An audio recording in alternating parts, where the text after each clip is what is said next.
D-Luke of Mondstadt. Not interested in idle chit-chat. If you have things you want to get done, let me know.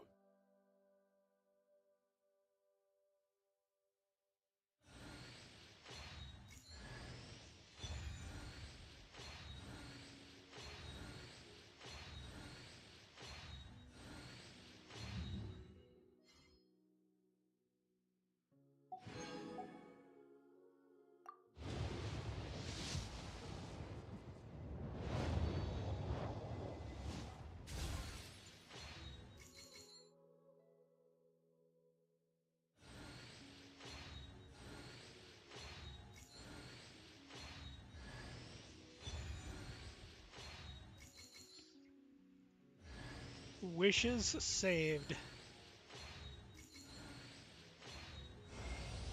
You can call me Bina, or Kutar, or Moon Goddess.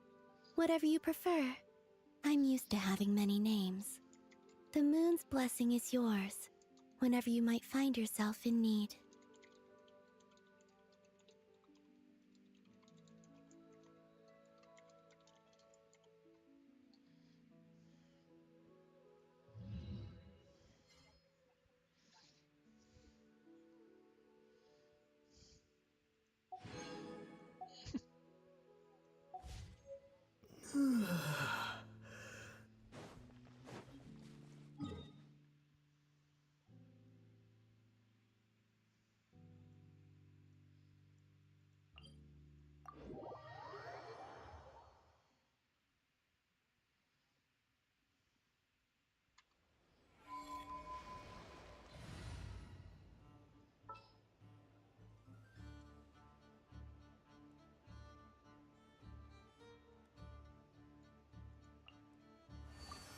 Allow me to lend you some moonlight.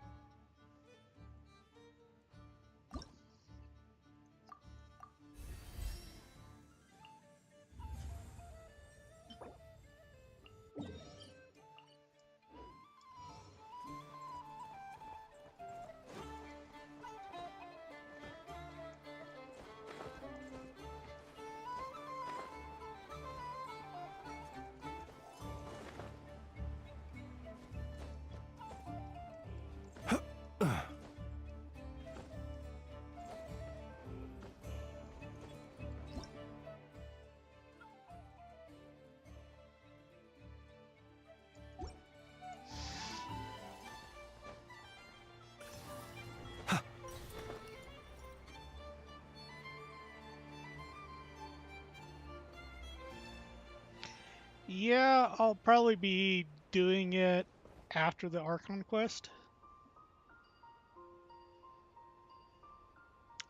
Okay, we get new mechanic introduction.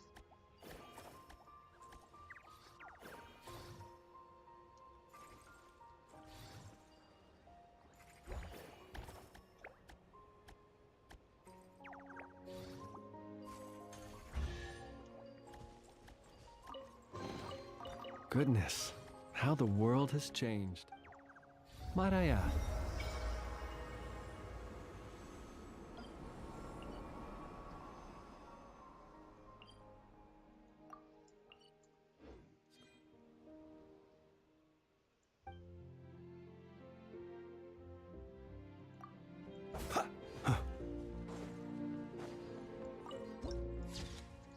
Well, I should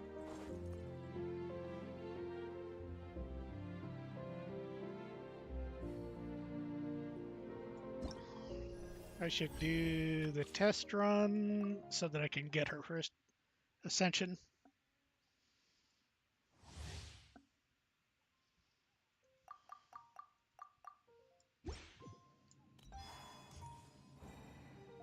Interesting. Surge. A new moon rises. Come a little closer. Try not to enjoy this too much.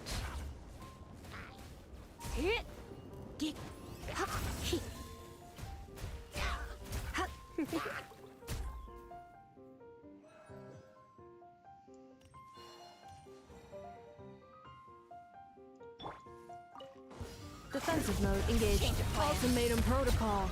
Flow. 3 moons converge. charge. Animal test 6308. For the everlasting forest.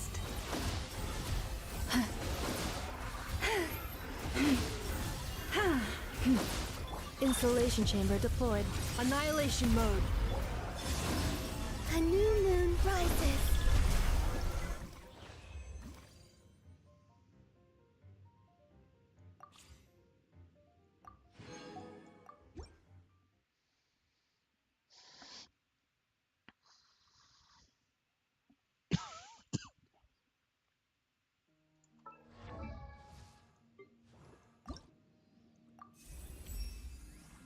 By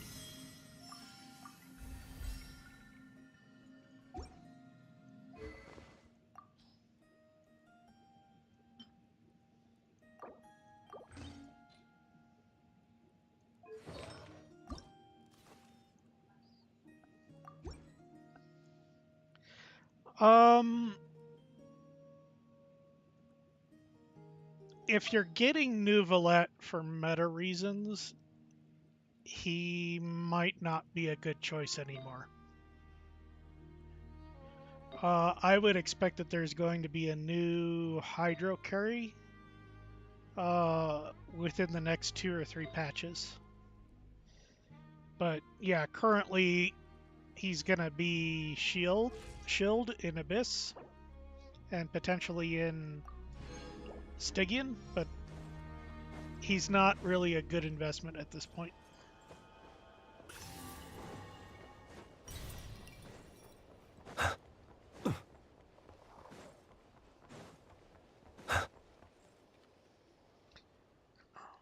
Forced quests.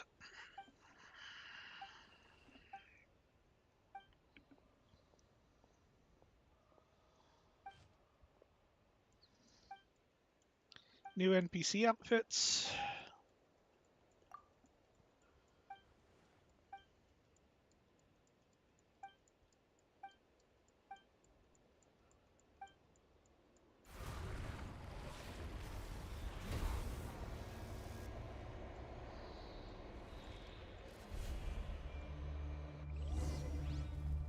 Be silent. Cleanup sequence initial. Wayne. Absorption test. Huh. Enhanced animal module 75. The long sleep beckons.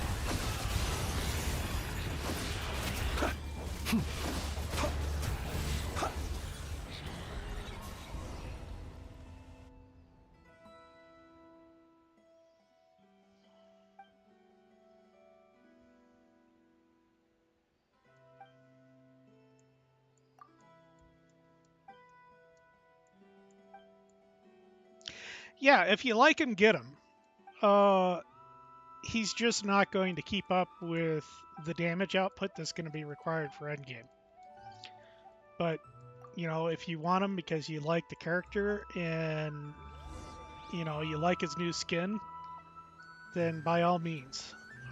He just is, he's now a 2-year-old character and he's going to be long out of meta.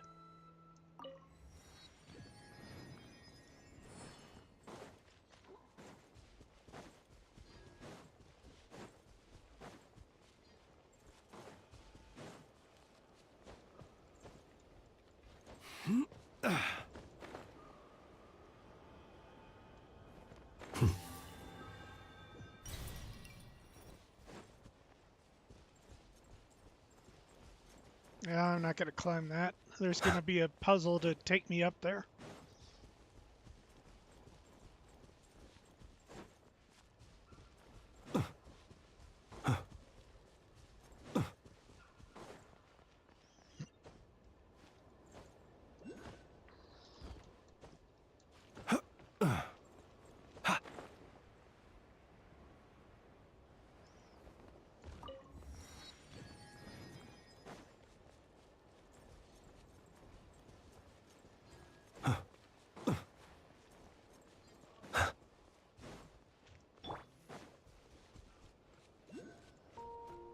Okay, so that's going to be another talk to unlock.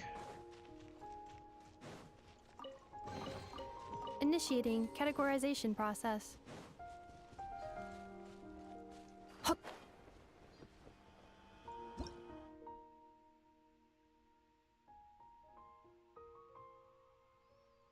Okay, that's the same as the Fontaine squids. Ah.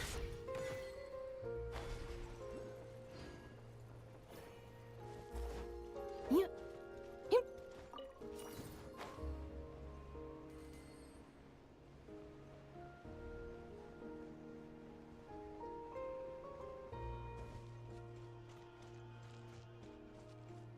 Yep. Accelerating. Yeah.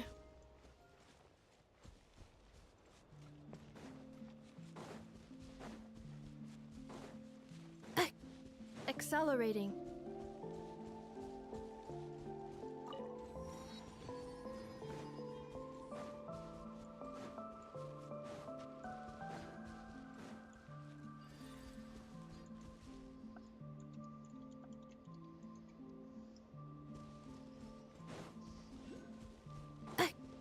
Accelerating. Huh?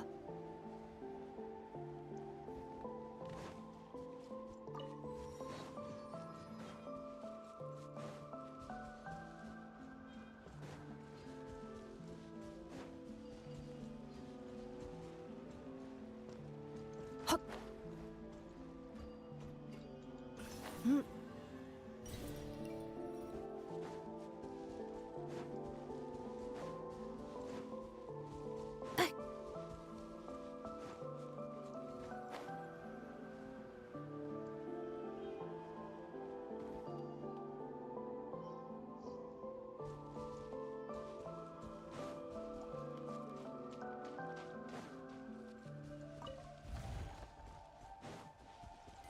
Okay, it's going to be inside of that. It's a question of...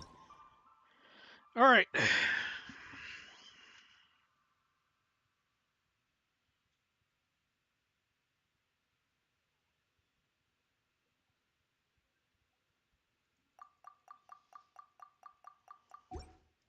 Accelerating.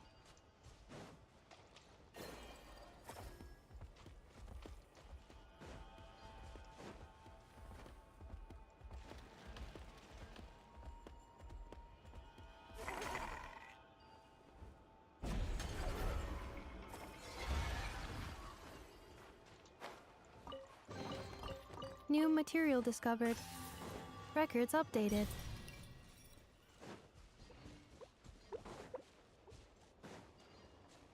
Accelerating.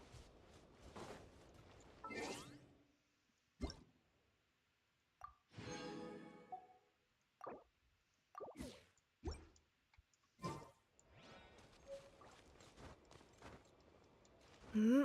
Hmm.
Yeah. Accelerating. Yep.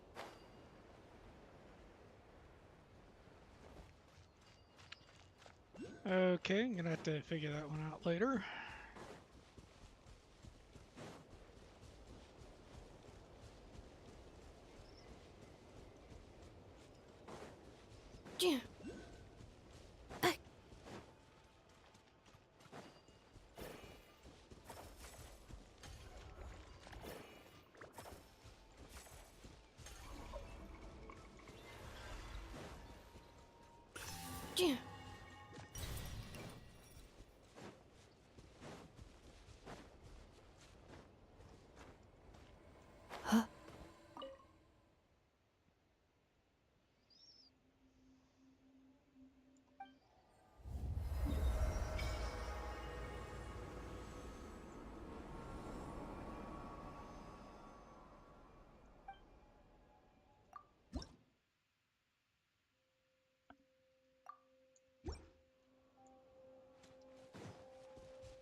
Accelerating.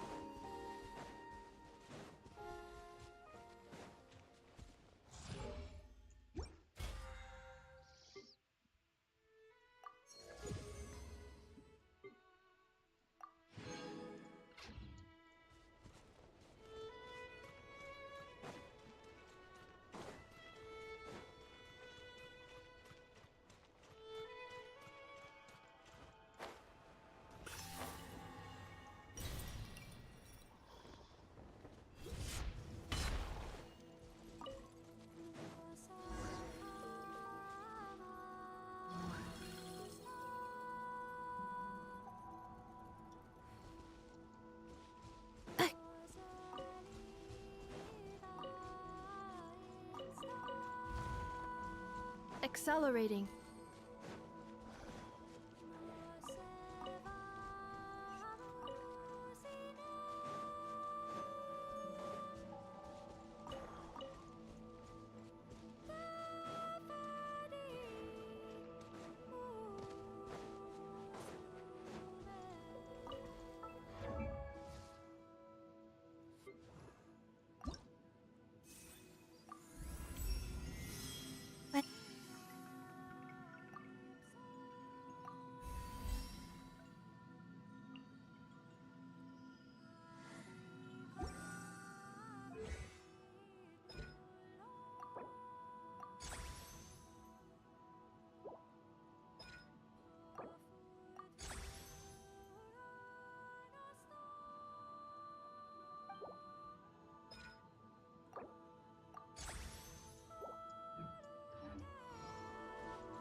Observe. Close your eyes.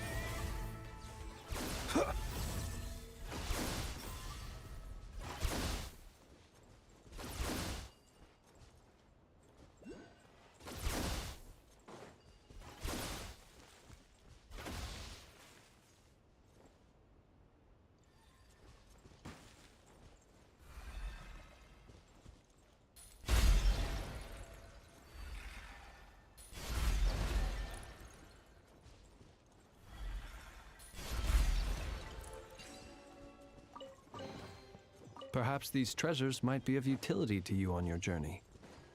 Please, I insist.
People ought not be so frightened of ghosts. They are merely talking shadows, chattering away endlessly about their past affairs. Installation chamber. Surge. Animal hypostasis emulation. Stand. Observe. Close your eyes. Be silent. Night falls. Defensive mode engaged. Absorption test.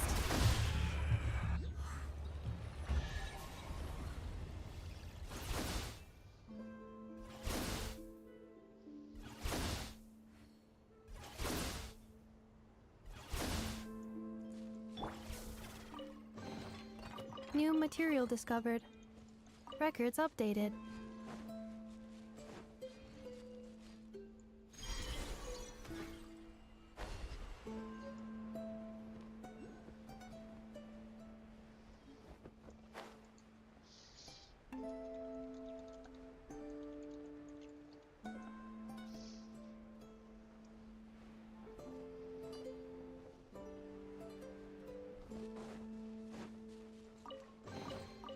New material discovered.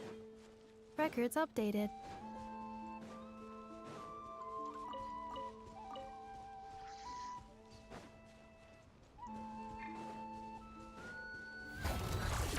Wayne, a moonlit night for all. Animal test 6308. Enhanced animal module 75. Close your eyes. Night falls. Observe. Estimating value of acquired items.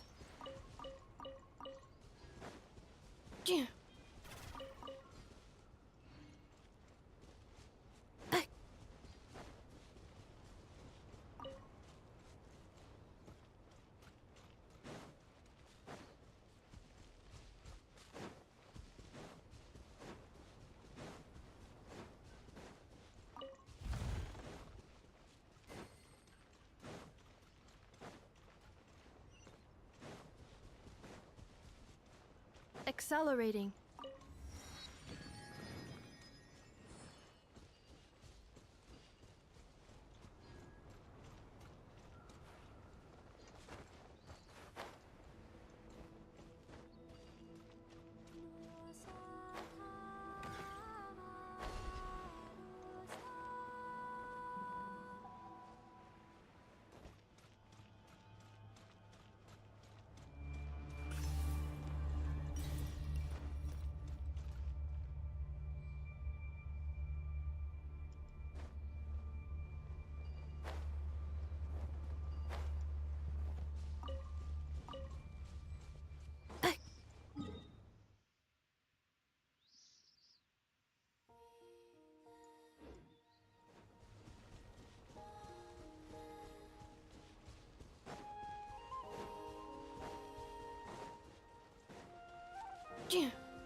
Accelerating.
Accelerating.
Estimating value of acquired items.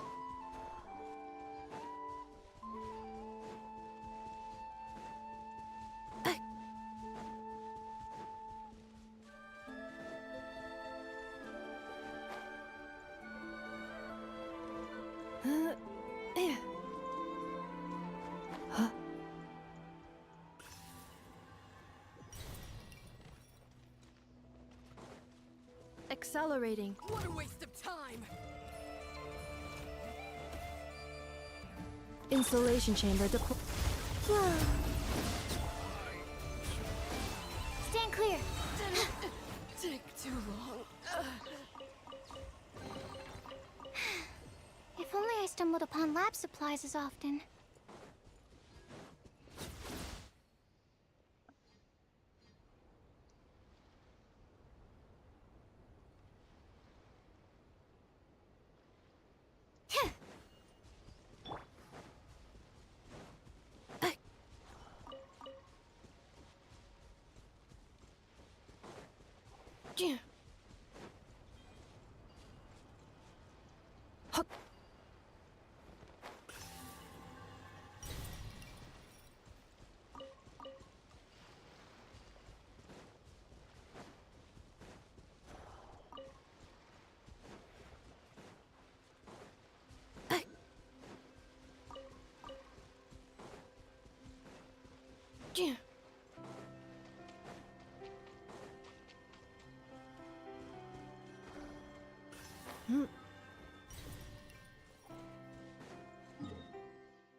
Accelerating.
Estimating value of acquired items.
Accelerating.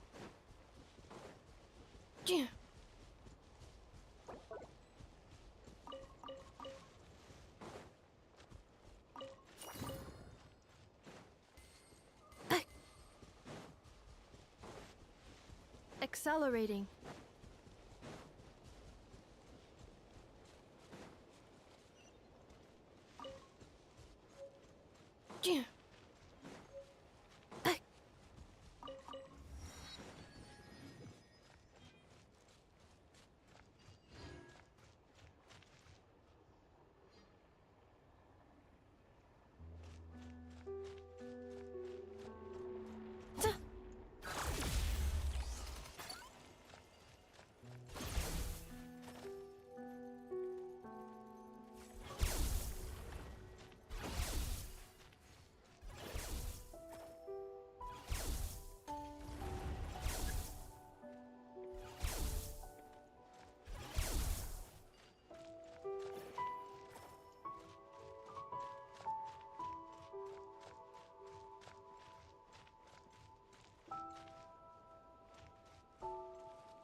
Accelerating.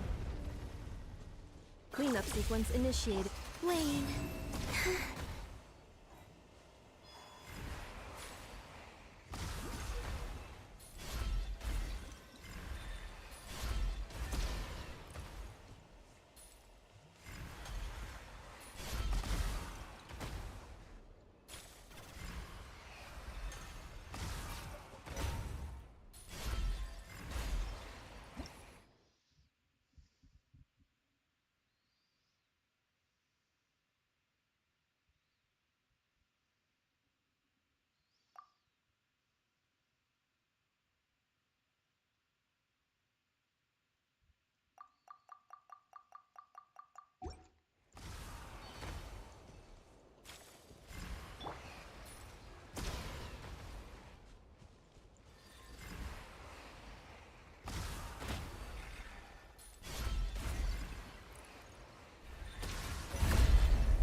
Defensive mode engaged.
material discovered.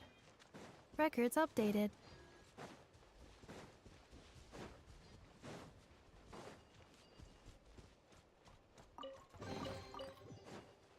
Accelerating.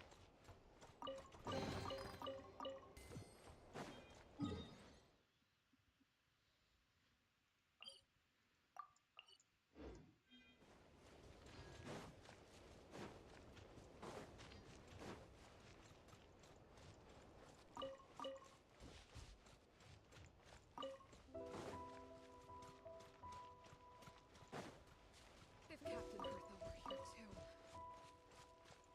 Oh, knew it. I'm still no match for the Grandmaster.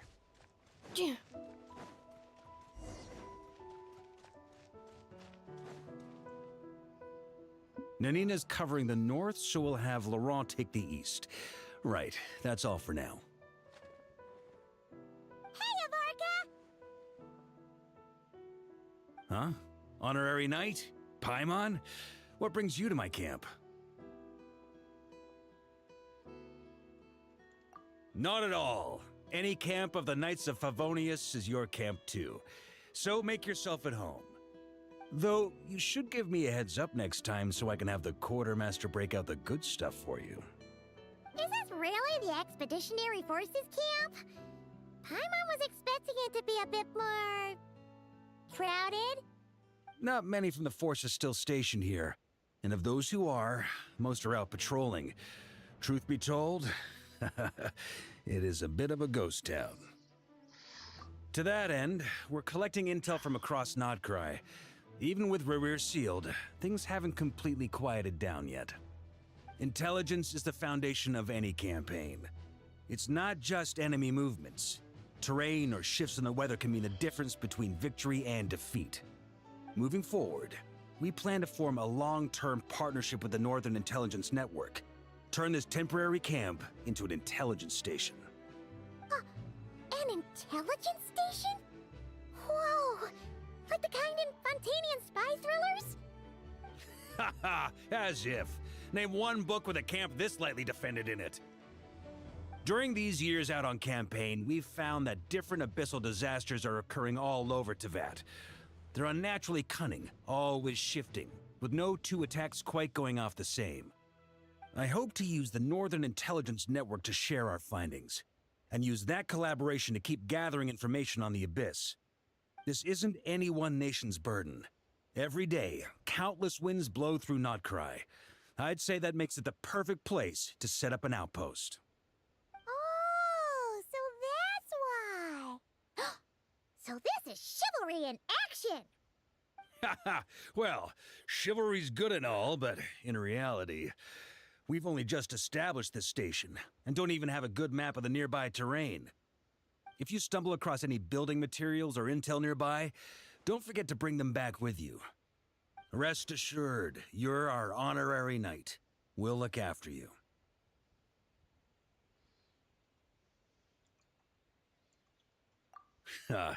One expedition wraps up, another begins. Grandmaster! We've got big trouble, sir!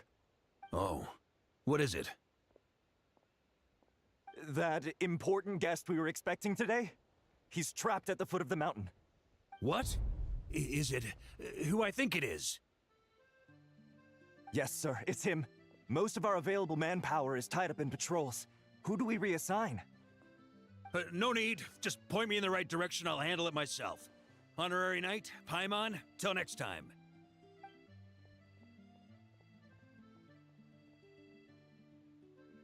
Oh!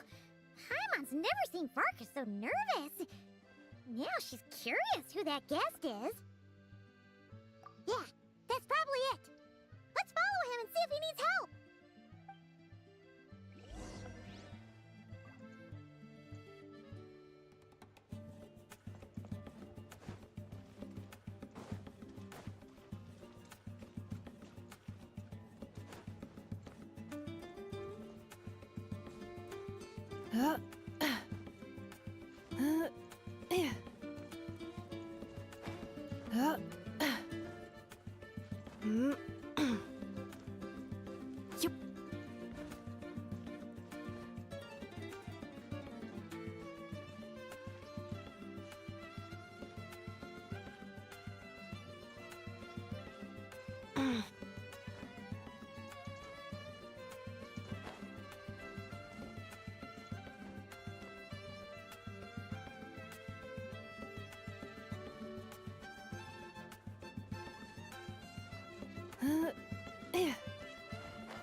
I hope my joints won't get rusty.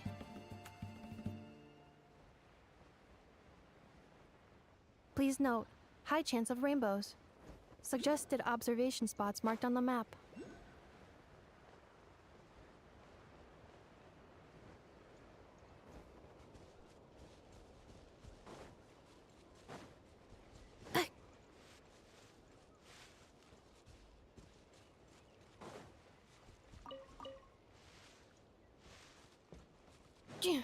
Accelerating.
New material discovered. Records updated.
Accelerating.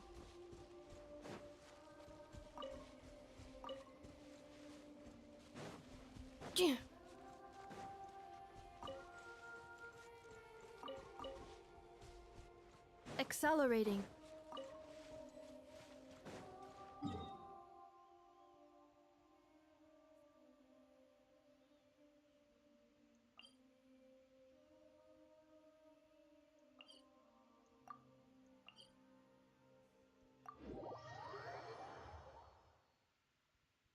I hope my joints won't get rusty.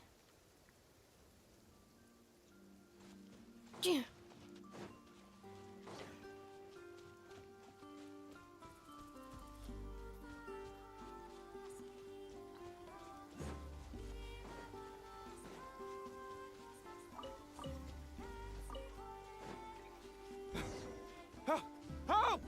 Please help me!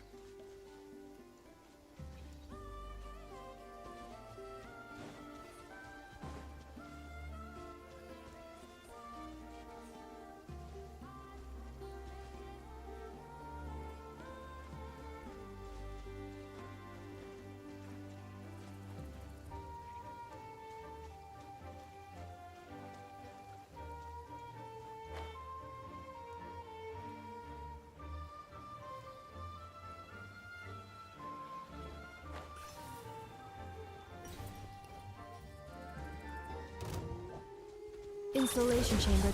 Surge. Animal test 6308. Stand clear.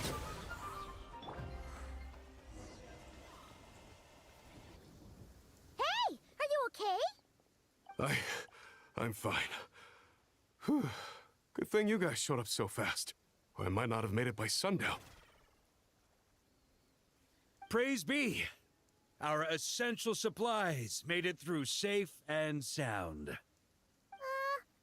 What kind of supplies are that important? Good eye. This here is the dandelion wine we specially ordered from Dawn Winery. Pure Mondstadt in a bottle. You have no idea what it took us to get it here, all the way from there. Ha! And a fine job you did. You're drinking with us at the feast tonight. Whole camp's been looking forward to toasting you. So, the only reason you were in a hurry was to make sure the drinks got there in time? And here Paimon thought you were finally being serious about something serious! What's that? Are you saying drinking isn't the most serious of serious business? Because I'd love to have a drink right about now. Wait! Please, wait a second. Now is not a good time. Yeah! Listen to him! First, you gotta take care of the serious... This is a custom brew. It needs to be kept constantly rolling to prevent settling and keep its flavor. Having sat for so long, I'd say the taste has degraded by at least 10%. 10%? Unacceptable! Nobody touches a drop till it's ready. Okay. You do you, then.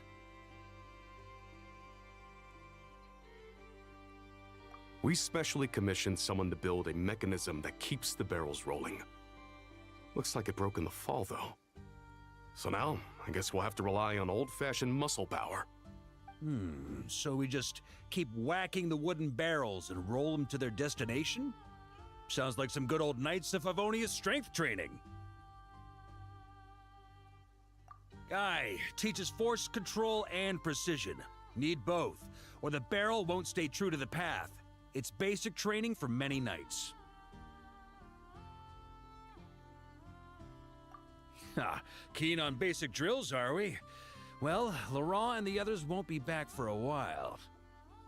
Right then, all yours. Don't worry about knocking him a bit too far. Just holler and I'll toss him back into place.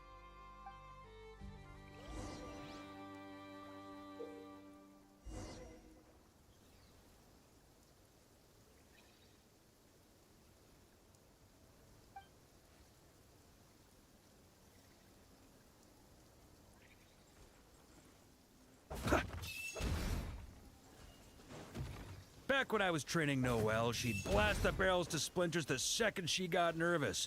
Couldn't stop her from cleaning up the whole mess herself afterward. Over time, she became the finest cleaner in the Knights, bar none. Ha! She might not have realized it, but that's progress too.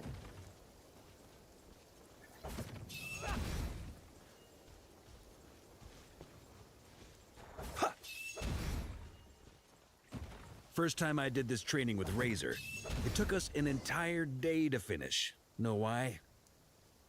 He spent a quarter of the day rolling the barrels, and the other 3/4 trying to figure out what the heck I was talking about.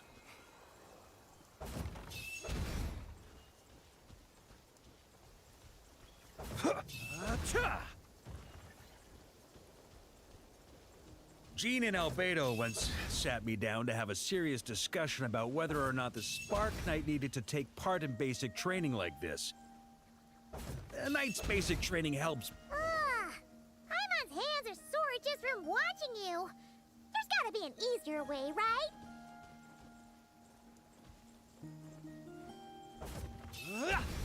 Come to think of it, you haven't met Rowan yet, have you? Kid's so used to doing things his way, he didn't even show up when it was time for the training. Asked him about it later. He said he went to poke a hornet's nest full of monsters, and as for barrel drills, he didn't think targets that wouldn't hit back were worth his time.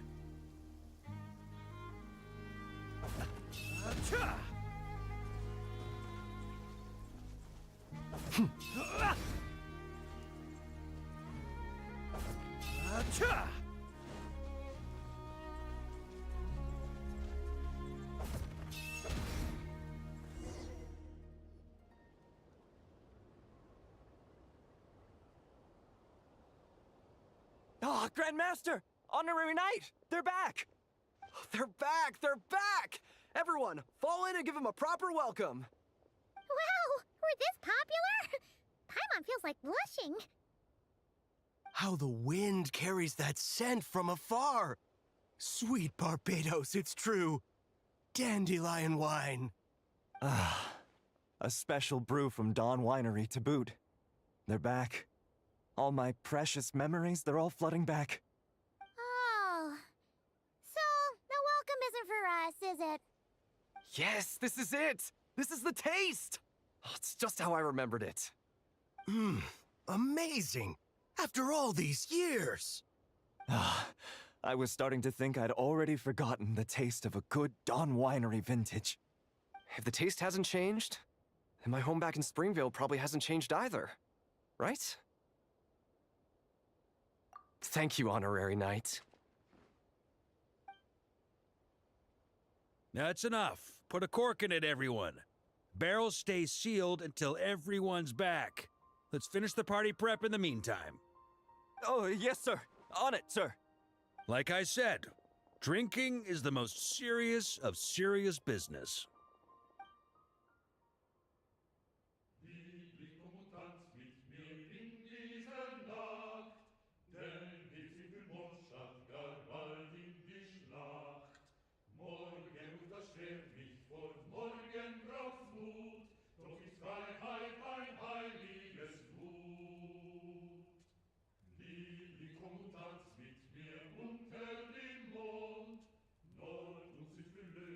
Oh, sticky honey roast, sweet madams.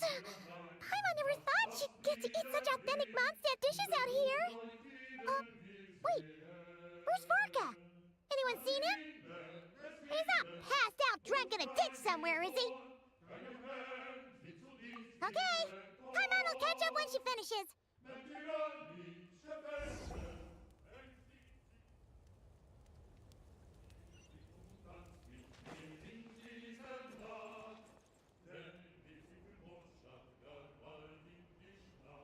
So, what's the hero who saved our savior and brought it back to camp doing in a corner like this?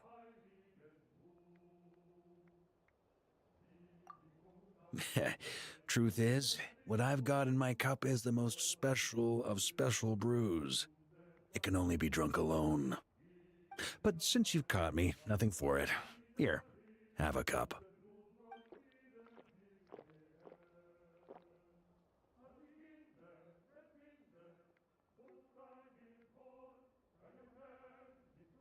Got me. Just a joke. Not a drop of liquor on me right now. If you're thirsty for a real drink, go find Yumeni later. She's got plenty in stock. A camp always needs to have one sober soul to guard their drunk comrades from things that go bump in the night. Those have been my standing orders since this expedition started. Rotten luck, eh? Just so happens that tonight, it's my turn to be that sober soul. So, on this night when they're all drunk, I can't be. Who knows? Maybe fate just gets a kick out of messing with us. If it had come one day later, maybe I'd have been down there guzzling wine to my heart's content.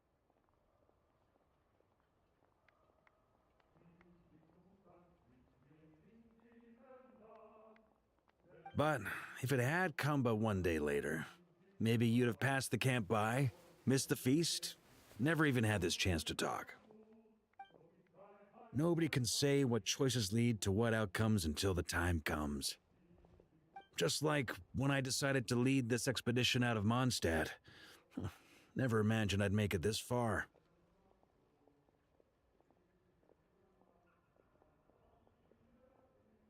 That's how it turned out, aye. But when we marched, all I knew was this. An abyssal storm was brewing up north, one that threatened to scour all of Teyvat. It took us some time to mobilize, but where would the enemy appear? And what form would they take? That was all a complete mystery to us when we set out. All we could do was gather intel as we marched, preparing for every contingency. Ha! Quick study, aren't you? Alas, the enemy won't sit around twiddling their thumbs while we finish preparing. Every hour we hesitated, the abyss was devouring the lives of countless people. The sooner we marched, the sooner we could change their fates. That was all the intel we needed to launch this expedition. None of that formality, honorary knight. And you're no different. Your journey's also changed many people's fates. Be it Mondstadt back then, Dvalin, or Nod-Krai now, the expeditionary force. Even my fate, too. The fact that we can sing around the bonfire, drinking and thinking about the future, none of that could have happened without your arrival, traveler. Who's to say? Fate's fickle and hard to fathom after all. But as long as you're alive, there's hope. The wine we didn't drink tonight, we can have tomorrow. The lads will save my share. And as long as we're still breathing, tomorrow will bring more wine and laughter. So cheers to tomorrow, to hope.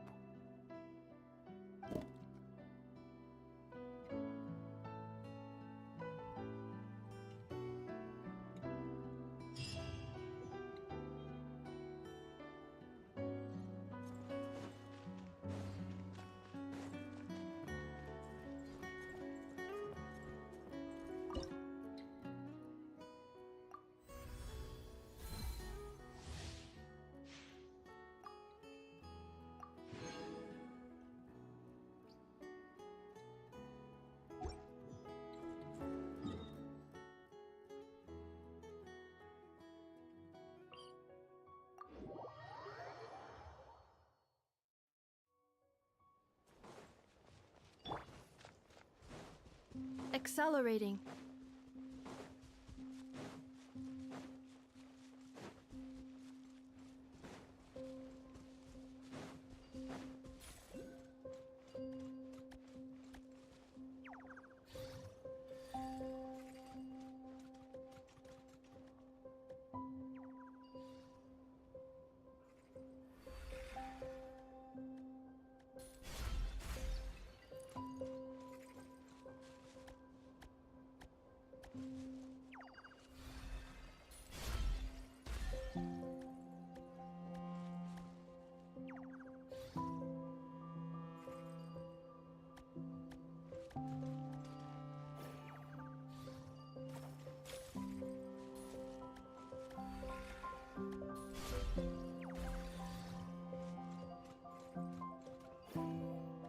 Cleanup sequence initiated.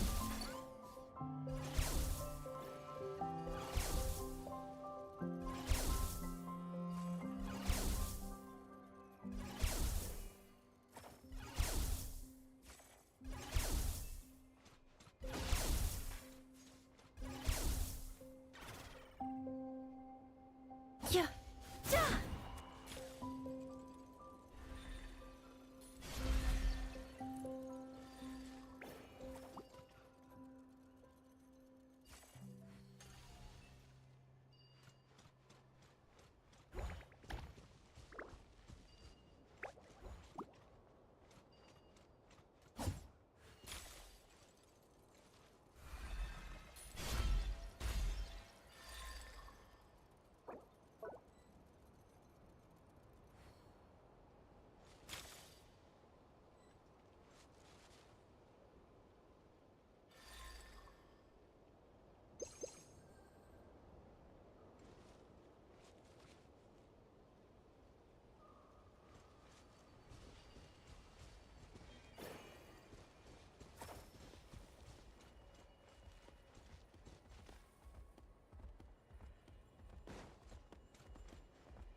Insulation chamber deployed.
Accelerating.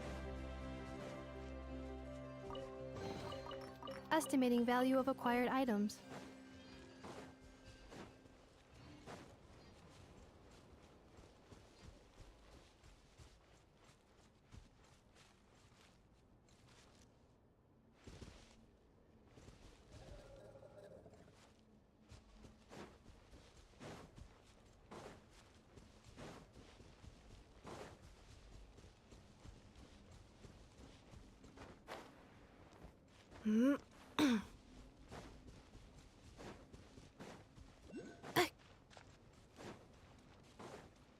Accelerating.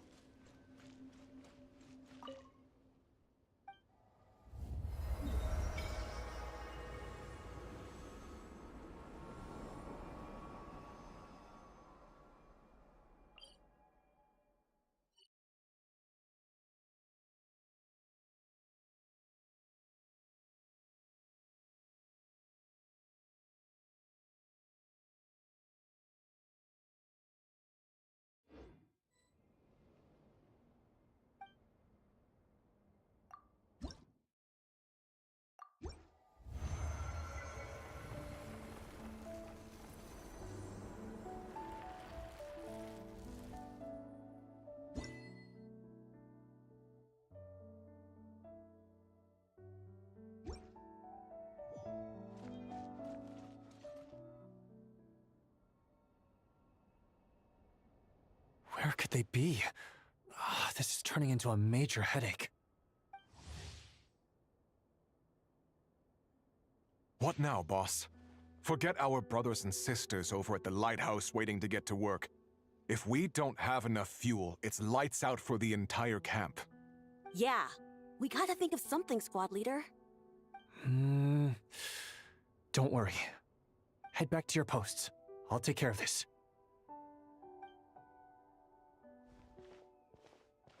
Traveler, Paimon, good to see you. Hey there, Lua! Why is everyone gathered here at the entrance? It's fine. Just a minor issue, really. And I'm already on the case. Come on, Lua! You're always trying to fix things by yourself on the down low. Just tell us, it couldn't hurt. Or is it because you're too embarrassed to say? No way. I just don't want everyone in town worrying about things that I can handle on my own. But since you're both part of the investigation squad now, I won't treat you like outsiders. Still, this isn't exactly the place for a chat. Come on in. I'll tell you more inside.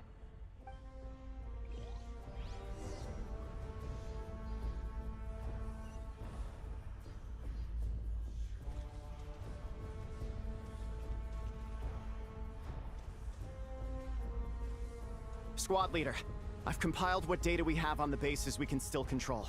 My report is over at the command post. Got it. Thanks, Roland.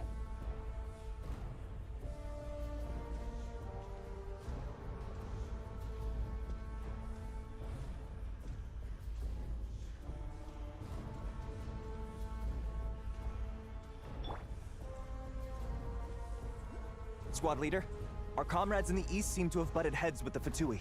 They say they're going to send someone over. Got it. I'll be over as soon as I can.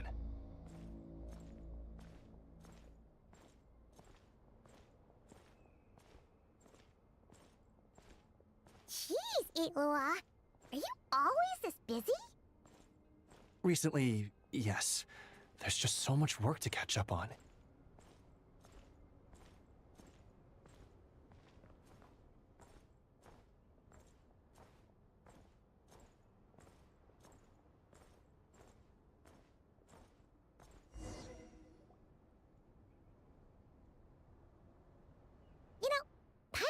To ask for a while now. What are these vehicle thingies we keep seeing in the Lightkeepers' camps? They kinda look like food trucks, don't you think? It'd be awesome if you really could cook up there. But Paimon has a feeling there's more to these things than meets the eye. What? Yeah, that wasn't what Paimon was getting at. Oh, these? Officially, they're called moon wagons. They're transportation tools we made by modifying Snezhnayan mechanical vehicles. You can think of them as Kuvaki-powered mobile lighthouses. They're not quick by any means, but they save us a whole lot of trouble and manpower when it comes to transporting supplies. As for cooking functionality, I hadn't actually given that any thought. But you know, if we did install a toaster in there... Oh, no. Filling stomachs is a key part of a Ratnik's duties too. Thanks for reminding me of that, Paimon. A proper food truck would save us from having to build makeshift stone stoves just to eat a hot meal. Right? And that way, you could even hold your own bonfire parties too! Except, everyone does seem really busy. Not sure they'd be in the mood for that. Actually, I really hope that one day we can. Just the thought of it makes me smile. But that day will have to wait. For now, at least. Yeah, it's all because of the wild hunt, isn't it? Yes, Flint's did send word from the south that the strongest wild hunt anomaly we know of has been destroyed with your help. But it continues to cause havoc elsewhere, so there's no easing off for us. Not only must we shore up our bases themselves, we also need to ensure that the roads are clear, which entails dispatching Ratniki at regular intervals to patrol vast areas of land. Whew. Just listening to all that is kind of tiring already. You Lightkeepers sure have it tough. And that's just the basics. The real danger lies with those wild hunt outbreaks that suddenly just appear out of nowhere. Such tasks are all handled by Gramps, Flynn's, Olav, and those guys. I can't have Gramps fretting over every last thing, so I've taken over handling of the groundwork. Honestly, compared to our shortage of manpower, supply prep is nothing. To continue on the topic of food, even the best cook in the world couldn't do anything without ingredients.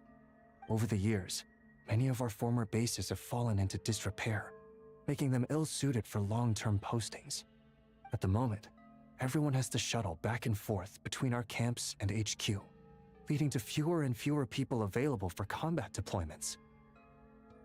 Yup, and that's turning this place into a permanent base. And most importantly, what's a Lightkeeper stronghold without a lighthouse? So, you want to build one here? Exactly. We'll need it if we're to stand any chance against the Wild Hunt attacks. Which is easy to say, but in practice, I think you've seen enough to know it's not going too smoothly. Oh, right! Paimon almost forgot that we were here to help. So, what's the issue? Well, building our encampment will require lots of fuel and supplies. Generally, we bring it all in on moon wagons all the way from Pyramida. If only it were so simple. The main problem is, we need a special kind of oil refined using Kuvaki. It's true that the plants nearby are full of Kuvaki, and they'll keep us going. For a while at least. But supplying the fuel for a lighthouse is a whole other ballgame. Unfortunately though, there's been no sign of the supplies that should have arrived last night. Valdis is in charge of transport, and he's always been meticulous, so it's unlikely that he got careless and missed the timing or something. And that's precisely why I'm worried that they might have encountered some trouble. Yeah, there's always a way out of every jam. Even if that means being trapped inside a sealed barrel or getting buried neck deep. Surely this can't be any worse than that. Don't tell me that's actually happened. I guess I underestimated you two again. Anyway, we can have a look around. Maybe they've just lost their way. Maybe so. Anyway, there's no time to lose, so follow me. Yep, let's move!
New material discovered. Records updated.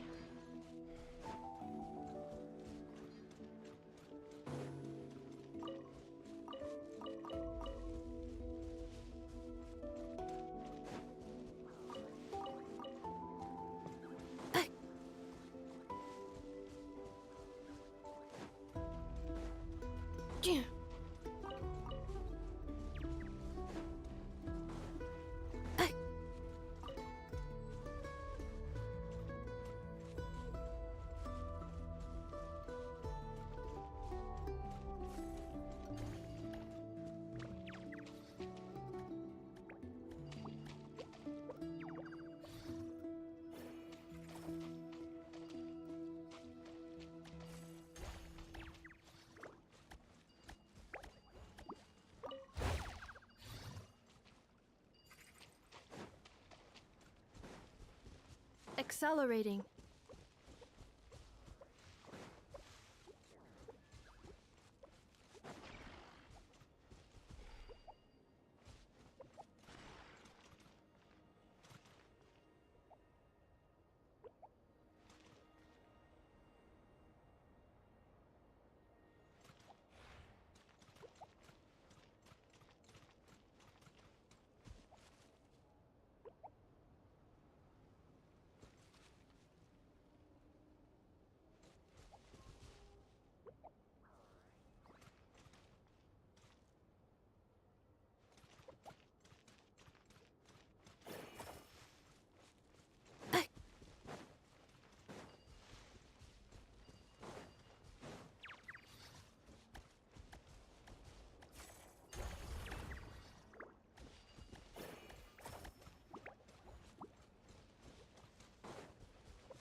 Accelerating.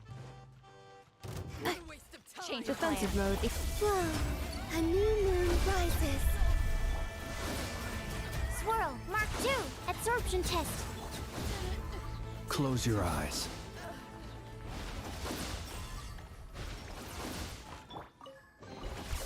New material discovered. Records updated.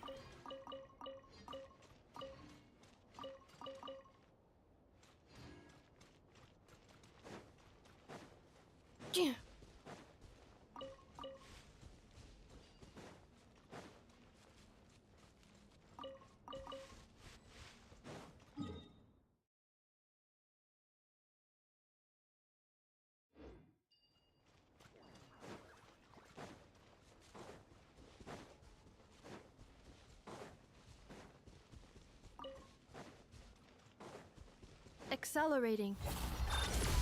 Wayne. Stand clear. Observe to dust.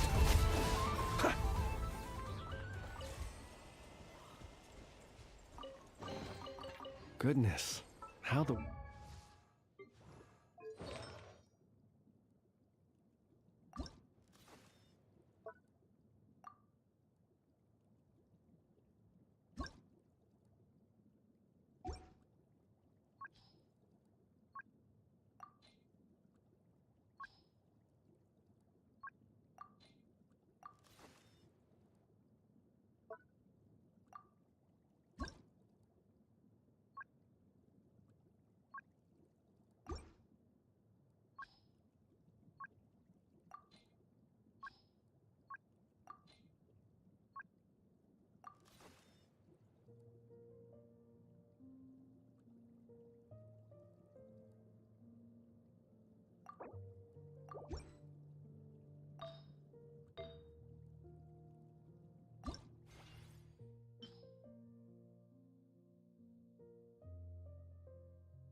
world has changed.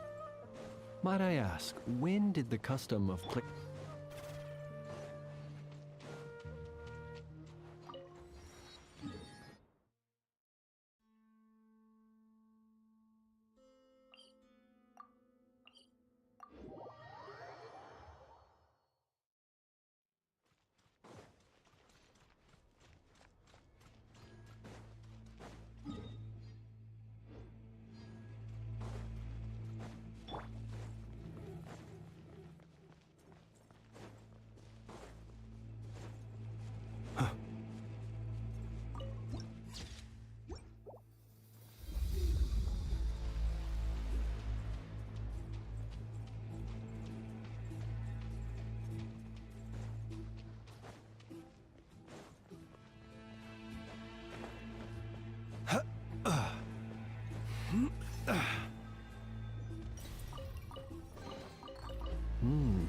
Not to be sniffed at.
Not to be sniffed at.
Perhaps these treasures might be of utility to you on your journey.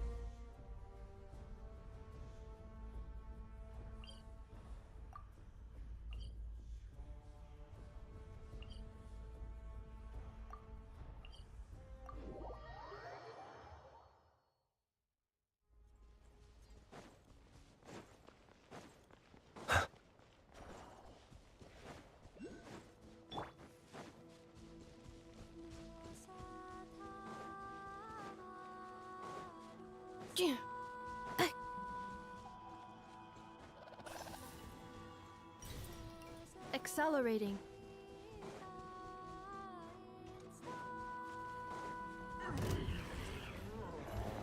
Insulation chamber. Whoa! A moonlit night for all. Animal test 6308. Animal hypostasis. Close your eyes. Be silent. To dust.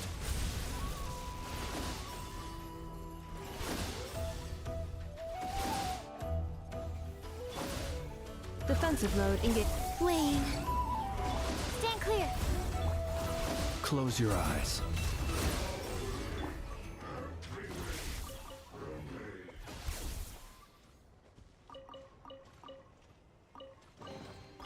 Initiating categorization process.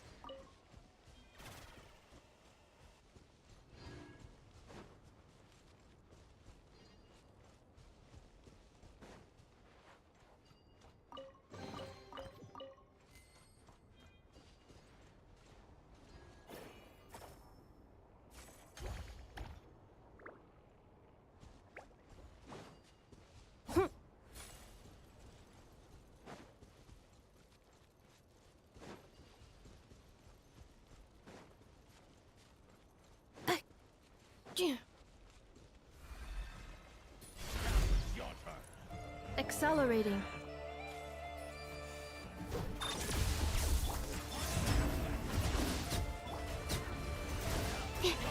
Absorption test.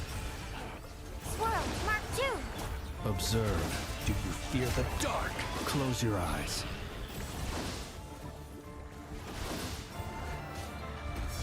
Do you fear the dark?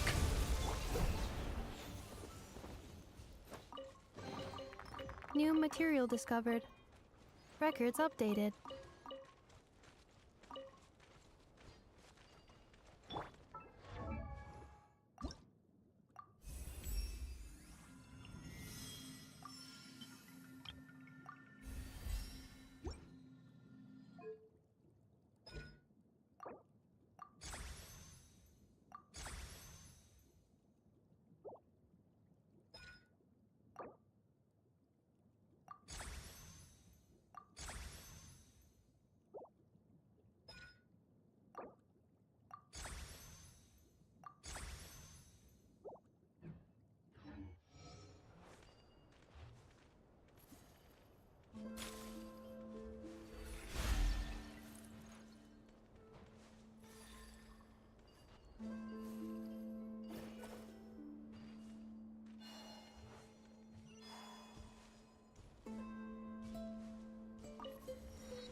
Did they run from home too?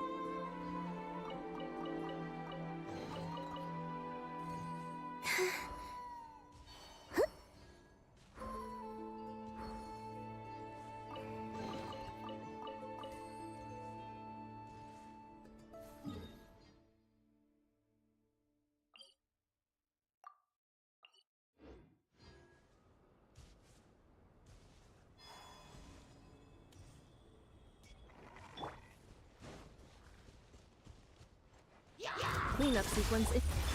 A new moon rises. Animal test 6308. Be silent. Observe.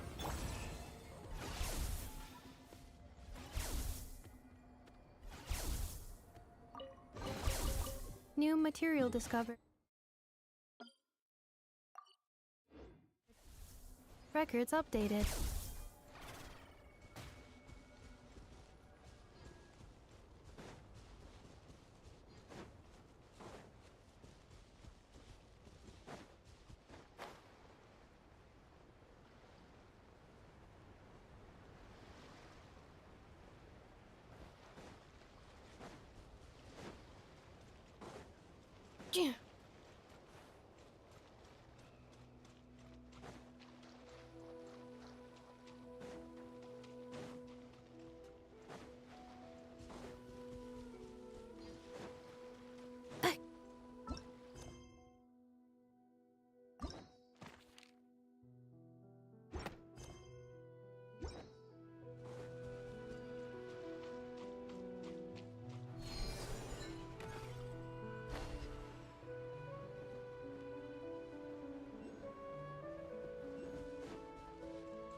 Estimating value of acquired items.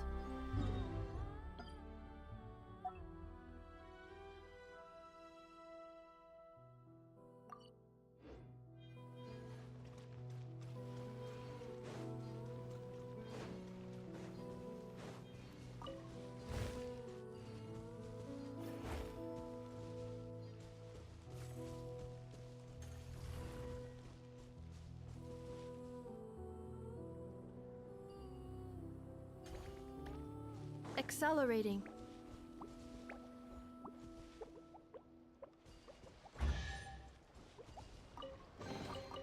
Initiating categorization process.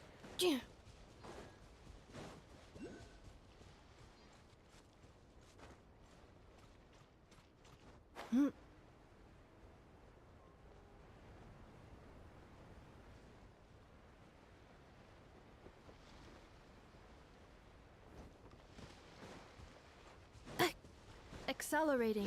Defensive mode. Surge. Absorption test. Close your eyes. Night falls. Observe. Goodness, how the world has changed. Might I ask, when did the custom of placing treasure chests in every nook and cranny come into fashion?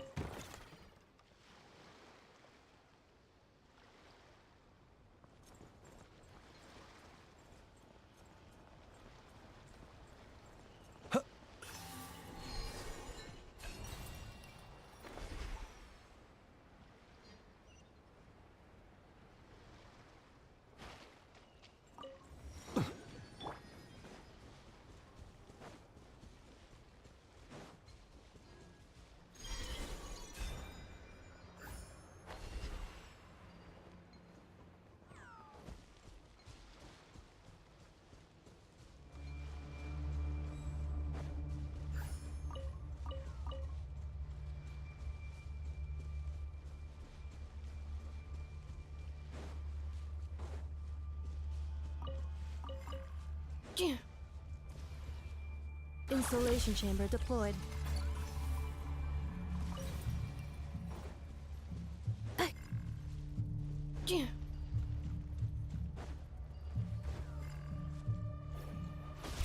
Accelerating.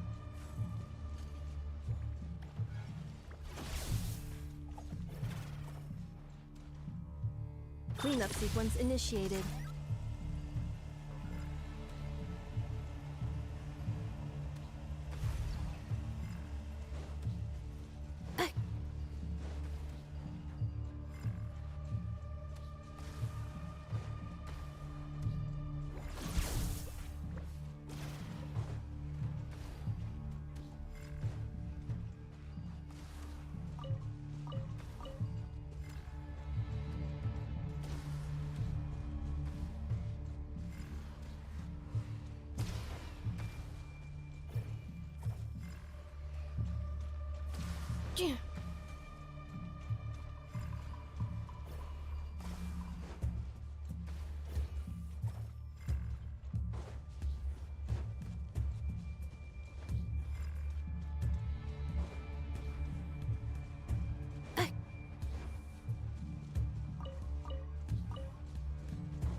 Accelerating.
Initiating categorization process.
New material discovered. Records updated.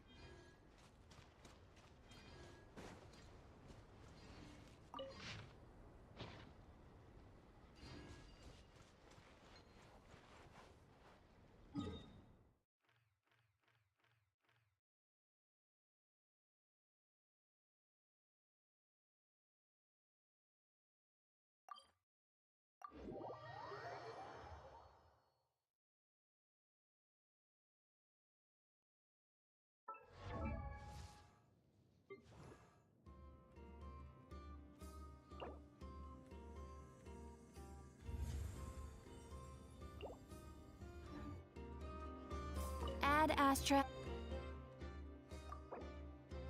Thank you for completing. Ad Astra.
Strange. I thought I just heard something. Almost like... Huh? Have you noticed something, Eilua? Never mind that for now. Look over there. I think that's our missing transport.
Defensive mode. Whoa. A moonlit night for all. Animal hypostasis emulation. Close your eyes. Beware the creatures of the night. Be silent.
Cleanup sequence in Surge. 3 moons converge. Stand clear. Enhanced animal module 75. Observe to dust.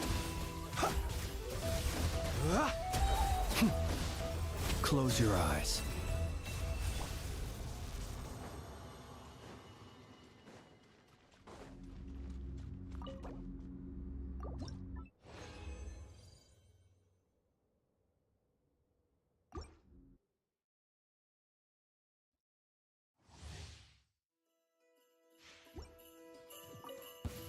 defensive mode engaged. Preparing for dust up. Flow. A new moon rises.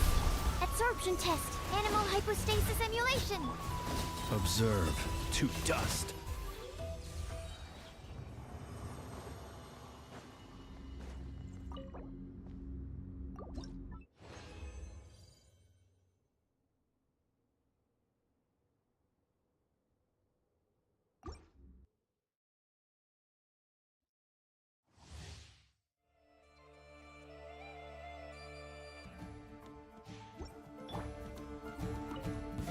Installation chamber deployed.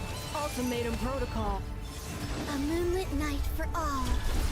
Absorption test. Enhanced animal module 75. Close your eyes. Night falls.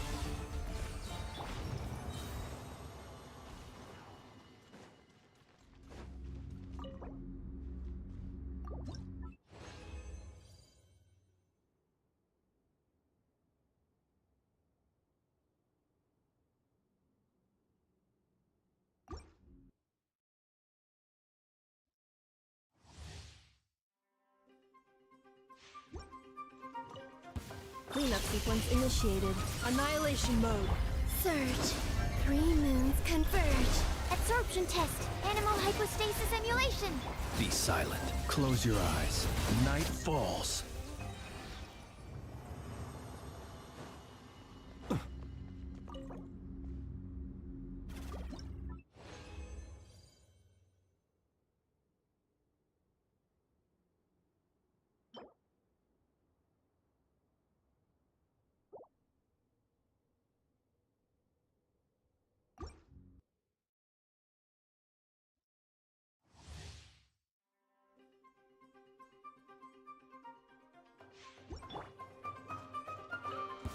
Defensive mode. A new moon rises. Absorption test. Swirl. Mark 2. Be silent. Observe. Night falls.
Mind the wind.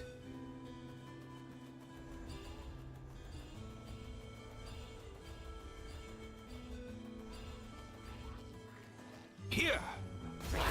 Not too far now. Go! You're free now! Midnight, Phantasm! Let me weave you a verse. Huh? Hup. Up and away!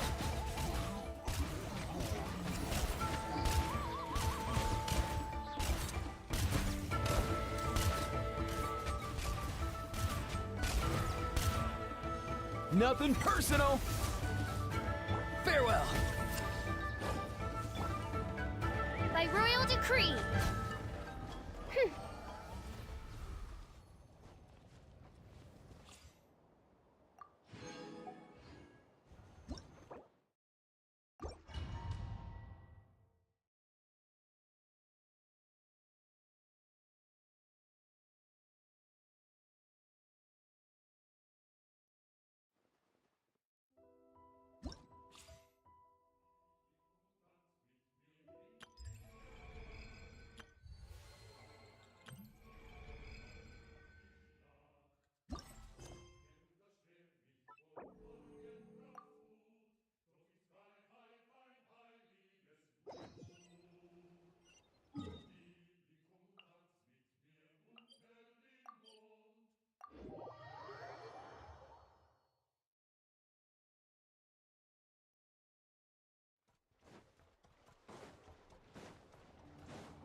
Accelerating. Accelerating.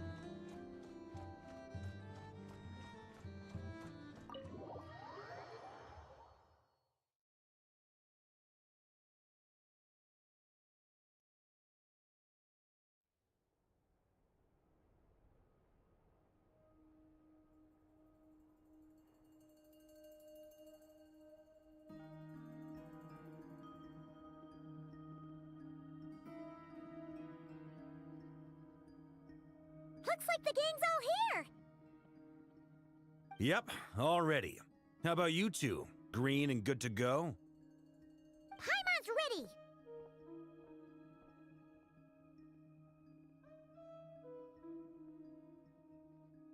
Great, let's get rolling then. Great. Well, first things first. Wait. Someone's here. We heard your footsteps. Although...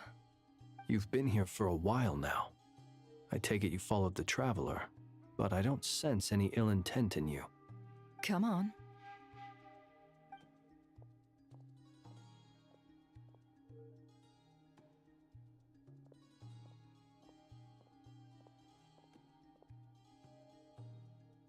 I figured it wouldn't take you long to notice me. I come bearing news from my lady, the Knave. Dottore went through the motions of returning to Snezhnaya, but it was obviously a facade. However, he has not returned to the Kuvaki Experimental Design Bureau, nor has he made an appearance in Nasha Town. Well, in that case, he'll be in his lab way up north. I always wondered why he applied for his own private pad. He was planning this all along. Tell them that Sandrone and I will go on ahead. If they still intend to pursue this matter, they should meet us at the research center in the northern tip of Nod-Krai. Nice of Columbina's two best friends to think of us. We appreciate the heads up. Our sincere thanks to the Fatui for your aid. Lady Damselette may have left our organization, but at least some of her colleagues remain genuinely concerned for her well-being. Not to mention that the Doctor's increasingly cryptic conduct gives us great cause for alarm. We have crossed swords many times before, but it's not personal. We're just on different sides. We don't lack humanity.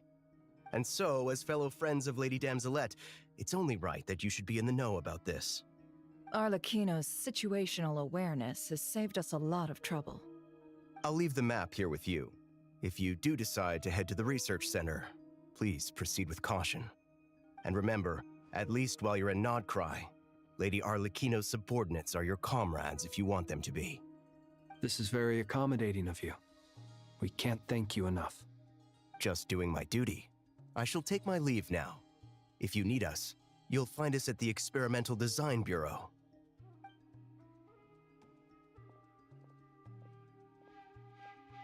So, the doctors left the Experimental Design Bureau and headed to some research center up north. Marionette seems to think he's been planning this for a long time. But when did it start? Before he even arrived in Nod-Krai? It seems his loyalty to the Tsaritsa is lip service at most. Behind the scenes, he may even be working against her. Whatever his motives, we know that he's decisive and incredibly ruthless. Facing him unprepared would be a recipe for disaster. At this stage, it's difficult to predict his next steps. I suggest we split into 2 groups. We need some people to stay behind and guard Nasha Town. Well, as much as I'd love to help, infiltrating research labs isn't really my area of expertise. But at least take Cool Your Jet's Ducky with you. It should be some help during the battle. And as for Miss Inefa, I suppose you will stay to protect Miss Aino? Detecting operational logic. Protect Aino. Priority. High. Just in case, Servarka, I think it would be best if you stayed behind as well. You can leave the research center to us. I mean, I would have said the Knight of Berea should probably be out on the front line, but okay, fine. Leave Nasha Town to me. Be careful out there, okay? If things get out of hand, fall back right away. Yehodo will be on hand to assist you. In my absence, she can handle any intel gathering work. You got it, boss. You guys make sure to get back here in one piece, all right? We will. Things are moving fast. We'd better head off soon if we hope to keep pace.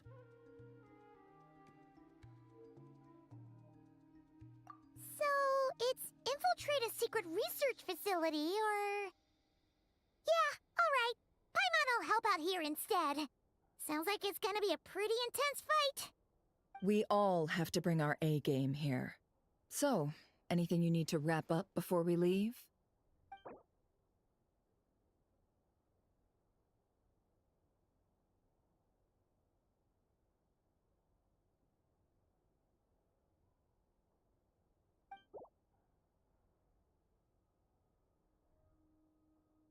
Then you'd better get going. Very well.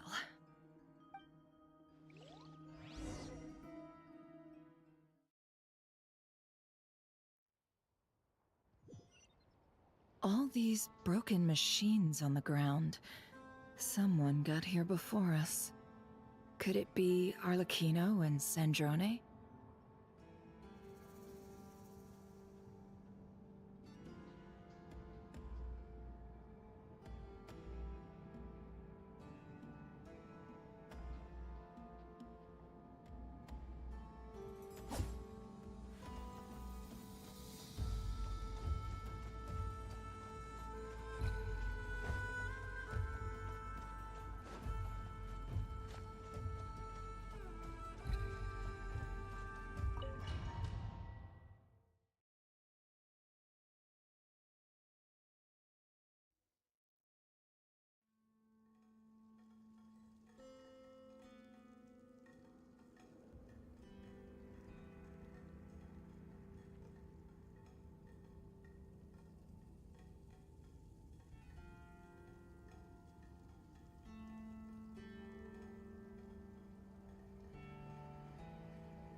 Yeah.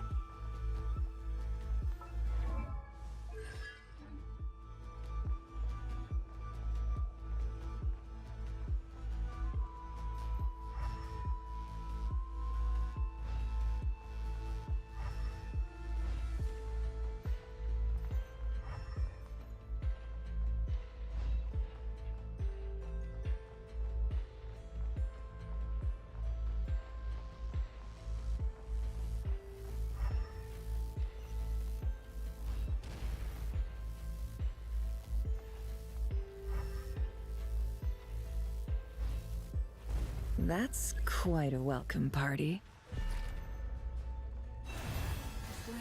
With one heart, we... Bombs away! Water jet!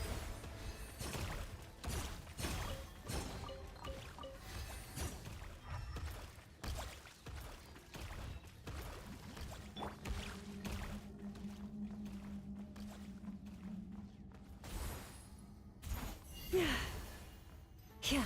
Huh. Huh.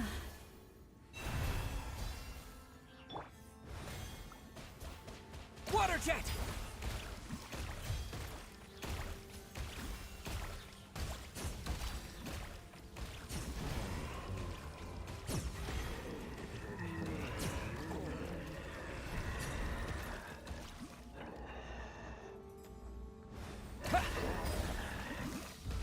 Be silent. To dust. Forest, protect us. Yeah. Yeah. Huh. Yeah.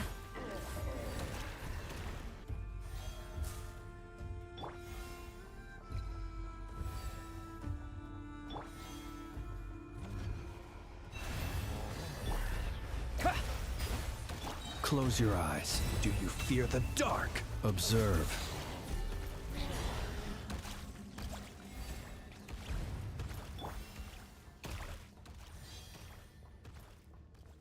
Get back! I said get back! Do you hear me?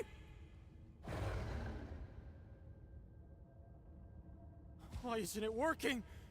No! Don't come any closer! Don't!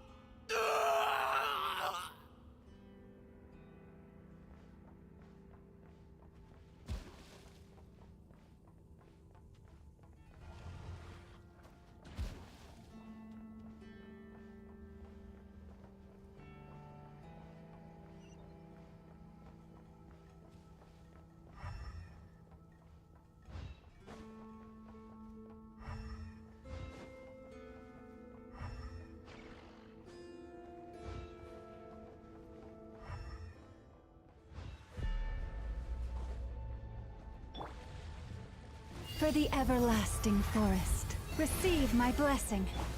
Water jet! Yeah! You poor souls. May your spirits find peace. Grab that key on the ground. We'll probably need it at some point.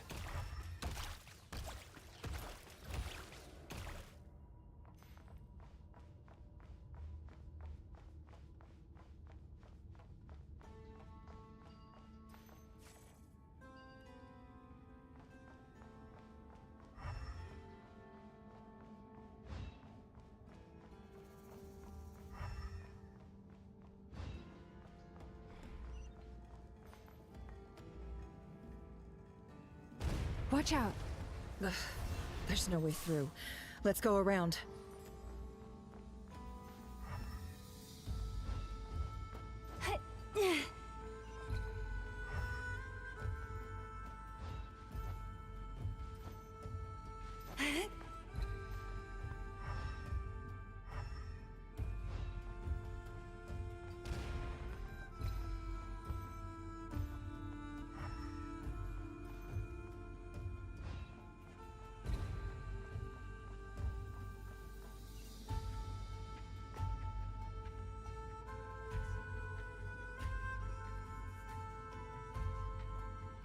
What the? Trespassers? Here? What's wrong with you people? We're looking for the doctor, and we understand he might be here. I see you're fleeing the facility. You looking to settle a score with the doctor? Good luck with that. I don't think you have many chances left. Perhaps. But you might have a chance to live if you start talking. 2 other Harbingers had the same idea as you. They're already inside. But what good is it gonna do? The doctor wouldn't do something like this unprepared. Seems to me that you're not too thrilled about being his subordinate. Also, is it just me, or do I sense monsters nearby? If you'd prefer their company to ours, that can easily be arranged. We need to know what the doctor is up to. Please, if you know anything at all. Tell me! This is about more than us versus the Doctor. His actions could have consequences for all of Nod-Krai, and perhaps even your homeland, Snezhnaya.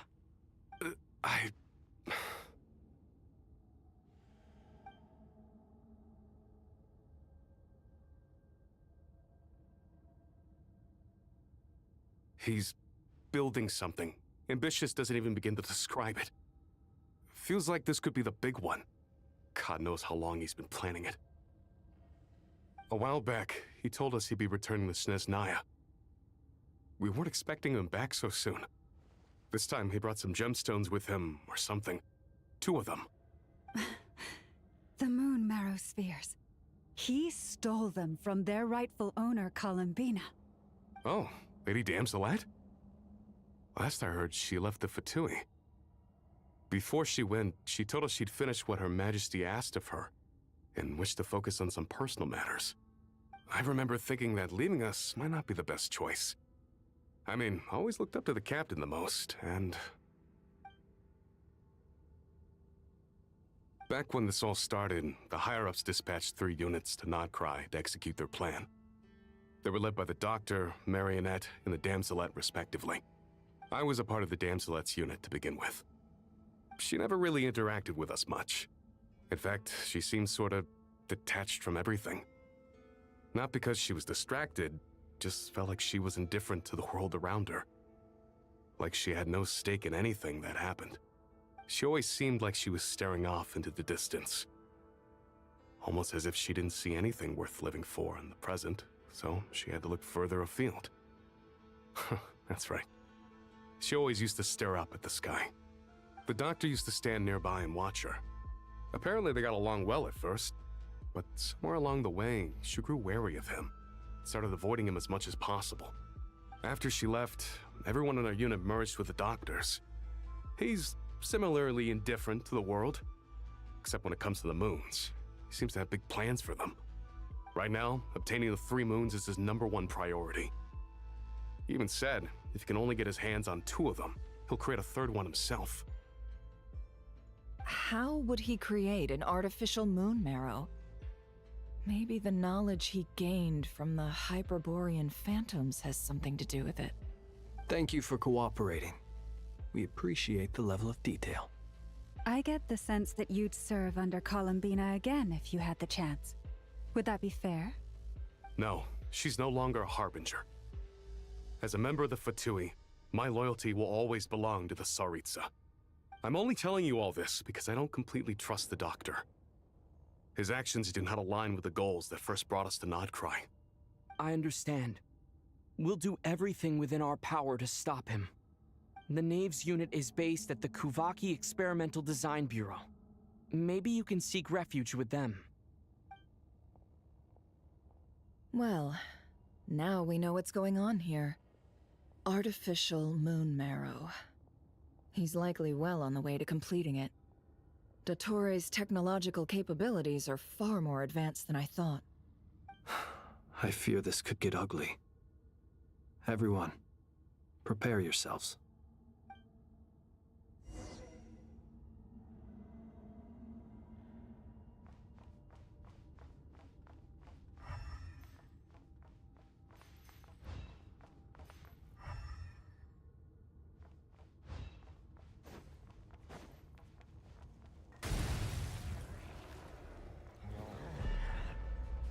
You poor... No more lies! It all falls into place.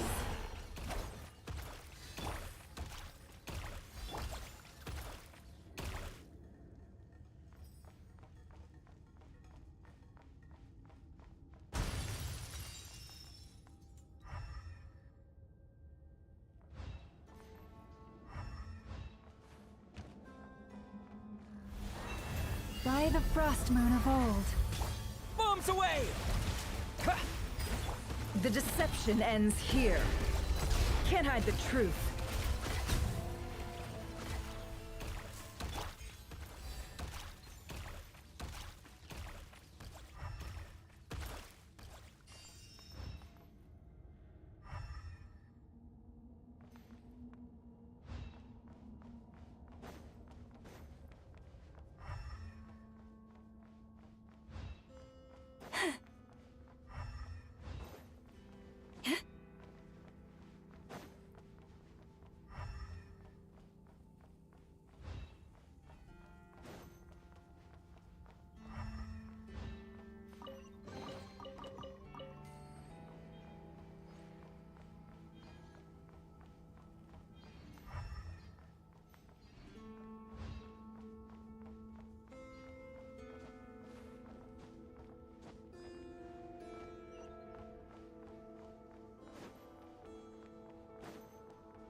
Welcome, one and all. I've been expecting you. I hope my humble research facility is to your liking. Yeah, we really appreciated fighting our way in through a horde of monsters. The gall. You expect us to believe you've just been patiently waiting for us? Of course I have. Should I be worried about something? Everything seems to be going quite smoothly so far, and you've shown up right on schedule. First Sandrone and Arlecchino, now you. Ah, quite a surfeit of guests I've had today.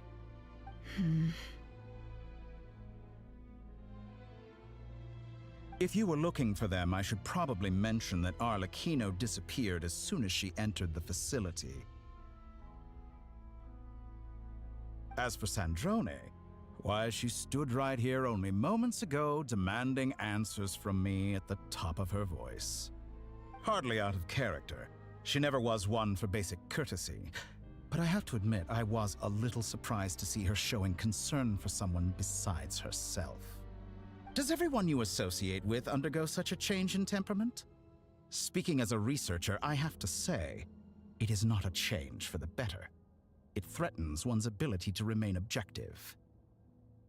Well, since you ask... So you've got your hands on the moon marrow, and now you're claiming godhood. Don't you think that's a bit of a stretch, Dottore? I must protest what you are insinuating with that phrase, claiming godhood. I am not claiming anything. I am stating a fact. You're a researcher. I'm sure you appreciate the distinction between the two. Huh? Wait, you really think you're all that? You'll excuse me if I'm not being a polite little lady for you. We're colleagues. We both know what kind of person you are. By the same token, I knew you'd respond along those lines. You and I both understand that facts speak louder than words. To that end, I've had my people send you a small gift. It should go some way toward helping you understand my present position. What gift?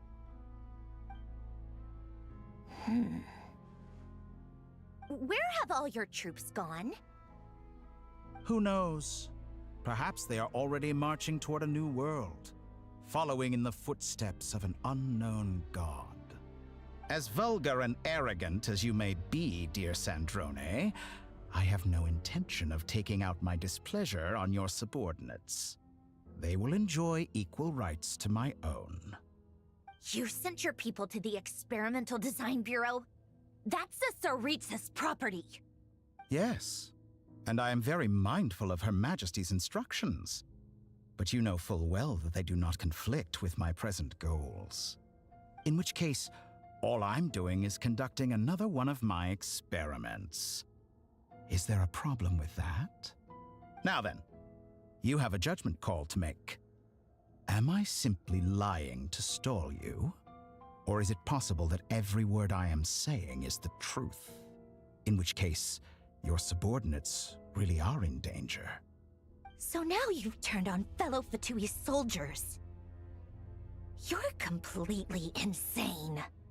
I have set a new rule for myself. Each person gets one chance. Naturally, that includes you, Sandrone. If you wish to leave, I won't stop you. We are colleagues, after all. Scumbag!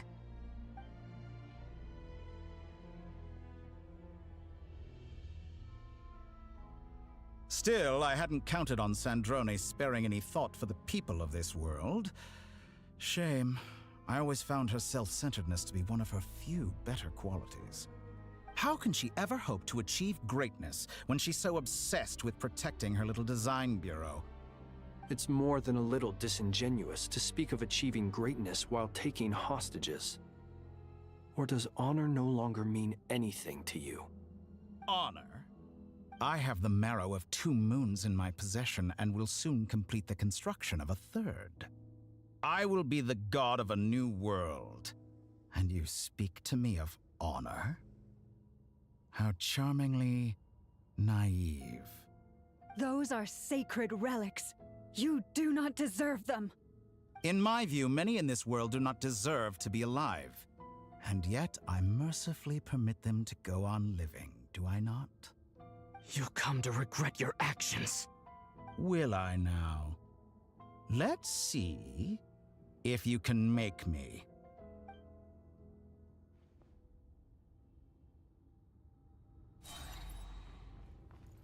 For the everlasting forest. Get lost! Ha! Wipe out! Seek within. It all falls into place.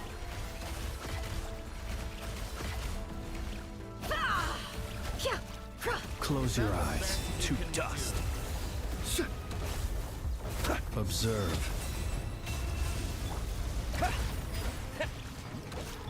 Leave this place. It all falls into place. Is this all It all falls into place. The deception ends here. By the frost moon of old. You poor Go! It all adds up. Arlecchino. Thanks for the assistance. Arlecchino? They see you as an ally? What a farce. You're clearly here to destroy my research, not me. I'd say your research is more valuable than your life. Am I wrong?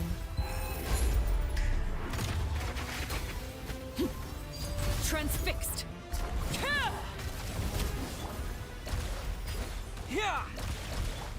Forest, protect us.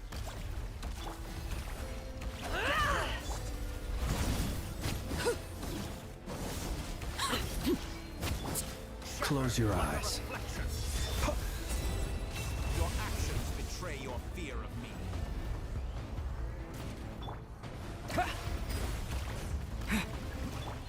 With one heart, we pray. Leave this place. You can do. Yeah. Yeah. Yeah. No more lies.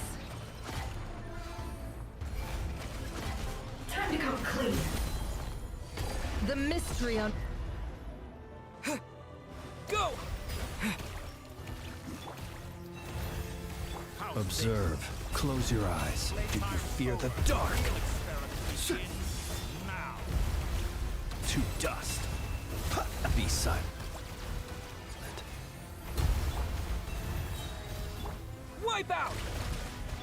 For the everlasting forest. Dottore is too powerful with the artificial moon marrow in his arsenal. Fighting him is futile. Quickly!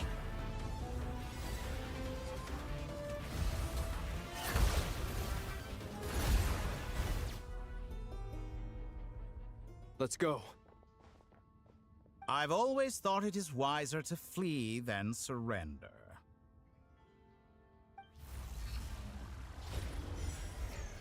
Watch out! What the? Forget about me! You should... Where's the Traveler?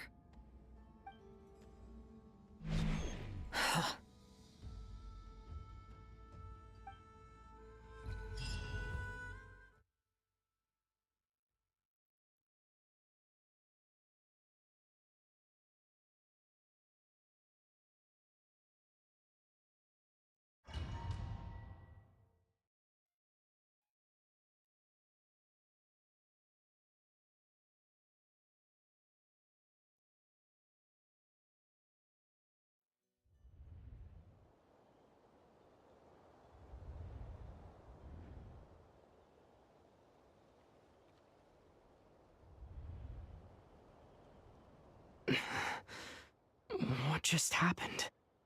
Nasha Town? How did I get here? Strange. I remember being trapped by Dottore during the battle. And now all of a sudden, I'm here. Something weird is going on. I guess I'll start by exploring the area. Traveler? What brings you here at this hour? Huh? What are you in the mood for today? A hot dog? Or something else? We've got some special discounts at the moment. Want to see the menu? Sorry, I'm not hungry right now. Ah. Well, feel free to take a seat for now. Let me know if you change your mind.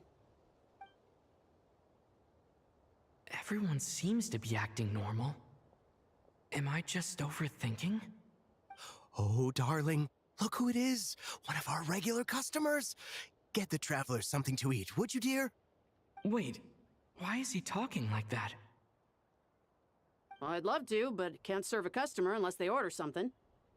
Anyway, I take it your business is wrapped up? Yes, thankfully. It was a long trip, and it's left me feeling pretty exhausted. But the upshot is, I won't have to leave again for a good while. We can have some quality time to ourselves. Wait, these two are a couple? I see some kids around too. I didn't know they had a family. Hey there! I haven't seen you in ages! What's keeping you so busy? I've been looking forward to playing with you again. You forgot already? You're silly. Daddy brought you over to our house recently. We had some snacks together. What is she talking about? We've had a lot of customers over the last few days, so we've been real busy. And like my mom always says, some people are more than just customers. They're friends. Oh, another customer's arrived. I better go see what they want. This is all wrong. I never once heard the owner of this restaurant talk about their family. It certainly isn't a family-run business. And that child? I don't recognize her at all. Could this be a false memory? Very good. I knew you had it in you. Aren't you going to try the house special? When did he show up? No. None of this is real. You don't seem to like it here. That's fine. We can change venues.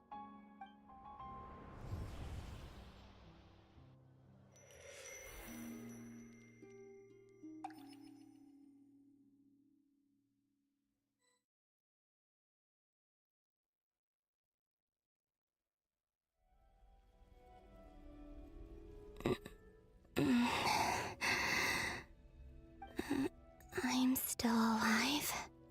Where is this place? It took all my strength to open the moon gate, and then I leapt into it. So this is the moon's reflection? The mysterious realm beyond the gate?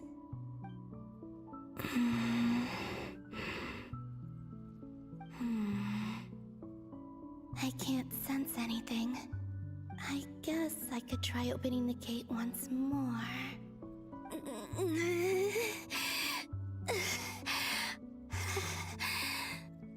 No response. Maybe this space can't be opened from inside. If this was the space that killed both Revier and his lover, then why am I unscathed? Or... no, I'm not unscathed. Even the air here feels frozen in place. There is nothing here with which I can restore my power. I should conserve my strength and proceed with caution.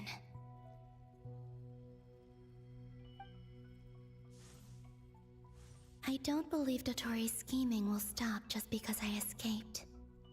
If there is any chance that I can get back to the others, any chance at all, I must return.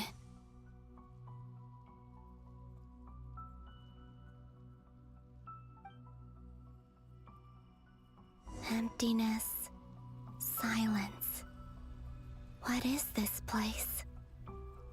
Or maybe the real question is, what is it for? What's this? Looks like it responds to my power.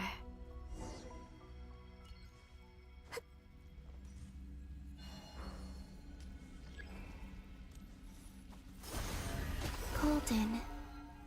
Like Kuvaki. Is it some sort of guide? And why does it feel so familiar? I might as well follow it.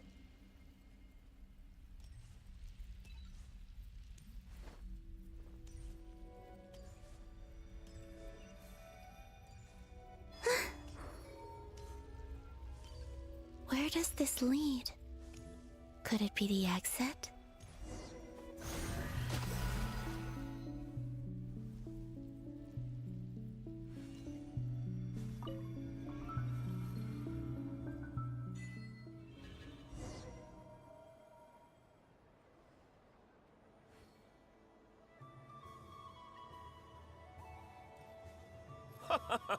Welcome home, Moon Goddess. Is this Nasha Town? But isn't Moon Prayer Night over already?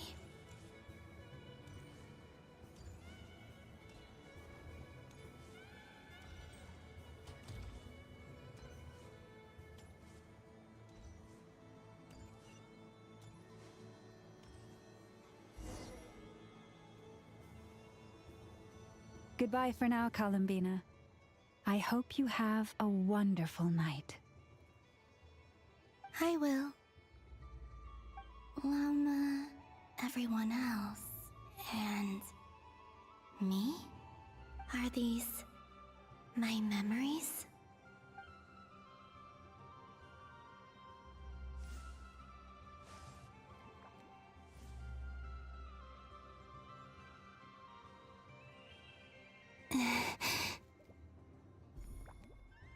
I can't touch them. It's as if we're separated by some impenetrable power.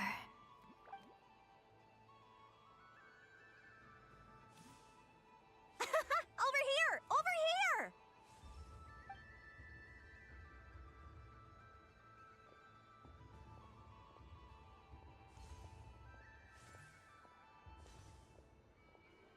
But the people in these memories pass right through me. Just like when I disappeared. If only I had known what would come to pass after that. Even so, I should still take a look around. Just being back here, it gives me the strength to keep going.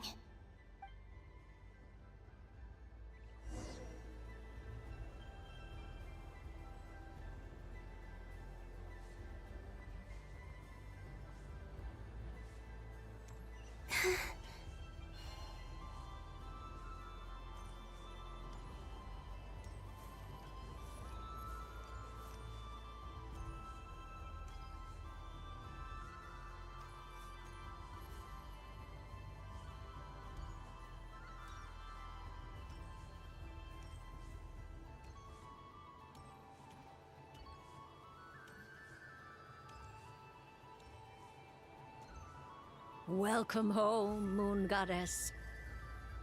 Oh, you're the genuine article. Alice was right. This Moon Prayer Night was worth watching after all. Oh, yes. That was the fortune-telling stall run by Barbeloth from the Hexen Circle.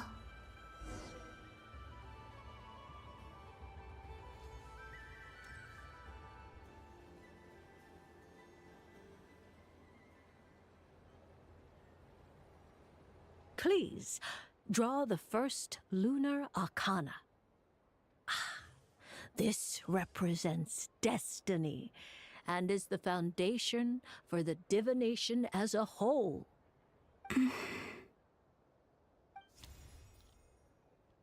My destiny. I believe the card I drew was the moon. Now that I think about it, Barbeloth's divination was absolutely right. It's almost time to draw the last card. The one that represents the future.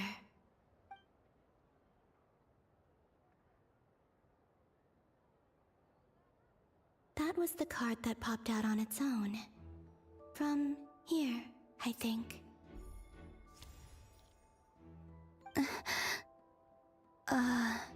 Kuvaki Pulse? What? Fascinating. I've never encountered this before in my role as a diviner. What's going on? Did that card leave the deck because of my influence? All I did was try to touch it, and then... Maybe this memory space is not untouchable after all. Are there weak points in the barrier? Or is it possible that there's more to this space than my memories alone? This card is death. I need to get to the bottom of this. I'll try touching something else.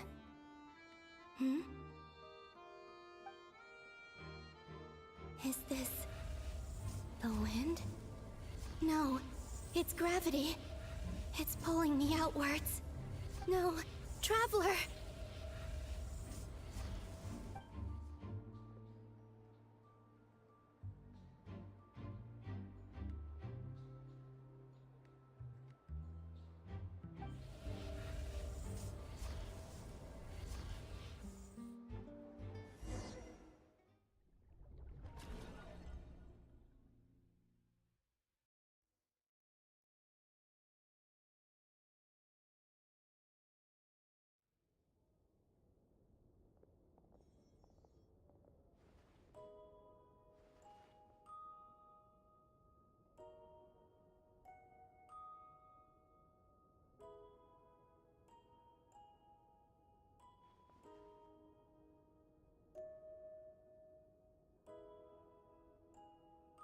Haimon, listen to me.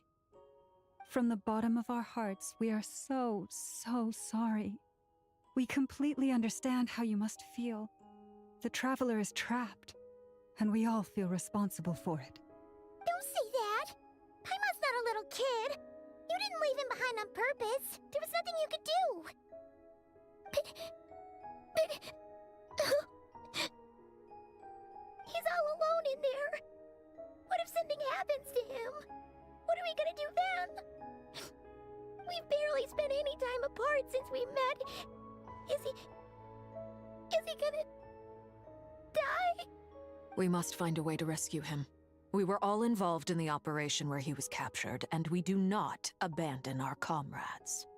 That being said, it won't be easy. Through conversation with the others on our return, we've arrived at a basic idea of what we're up against. Dottore lab has clearly been in operation for a lot longer than we realized. We found many monster samples stored there. In all likelihood, they were materials he used to research his latest technology. We also know that through his contact with the phantoms of Hyperborea, he gained knowledge about the moons and certain Hyperborean technologies.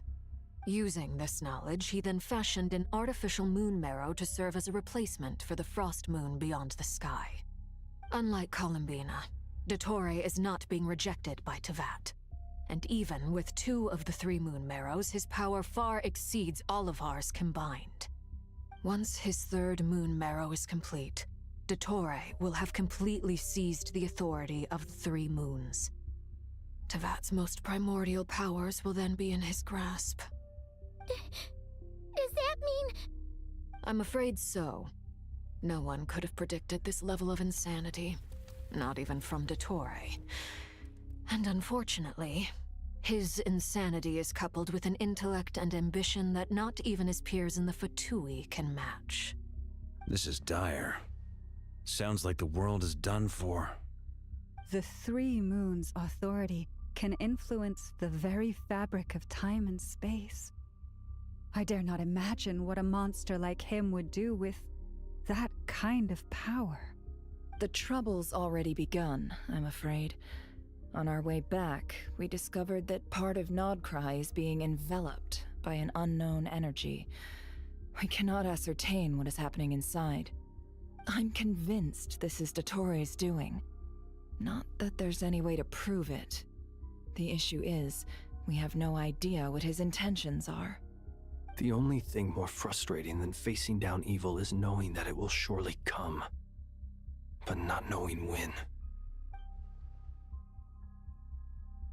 The Doctor is guilty of numerous crimes at Mondstadt as well. One of our knights, well, former knights, his father was murdered by Dottore. His ideology and methodology are a danger to everything in his path. from individuals to entire nations. He does not feel guilt, even when he acts against his own people. He doesn't see them as his own people, that's why. People like him see everyone else as beneath them. Right. He views other people only in terms of how they can benefit him. That's the basis of all his social connections. Granted, he's hardly the only harbinger to pursue their own interests. We all do. And Her Majesty is gracious enough to permit it. Still, her mercy has its limits. Dottore actions have gone beyond even what the Fatui could have imagined. Usurping divine authority to become a god. For a servant of the Tsaritsa, that goes beyond being disloyal. It's treason of the highest order. We can't expect him to heed the Tsaritsa's will once he gains the Three Moons' authority. Even we Harbingers consider him the most self-interested among us. Poor Traveler. Of all the people to get caught by... We have to go save him right now! Please! We gotta find a way! Paimon, I promise you, we are with you all the way. I get how you feel. I do. But it's gonna take more than strong emotions to take down an enemy like Dottore. What we need now is more information. Right. We can't even guarantee he's still at his research center. Before we can think about mounting a rescue operation, we need to confirm the Traveler's location. I'll find a way. Paimon knows, but... She's so scared. If anything happens to the Traveler... He might be the strongest person Paimon knows, but he's still human. He feels pain and bleeds just like anyone else. Then think things through before you stick your neck out. Unless you want to lose your head. Sandrone. Miss Sandrone, you're okay? Put the stuff over there, and be gentle with it. Am I okay? As you can see, I've had to move my whole livelihood out of the Experimental Design Bureau.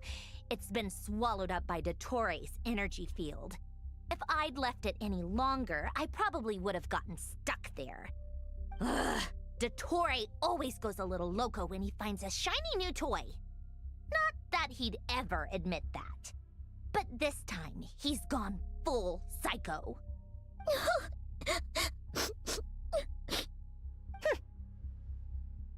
Just go ahead and cry already. Sorry.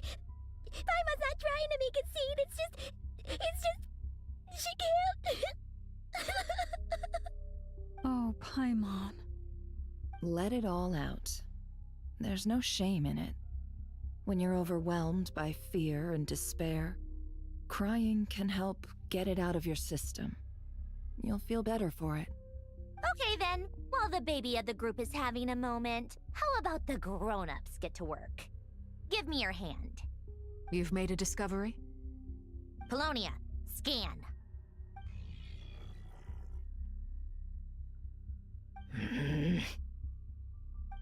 You, hand, now. Oh, I thought you'd never ask, my lady.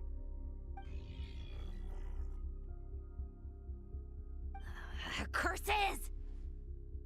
You're next, then you.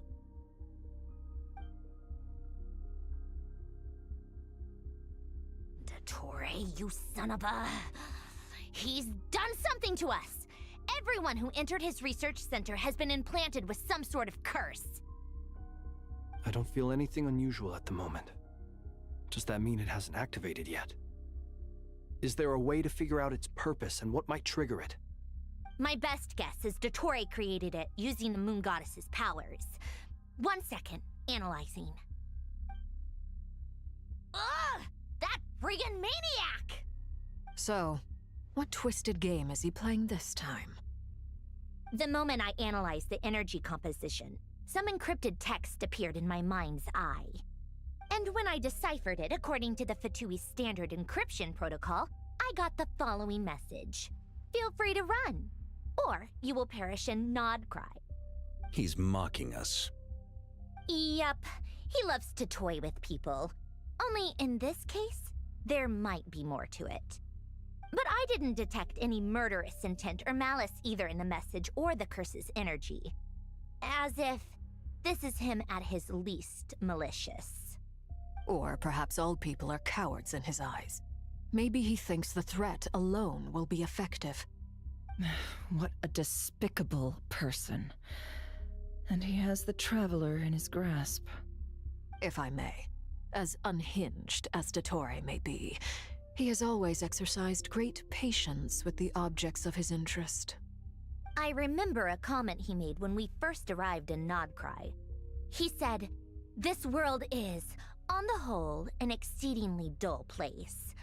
But at least there are a few intriguing features, such as the gods, or the Traveler.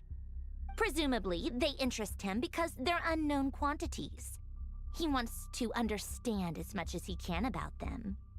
Agreed. The Traveler is Tevat's fourth descender. All Harbingers are aware of this. Since Dottore took such pains to capture the Traveler, he is unlikely to kill him right away. Okay, but we still have to do that rescue operation. Of course. I also think we need to read between the lines with Dottore's message. If he's encouraging us to run, that means we mustn't leave Nod-Krai under any circumstances. My guess is, his curse will only trigger if we leave.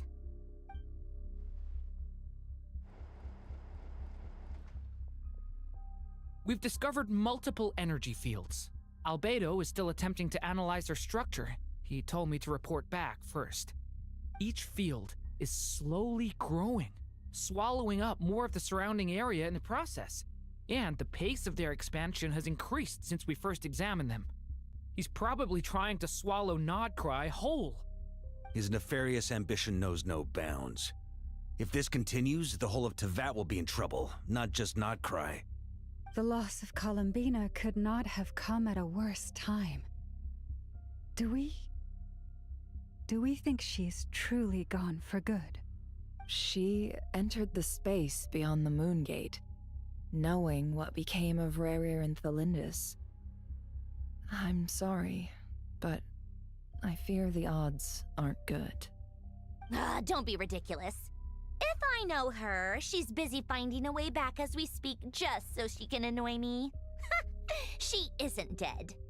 Whatever has become of her, the fact remains that we are two comrades short on the eve of a decisive battle. We need to find out the Traveler's location, but there is also other work to be done. Agreed. Whatever Dottore's planning, we have to get the local populace somewhere safe. So, as well as a rescue mission, we have to organize a mass evacuation at the same time. It would be best if someone could approach leaders of neighboring nations and negotiate emergency asylum for Nod-Krai's inhabitants. Can anyone handle that? Snezhnaya is one option. I'll see what I can do. This would be so much easier if the Traveler was here. No! Stop thinking like that, Paimon. Paimon will join you. She's pretty well connected thanks to the Traveler. Maybe it'll come in handy. Either way, that's what the Traveler would do if he was here.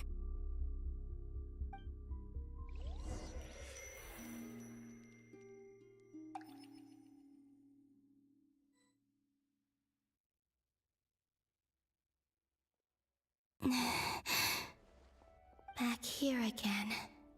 That gravitational force that pulled me back. Is this where it came from? When I saw that memory of Moon Prayer Night, I think I influenced reality. Was it just a coincidence?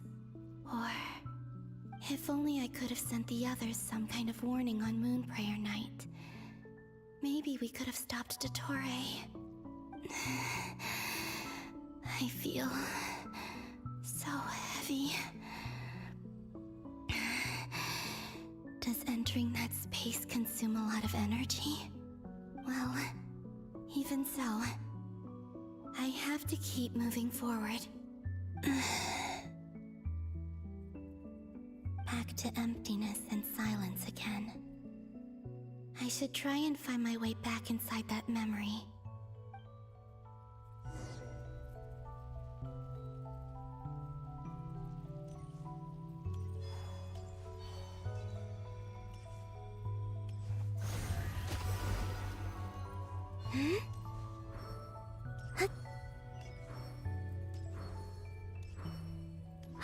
The entrance from last time isn't showing up. Looks like I need to gather these scattered fragments.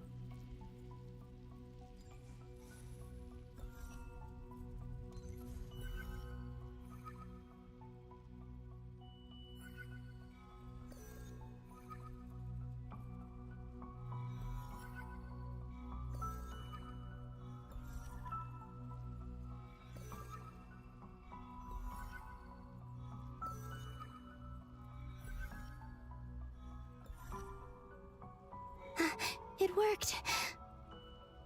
Hopefully I can stay inside for a bit longer this time.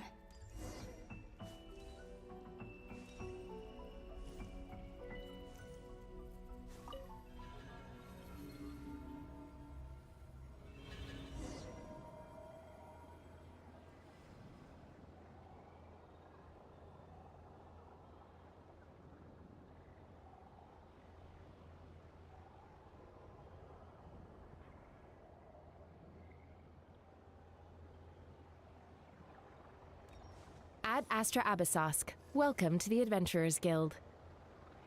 What? This doesn't look like Moonprayer Night. Extra, extra! Latest issue of the Nasha Express! I don't think I've ever been here. Maybe this space isn't comprised of my memories after all. There aren't any festive decorations around. Is this Nasha Town after Moonprayer Night ended? Did Dotori's plan not affect the town? Or is no one aware of what happened because he used the Three Moons' authority? Let me see if I can influence anyone else. So, what do we do next? Wait, that voice. Paimon? The most important thing right now is to find that mage. Lauma the Traveler and Mr. Varga are here too. I'd better go pay the Fatui a visit. Traveler!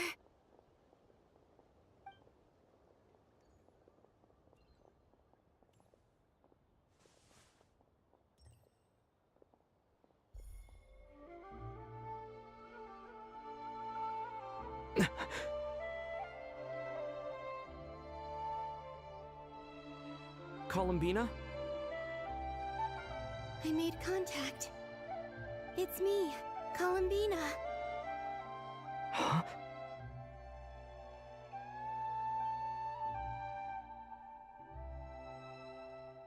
Traveler? Let's go! This is no time to be spacing out!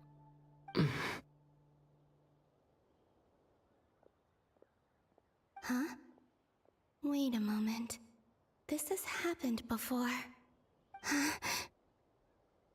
This is what happened when I disappeared. I stood right over there, thinking that no one would ever find me again. It was only when he called my name that I decided to follow them. But did he turn around because he sensed my touch just now? Is it really possible that from in here, I can change the past? If I keep following them, maybe... Huh? It's that gravity again.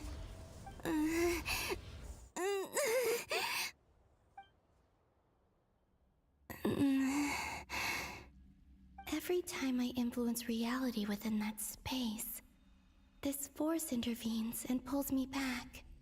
It's as if it's trying to stop me from leaving.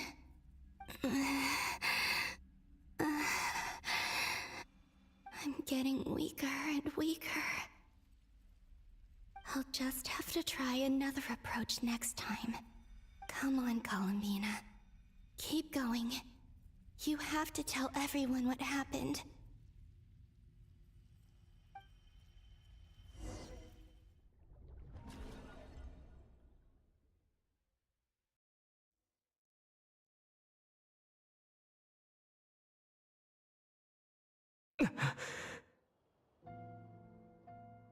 Suddenly, I've been plunged into darkness. Alone. It feels strange. As if something has grabbed hold of me. Is Torre now powerful enough to interfere with space itself? Look at you, standing so still in total silence. I almost didn't recognize you. Hello there, traveler. He seems to be in a good mood. Wait, what's that behind him? Ah, so you noticed. This is the completed trilune. 2 primordial moon marrows and 1 artificial specimen. You are wary of it. Good. Maintain that reverence. You performed well in that recent battle. Brave and reckless as always. Courage is the sign of a true hero, and impulsiveness is the hallmark of those who strive to advance. I say this not to belittle you. Most creatures are far more timid by comparison. 3 moon marrows? Does that mean the artificial one is now complete too? Well spotted. What do you think?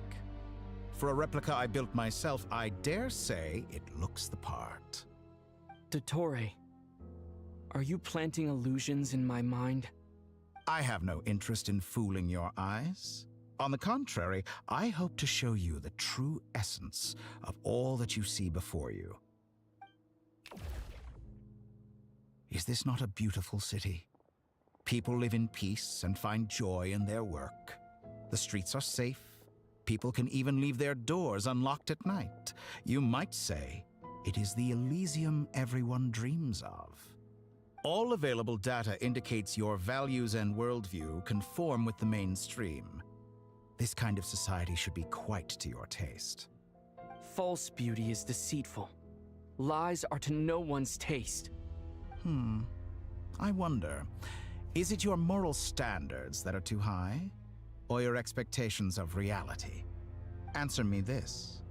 If someone existed in a sweet dream from the moment they were born, a dream in which they never once felt pain, which do you think they would consider superior? The dream or the reality? That's pure sophistry. It has nothing to do with your actions. As I suspected. You have yet to understand all of this for what it really is. What do you want from me? You sound impatient. Do you think the only reason I'm keeping you is because I want something from you? If it's not, then why haven't you killed me yet? No one can stop you if you're as powerful as a god. I'm delighted you recognize that fact. I believe we last squared off in Sumeru. Ah, the memories. How time flies. You and I have both grown. I'm not surprised that Arlecchino and Sandrone worked with you. You've always a way of slowly but surely ingratiating yourself with all levels of society. People laud you as a hero, but I suspect there's more to it than that. Oh, but to be clear, I don't say that to flatter you. Do you always give your opponent an appraisal before you deal the final blow? Call it a long-time habit. I'm a researcher, and one of my duties is to give an objective assessment of my subjects. But you misunderstand. We are not opponents. Not at this moment. I just want to talk. Think back to Tartaglia, Arlecchino, Capitano, Colombina, and now even Sandrone.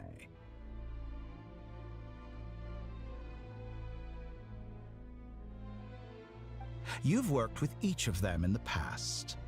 I believe you can work with me as well. What makes you so sure? Well, why not? Should the good associate only with the good and the bad befriend only the bad? I like to think we could have a more mature relationship than that. Surely you don't think all your relationships are grounded in friendship or shared ideals? People come together because it benefits them to do so. If you think of the people you admire, you must surely admit that they have provided some benefit to you. Morality, ambition, dreams. People have plenty of words to embellish the nature of their relationships. But once you break free from those ethical frameworks, you will see that the only thing connecting the two of you is mutual benefit. And that is what I'd like to talk to you about. We're finally getting into it. He's probably been planning to kidnap me for a long time now. But for what exactly? He has the authority of all three moons. I won't be able to gain the upper hand in a fight. Best if I pretend that I'm willing to negotiate for now. You say you're a god, but you also speak of mutual benefit. What could a god want that the three moons cannot provide? Excellent question. But before I answer, I would ask you the same thing. Gaining Bina's allegiance was a rare and extraordinary feat. But the Moon Marrows are now in my hands, and I have the edge over her. For this artificial moon is not being rejected by Teyvat. Her identity and lineage may have been a thing of glory in the old world, but they were also shackles that prevented her from ever integrating into Teyvat. I, on the other hand, you may view me as a thief, but I have overcome that limitation. So what is it that the three moons cannot grant you? What stops you from negotiating with me to get what you want? I don't make deals with lying psychopaths. That's quite an accusation. Are you expecting me to get angry with you? Well, this is one aspect in which my personal growth has served me well. In the past, my less mature self might have been disappointed, perhaps even angry, over a small setback like this. Like when you and Lesser Lord Kusanali joined forces to oppose me, for example. But things are different now. Just as the rich do not quibble with the poor, I no longer find myself perturbed by these trivial affairs. Human relationships end with conflicts of emotions and interests. But relations between humans and gods are different. And ours is even more unique. I have ascended to the highest heights and laid claim to unprecedented horizons. And you were no ordinary person to begin with.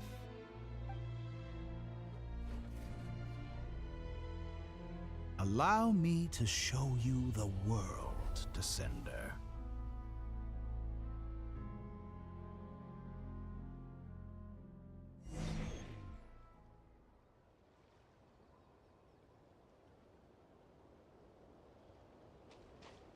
To stand, walk, jump, sit, and lie down. These are the most common of behaviors. Have you ever wondered why we were born following such laws? Who stipulated that we could not fly instead of walk?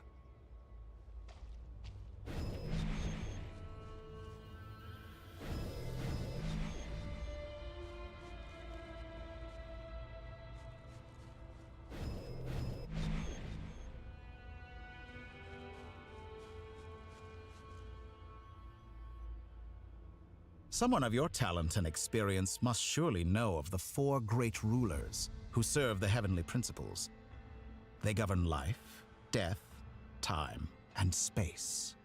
One wounded by a blade will die from blood loss or infection, and one who falls into a lake will drown in agony. The elderly wallow in solitude, and the solitary age faster. Eventually, new life is born, only to embark on the same path of suffering. These four divisions anchor the world and shackle those who live in it. But they themselves transcend its boundaries, squandering the power bestowed by the heavens. All who live yearn for equality, but unless the gods prostrate themselves and profess that they are mere servants of the living, equality can never exist. Who makes the rules we must live by?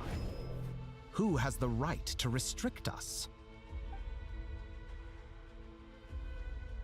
The limits of the body can be rejected.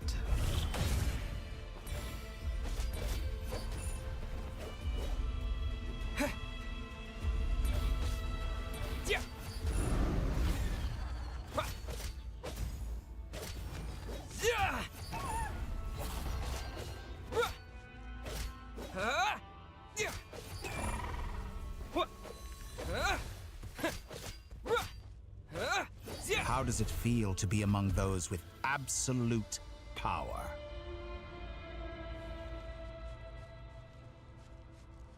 You cannot conceive the extent to which your flesh hinders your mind and spirit.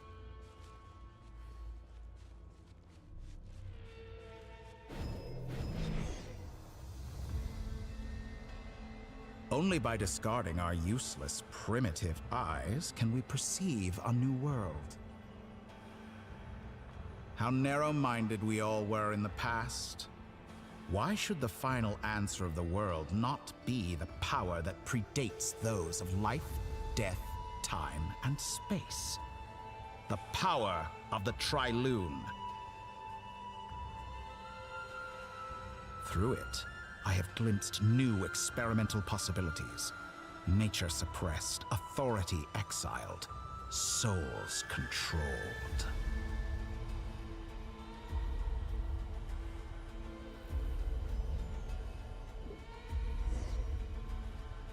You know, I heard recently that a group of critics reviewed countless stories and drew an interesting conclusion. They found that it is more often than not the villains who strive tirelessly to push the boundaries of progress. In fact, long before this, someone voiced a similar idea in an academia editorial. I felt a great affinity with this perspective. I have never been afraid to step up and play the role of the villain. Fanatics are trampled down for their transgressions, and those who transcend are rebuked for their audacity.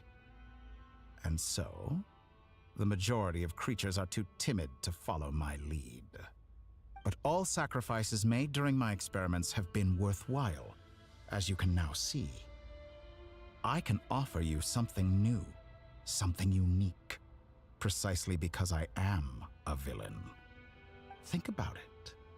We are eternally bound through mutual interest. Can you truly say you would never turn to malice if it could give you the life you dream of? After all, what value do perfection and purity really have? They are fragile and feeble things, utterly tedious. I say, better to be governed by a flawed humanity than a gnosis. The true seeker of knowledge is the villain who undergoes countless tribulations in pursuit of their goal. I'm sure many people have told you that you're different. Because I'm a descender? Exactly. Very clever. But what has that got to do with you? I do not conceal my wicked deeds, my selfish desires, or my greed. A true researcher must act as I do if they are to understand and speak of the truth. And yet, a knowledge seeker like myself will inevitably grow tired of studying Teyvat beyond a point. You have traveled to all corners of the world and met many people. Along the way, there have been moments when you were misunderstood or even became a wanted criminal.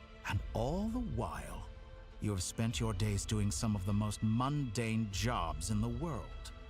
You fight and toil, claim minuscule rewards from my friend Pantalone, then you fight some more, winning some battles and losing others as your search goes on.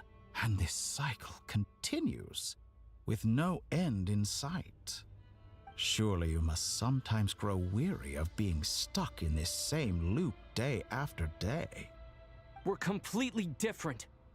I embrace everything that life throws at me. I am engaged in every step of my journey. How does that make us different? I too embrace what life brings, researching everything that interests me. Think of all the novel things I've managed to create, like the artificial moon marrow. Don't you see? As unique a specimen as she was, even Bina is not irreplaceable. Take that back! She's gone because of your actions! I didn't say that to anger you. Though admittedly, I don't see what there is to be angry about. Anything Bina could do for you, I can do better. I know what your ultimate goal is. You wish to walk the path your sister walked, and seek answers from her at the end of that journey, don't you? Someone like you could never understand what it feels like to care about another person the way I care about her. Perhaps not. But that doesn't mean I can't help. I could find your sister right now, bring her before you, and make her give you the answers you seek. Don't be so presumptuous. You'll never begin to understand the situation between us. Oh, no. This is no presumption. I'm only offering what I know is possible with the power of the Trilune. But it seems like you would sooner continue with your journey through this world. Why? Do you truly desire this journey? Or is it simply a necessary process from which you cannot escape? Think of all the time and energy you have spent, everything you've had to endure just to make it this far. Is this really what you want?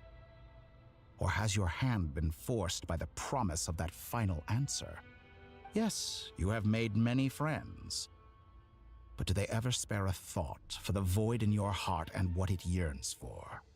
What you want is not friends. It is family. But do they know this? I, on the other hand, am far more considerate. Join my experiment, and in return, I will bring your meaningless journey and all its struggles to an end. This is a malicious attempt to manipulate me. But at the same time, he's stating some very human truths. Of course he's right about my predicament. How can I deny it? I have faced ungrateful strangers, never-ending troubles, an endless quest for answers. I want to see her. After everything I've been through, words can't describe how much I miss her. How much I want to be reunited with her, wherever you are right now. Do you miss me too?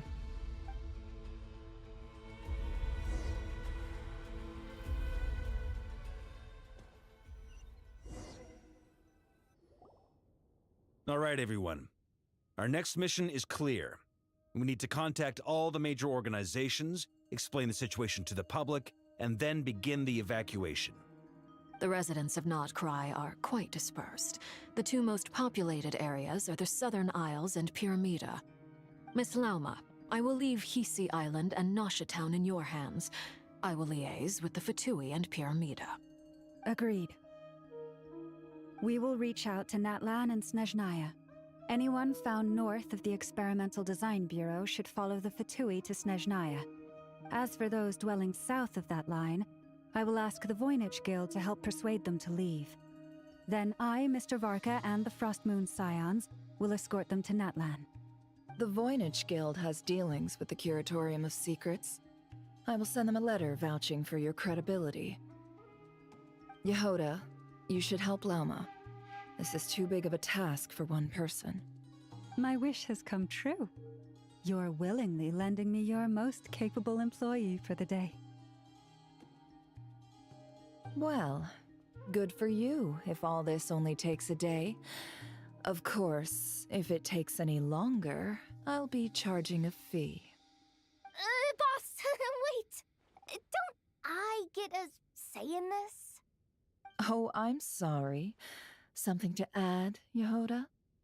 Well, no one's more important to me than you, boss. And remember how Lauma healed your eyes after that big battle?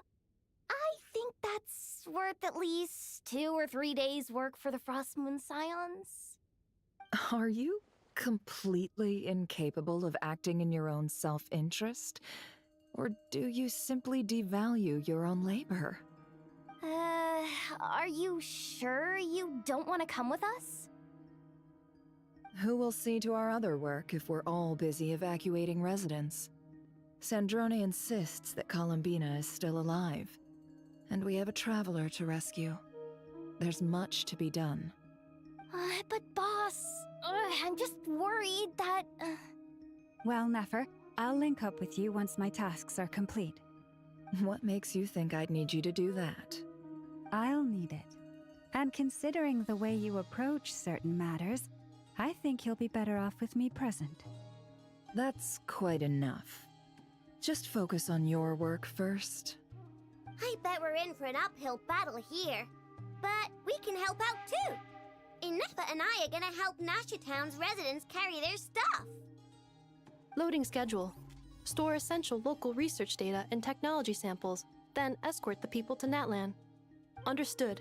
I will execute this to the best of my abilities. Great stuff. Thank you, ladies. I've contacted the Lightkeepers. A colleague of mine will join us shortly. I will persuade them to conduct a thorough search of the region to ensure that no civilians get left behind. As for me, I guess I'll be making an early return to Sumeru. I think it's important that someone informs the Dendro Archon of what's going on in Nod-Krai. Roger that. Someone should inform Mondstadt, too. Mr. Duran, can I trust you to handle that? I think you fly faster than any of us can run. As an added incentive, get there fast enough and I'll see about getting your gliding exam waived. Really? Ha! Mission accepted, sir. I intend to stay behind and help Miss Sandrone with her research. She has some alchemy-related questions that she'd like me to explore. She recognizes your expertise, then. I wish you a fruitful collaboration. Thank you. In truth, I was surprised to hear her express an interest in subject matter outside of machines. I believe she has been investigating some Fontanian technology recently. She made a point of bringing the relevant materials with her when she left the Experimental Design Bureau. She's sorting through everything in her room as we speak. I should mention that we have one other friend who isn't present. He hasn't made his position in all of this clear. But if we know anything about him, he's likely investigating on his own. Paimon's been very quiet today. But I know how close she and the Traveler are with the Natlanese. She should come with us to the border. Okay. Paimon will do her best. Make sure to heed Sandrone's warning. Many of us have been cursed by Dottore. As such, under no circumstances should anyone cross national borders. Remain within Nod-Krai. That aside, personally I have faith in Columbina. Things look grim, sure, but who knows how it'll play out. Same goes for rescuing the Traveler. Both of them are important allies and friends. We'll be counting on you to gather intel on them, Miss Nefer. Oh, wonderful. You're all here.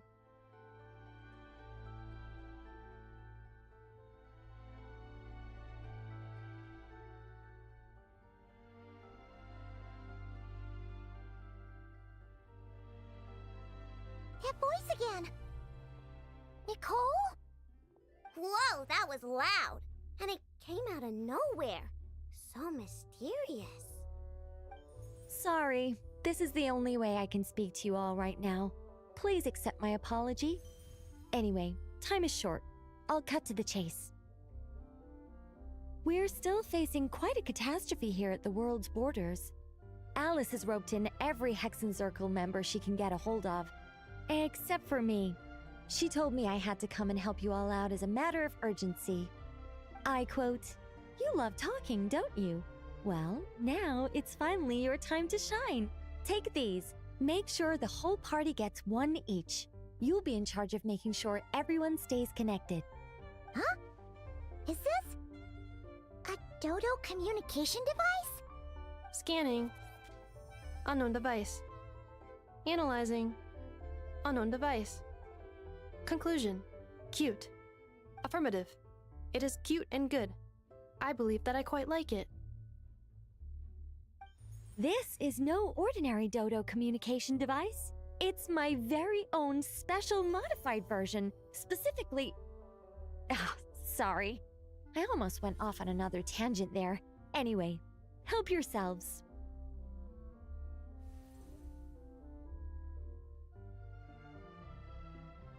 It will allow us to communicate over long distances within Nod-Krai. No more worrying about shuttling messages back and forth. What astounding technology. Am I right in assuming that it relies on your personal abilities to function, Miss Nicole? Yes, exactly. Right on cue, Albedo. I'd love to brag to you all about how it all works. But no, next time. Anyway, I'll be right with you all, serving as a communication hub. That's all from me. Head off as soon as you're ready. I'll be staying here to keep watch, and I'll be sending you my blessings.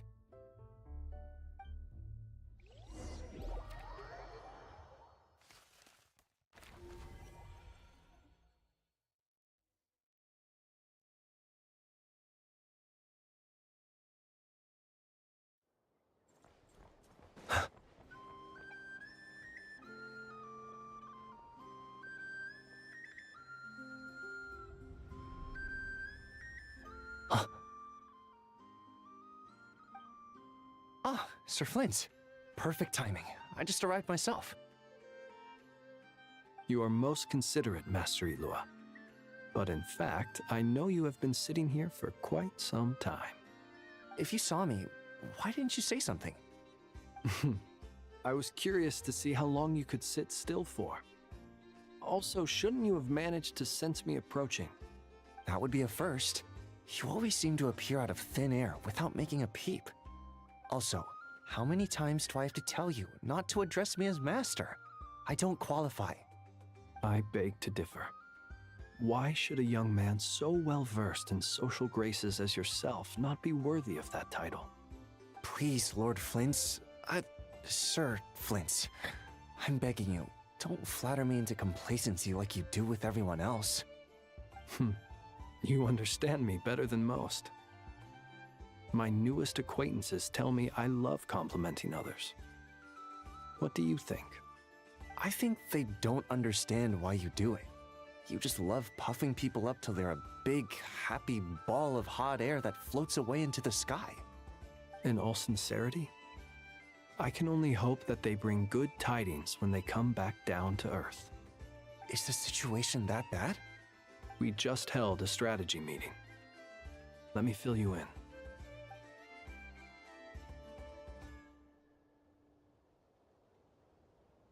In short, we need everyone gone from Pyramida. We also need a team of lightkeepers to scour the more remote regions of Nod-Krai for civilians to evacuate. I only hope we have enough personnel. We do. Old Man Nikita will definitely help, and we can recall anyone out on patrol to focus on this instead. Good. I'm sure you and the others will make short work of this.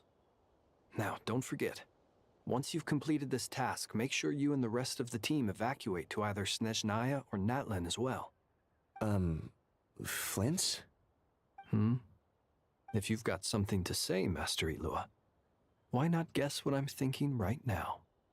You mentioned that you have something else to deal with later.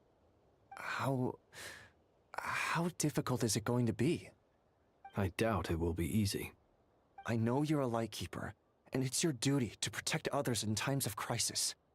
But I have a feeling that you'll be walking into grave danger. However bad things have gotten in the past, Nod-Krai has never faced a mass evacuation before. But from the sounds of it, you don't intend to come with us. I don't mean to pry, and it's probably none of my business. But whatever it is you're intending, you don't have to go through with it, you know. I've been afflicted with some sort of curse, and I'm told it may well trigger if I set foot outside of Nod-Krai. As such, I cannot leave. I have to act, if for no other reason than to fight this curse. What? No. Why? Why would anyone want to curse you? There are plenty of people out there willing to trample over others in pursuit of their own goals. Frankly, Sir Flint, I am furious. You're making light of what is an incredibly serious situation. Indeed I am. And? And what? I told you, I'm furious about this. Nothing I can do about it, I'm afraid. Things happen, and we just have to deal with them. If you find yourself feeling angry, perhaps start by drinking a big glass of water. Hey, you mean you're completely unmoved by my anger? I'm devastated. Then allow me to express my sincerest regret. Come by the lighthouse sometime. We'll catch ourselves a few fish, have a little barbecue, play some cards, and bask in the sun. Maybe I need to spell this out. Lean in a little, Flint's. Oh my. This doesn't bode well. Word is that you were caught up in a real horror show recently. People were amazed that you returned safe and sound. They've been debating whether you're even human. I've returned safe and sound from plenty of crises. When you say people, do you mean other people? Or do you just mean you? Fine. I'll be frank. You're not human, are you? Heavens. Now that's a horrifying thought. You know what? Forget it. We'll revisit this once it's all over. A sound plan. Albeit a little ominous sounding. Just promise me you'll come back in one piece, all right? For you, Master Ilua. How could I refuse? Also, please pass my regards on to our colleagues. Tell them, thank you all for your assistance. Please put safety first as you proceed with the operation.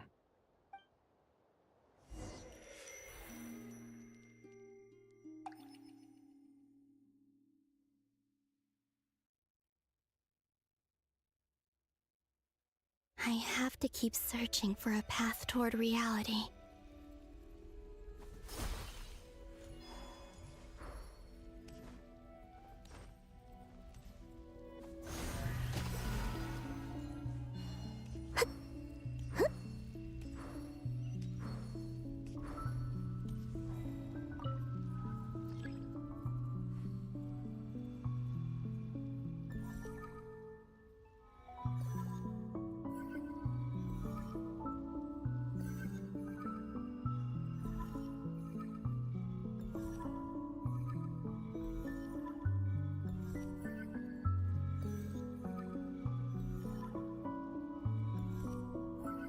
This should do it. The last 2 times I tried to influence reality in this space, it consumed a lot of Kuvaki. I'll try and be more careful this time. I need to leave key clues behind using less power. I hope everyone still remembers what I said on Moon Prayer Night.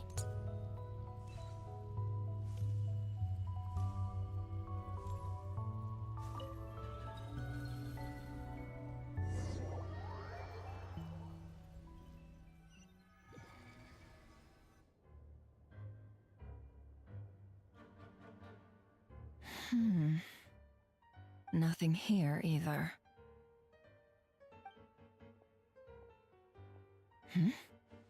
Flint's? Ah, Miss Nefer. What are you doing here? Unless... I just spoke with Ilua about arrangements for the search and came for a walk nearby. As for you, why would... It appears we think along similar lines. And neither of us likes to accept things at face value. As well as figuring out how to gather intel on the Traveler, I wanted to confirm some of my own suspicions. Also, we'll need to bring a lot of force to bear against Ettore, even if we're only looking to rescue the Traveler. We can't leave anything to chance. You don't think Bina perished either, do you? I'm merely considering the possibility that she survived, just as you are. How much can we really know about a deity like her anyway? Do you remember what she said on Moon Prayer Night? About using moonlight to send messages to us? Of course. I think that's why we're both here. Where have you checked so far? I've been focusing on the outdoors. Anywhere the moonlight shines. I checked most of Nasha Town, but didn't find anything. I checked the Curatorium of Secrets, and a few rooms where I thought I might find some leads. But no luck here either. The only places I haven't looked yet are the rooms in the flagship. But process of elimination isn't the only thing that brought me here. Oh, really? What's your other reason? After all that build-up, our mystery ally never showed up even once!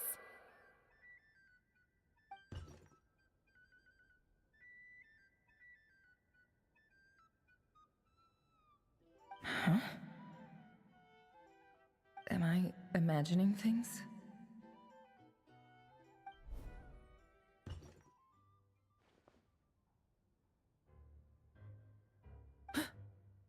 Come on, let's see what's going on. Oh no. I knocked over a vase as soon as I came in. It must have been caused by a Kuvaki fluctuation when I entered the space. Although, it seems like I'm not about to be pulled away this time. It looks like as long as I'm careful with my actions, it doesn't count as influencing reality. Anyway, is this the flagship? The Traveler mentioned that's where he was staying. I only went into the lobby last time, so I've never actually been here before. How does this space work? If nothing else, I can now be sure that it is not simply memory. He mentioned where his room was. I think it's this one.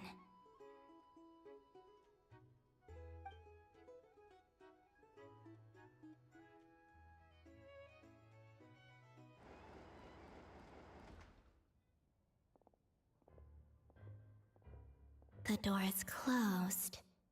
But if this is anything like when I disappeared, then maybe...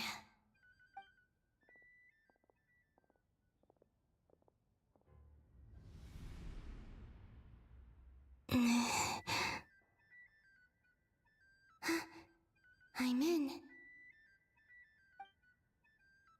He and Paimon aren't here at the moment. I hope he's okay. I wonder what happened to him after that battle with Dottore. Best not to dwell on that for now. I need to try and leave them some clues.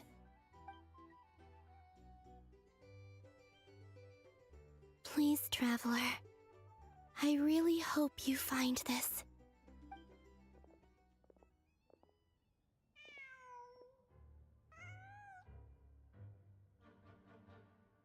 Huh. Just a cat. Nothing else here strikes me as noteworthy. Didn't you stay here for a couple of nights once? Before Rerir showed himself, yes. It's also where the Traveler and I first met. Did you notice anything unusual during your stay? I remember thinking how much noisier the flagship is at night compared to the graveyard. Other than that, no. The Traveler and Paimon were most congenial neighbors. This is where they've been staying, yes? Over here? That's right. I wouldn't usually condone breaking and entering, but we can make it up to them later. Focus now. I have to write a message on the wall using Kuvaki, just like I said on Moon Prayer Night. Simply open your windows on nights when the moon shines bright, and the moonlight will naturally flow towards the words I have written. Here goes. I'll need to carefully control my strength.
There's a noise outside the door. Is he back?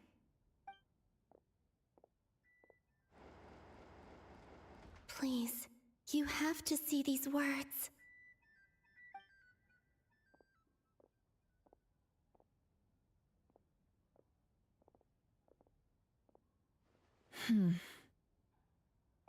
Well, do you sense anything?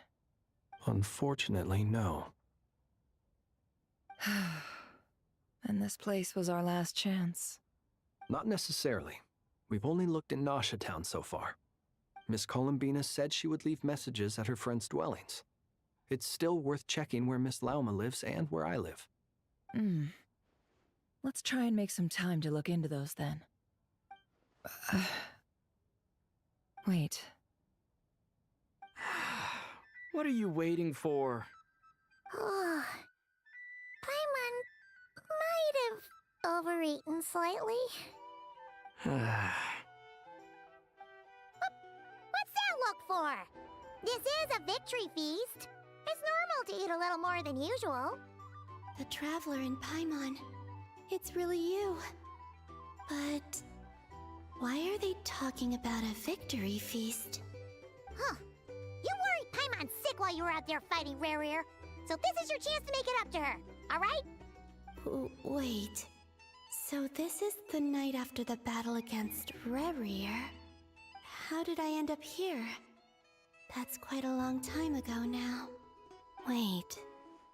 Time. That's it. Every time I've entered reality within this space, it's been at an earlier point in time. Every one of those points has been before I fell into the moon's reflection. And everything I've done to affect reality really did happen in the past.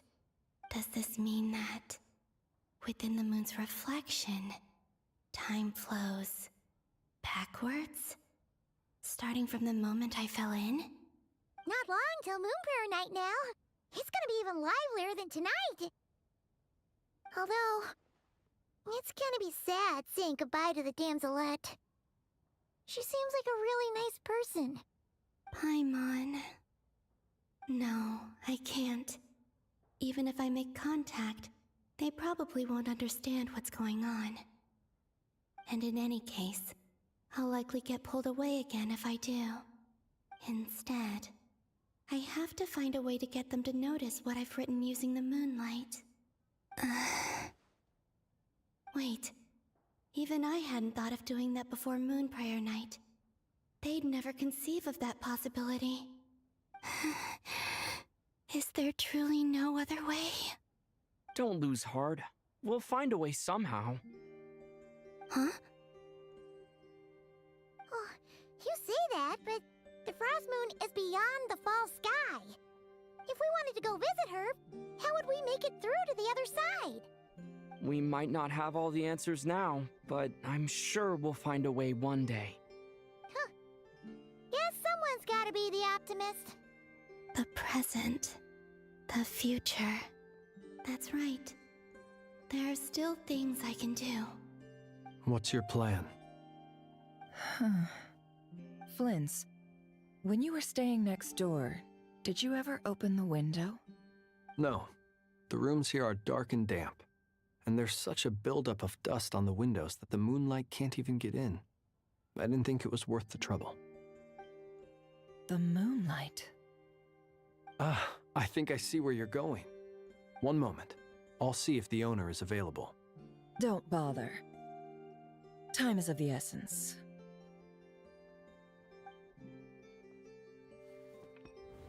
Time. Even if no one sees what I've written at this moment, maybe someone will remember what I said after Moon Prayer Night. I need to write down as much information as I can. And maybe one day... Huh? What's up with you? You can't even hold your cup steady. Are you getting tired? A little. Well, you should probably hit the hay then. You've had a really tough couple of days for you.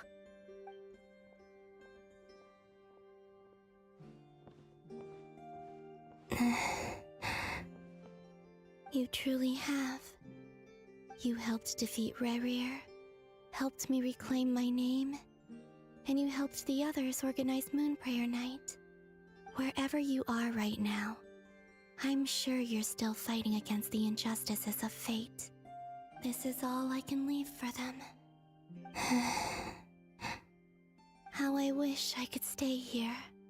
But it's time for me to go. I hope to see you again in the next time, and if the opportunity presents itself. I will surely return to your side. Huh. Columbina. She's alive. Not only that, but she's left us an entire wall's worth of clues. She even wrote down what would happen on Moon Prayer Night. It's just a shame we found it too late. I am here. Time in this place flows backwards. I am constantly moving forward. It sounds like she's found a way to influence the past using Kuvaki. But her future is our past. So, these words have been here ever since we defeated the Ray Hero Solnari. We just never discovered them. Which came first, the chicken or the egg? Do you ever mull over questions like that? Only when I'm in a good mood and at leisure. Well, I never do. Everything that has happened already belongs to the realm of fact. As a business person, and especially an intel broker, what I do is extrapolate from those facts to try and read the future. An admirable philosophy. It's a means of survival. Let's go. We have a wall's worth of clues to share with the others.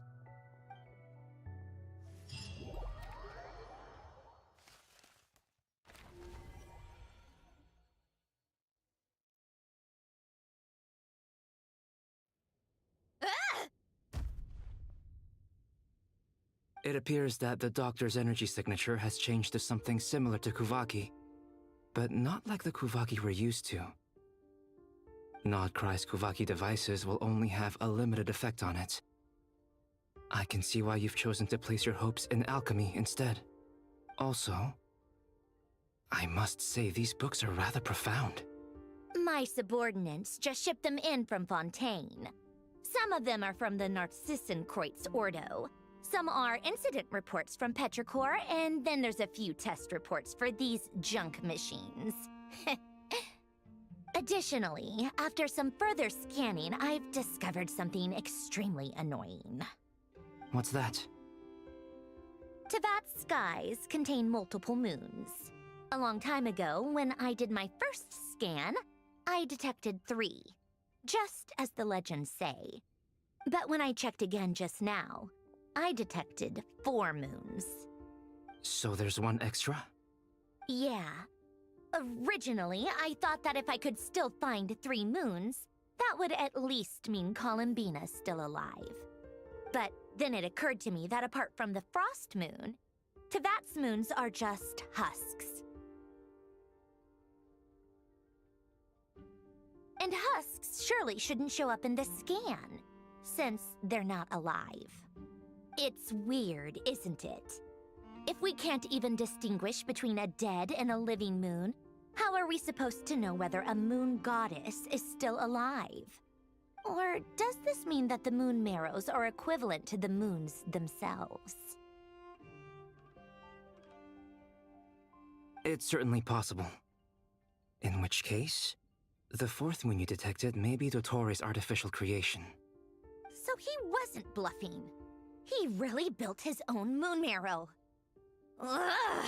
I'm so mad right now! It's easy to get overwhelmed when you have too much on your plate. Maybe you need to relax. Perhaps try going for a walk. Or simply take a few deep breaths. Nothing can calm me down at a time like this. I need more time, and I need progress.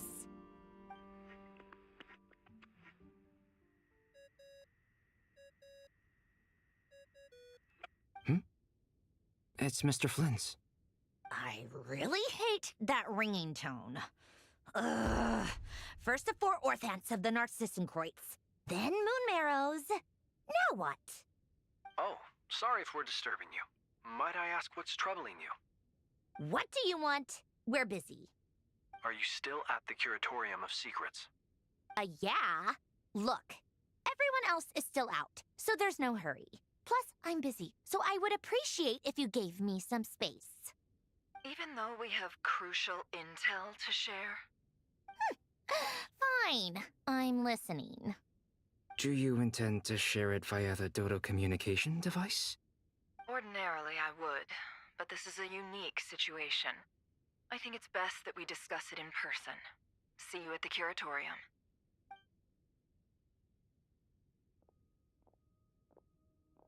All right then. So, what's the situation? The rest of the team is still out working on their missions and evacuations, but we've decided to fill you in on the most crucial information first. Sandrone, you were right. Columbina is most likely still alive.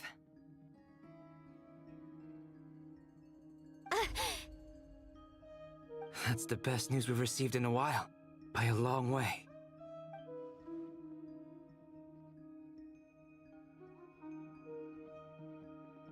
Random locations.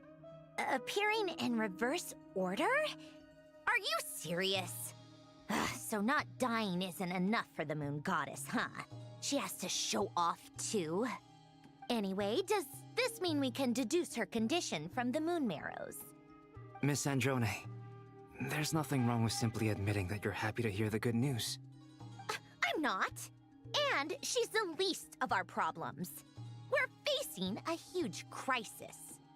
If she can't control the flow of time in there, she's just gonna keep moving backwards.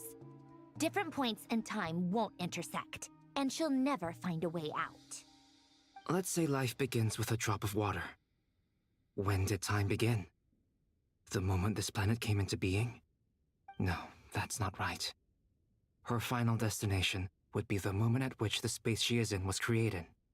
But it doesn't seem like we can influence that space from the outside world. So how can we help her? Also, if she's alive, Rarier and Thalindus might be too. But as far as we know, neither of them have come back out. That space may not have an exit at all. I'm afraid I must concur with Miss Nefer in this. Can't exactly argue with that. Let's leave it there for now. I've taken notes on everything you said. Will it help with your research? I doubt it's gonna help with breaking Dottoro's energy fields. But who knows when it might come in handy. Better to have it all written down than try to remember everything when I need it. All right, I need to get back to my research. Mr. Albedo has made a lot of suggestions that will require my undivided attention. Sure, I'll stay here. I have things to work on.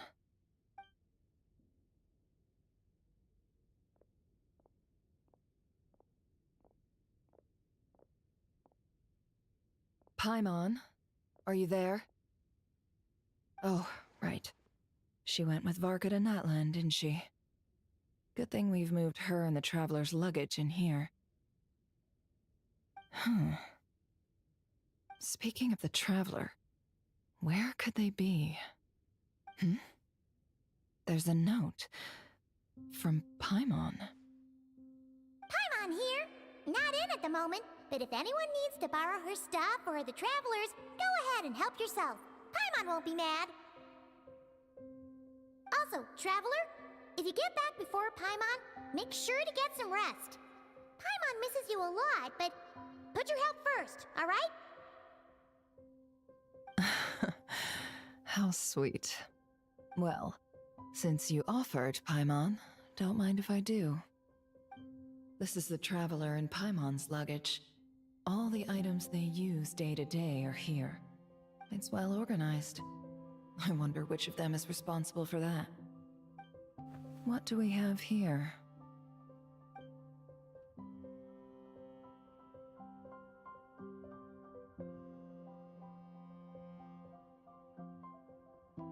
The camera captured a special moment that can only occur between people who are close to one another. You can really sense how the photographer feels about their subject. I wonder why this picture was placed outside. Is it because Paimon recently looked at it?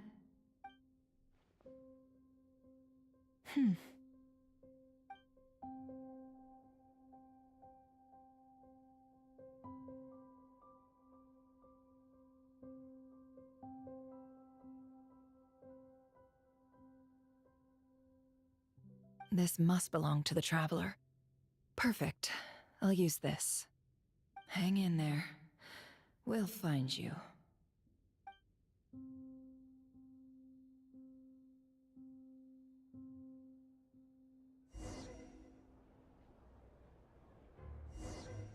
Polonia. Search keyword world formula and bring me all relevant books.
Let's see.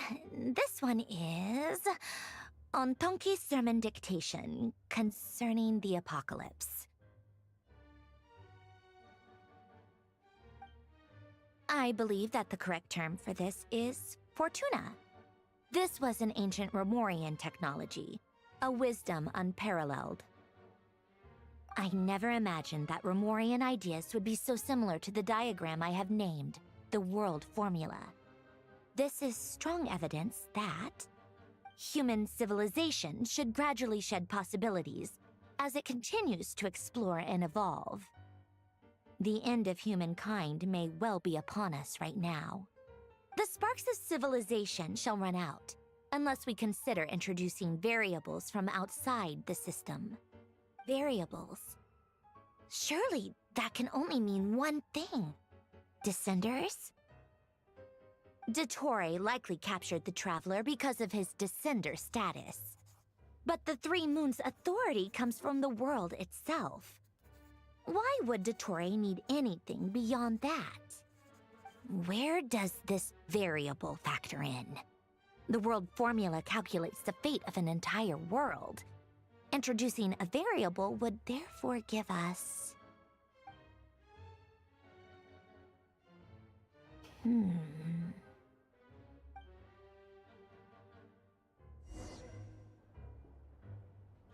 Polonia, search keyword pathway and bring me all relevant books.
Otonki Sermon Dictation. Explications on the Chemical Marriage. These titles are pretty esoteric. Observe and compute the pathway displayed in the guidance diagram. Deconstructing and reversing its effects could generate potential ideas. So, it's one of Renee's draft lectures. Deconstructing the pathway. I suppose that could lead to a breakthrough.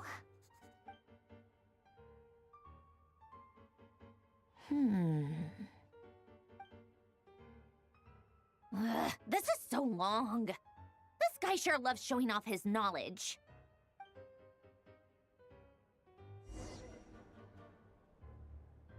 Polonia. Search keyword tree model and bring me all relevant books.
Most of the experimental devices proposed by the Lilia Crucis Ordo are built based on the simple and basic logical structure of a tree model.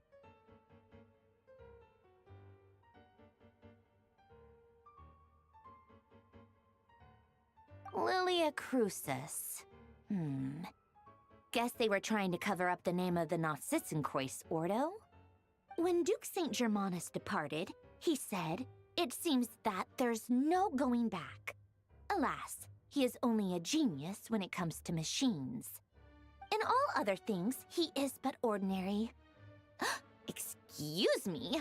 I'm sorry. That's just ridiculous. What kind of book is this? Great Detective Herlock, the Alchemist and the Clockwork Saint? Isn't this a novel? Come on. Still, the author swears that they knew Renee well. Whatever. I guess it's not beyond the realms of possibility that Renee would say nonsense like that on occasion. Memory, wishes, souls, and persona. Frankly, this sounds more like occultism, but if Albedo vouches for it, I suppose there must be some alchemical basis to these techniques.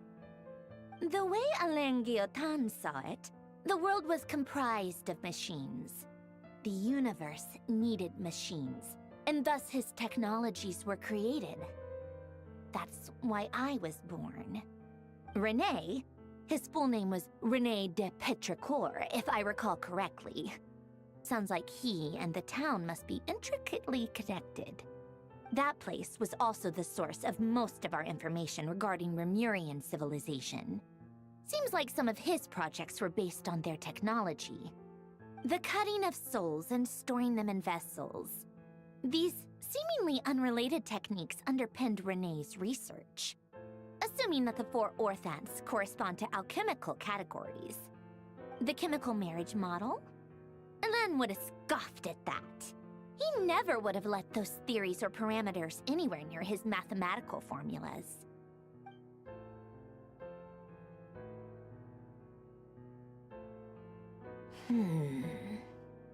What was Elen's view on Renee? I know he mentioned the name, albeit very rarely. Oh, now I remember. Elen's old notes are here too. They mentioned Renee once.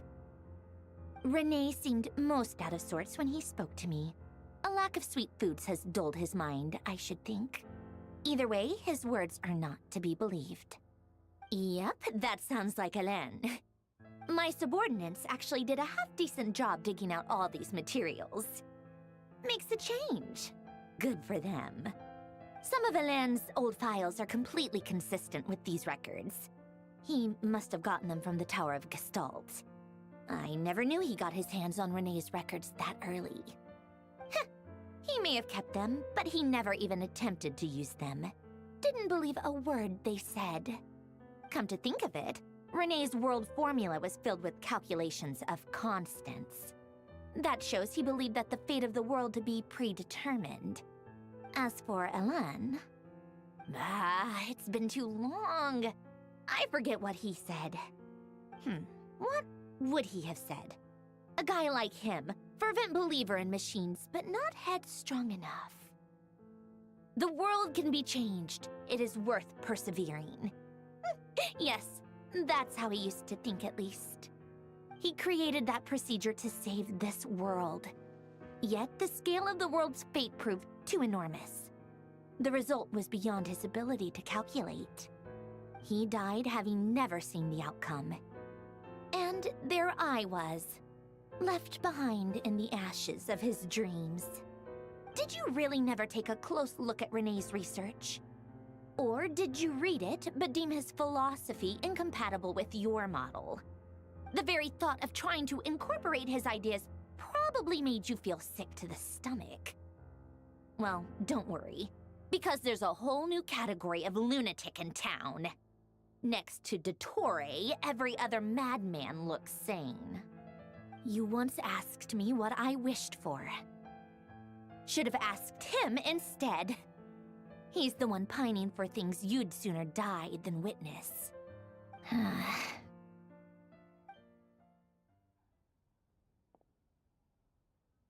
Even the tiniest variable can make big waves in the present. Now then, allow me to put these incompatible fragments together in your stead. First, establish and verify the existence of the Great Circle. Absolute nihil on one end, absolute reality on the other. Now, search between these two extremes. Then, the construction criteria. Variables. The sparks of civilization shall run out unless we consider introducing variables from outside the system. Input variables. Traverse the world, space-time, and civilization, then extract the essential nodes from the records to determine which variables they point to. The primordial power that differentiated itself from the void. The power of light. Yes, light. Records. Hyperborea. This is horrendously complicated. After all that, I'm still missing a few variables. I need to think this through again. How do you think it looks, Polonia? Like the frenzied scrawlings of a madwoman? Fine, keep it to yourself. It's not like you can talk anyway. I'll assume you gave it a passing grade. I jest. But true madness does often start with trying to save the world. What What would Arlecchino and Columbina think if they saw this incomprehensible hen scratch? They'd probably have me institutionalized. So would Rosaline. She's been dead for a while now. When I close my eyes and think back, I can still see her face. And that enormous dress she used to wear. Such a bizarre choice. What possessed her? Oh, and the clack-clack of those heels used to drive me insane. No one's asking me, obviously, but I hope you all know that I never wanted to save the world. I'm not crazy. I don't have delusional ambitions, and that's a clinical fact. The world needs a solution, but I don't need the world's validation. It's the world begging me for answers, not the other way around.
Oh, cookies to go with the tea.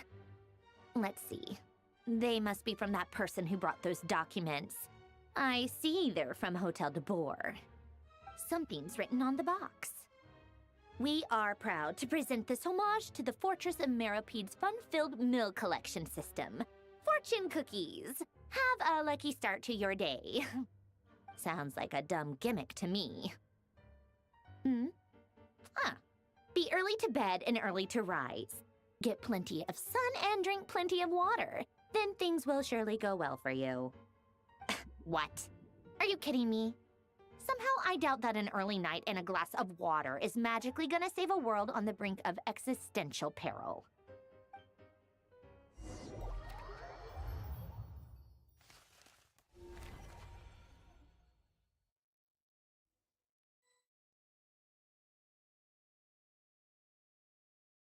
Lady Arlecchino, word has reached us that Lady Marionette's troops are all in position.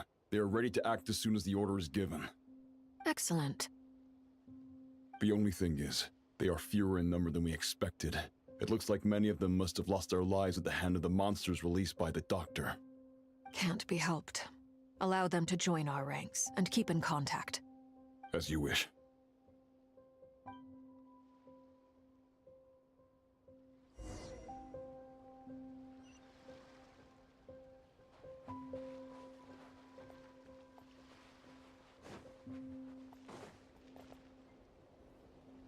It's been a while, Arlecchino. You look well.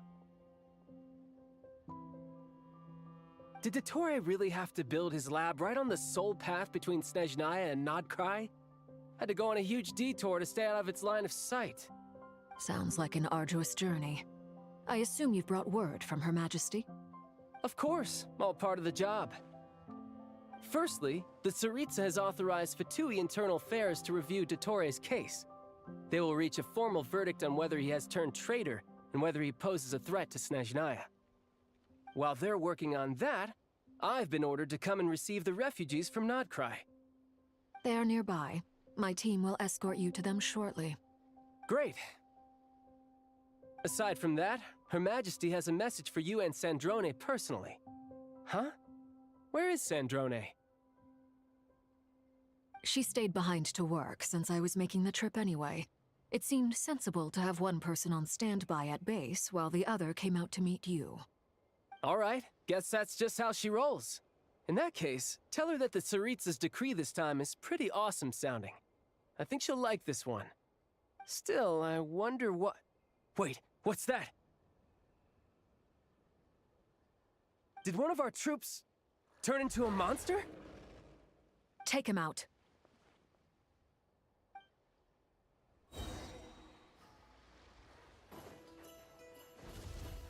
Overruled! You can run, but you can't hide.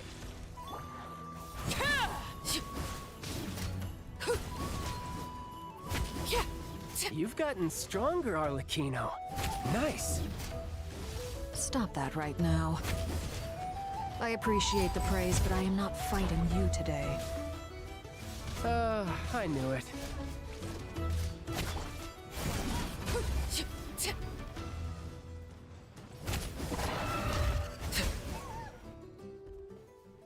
I can't believe it.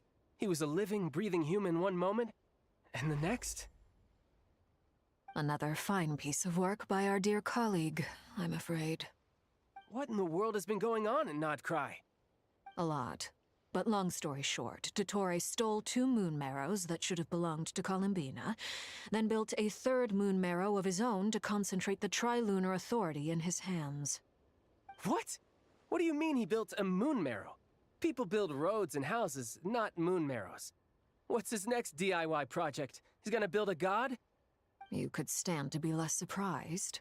We are harbingers. The work we are engaged in makes the creation of gods seem mundane by comparison. I tell everyone who asks that you once crossed swords with Rex Lapis while serving as a key supporter for Rosaline's plan. But right now, you're acting like a common adventurer. Thanks for speaking up for me. Those 2 really took me for a ride back then. Then again, surely no common adventurer would manage to get tangled up with them the way I did. That's gotta count in my favor, right? It almost sounds like you wish to repeat the experience. I might have to lower my opinion of you. No. I'll stop talking. Please, go on. Dottore is currently still experimenting with his newfound power in ways that continue to corrode the outside world.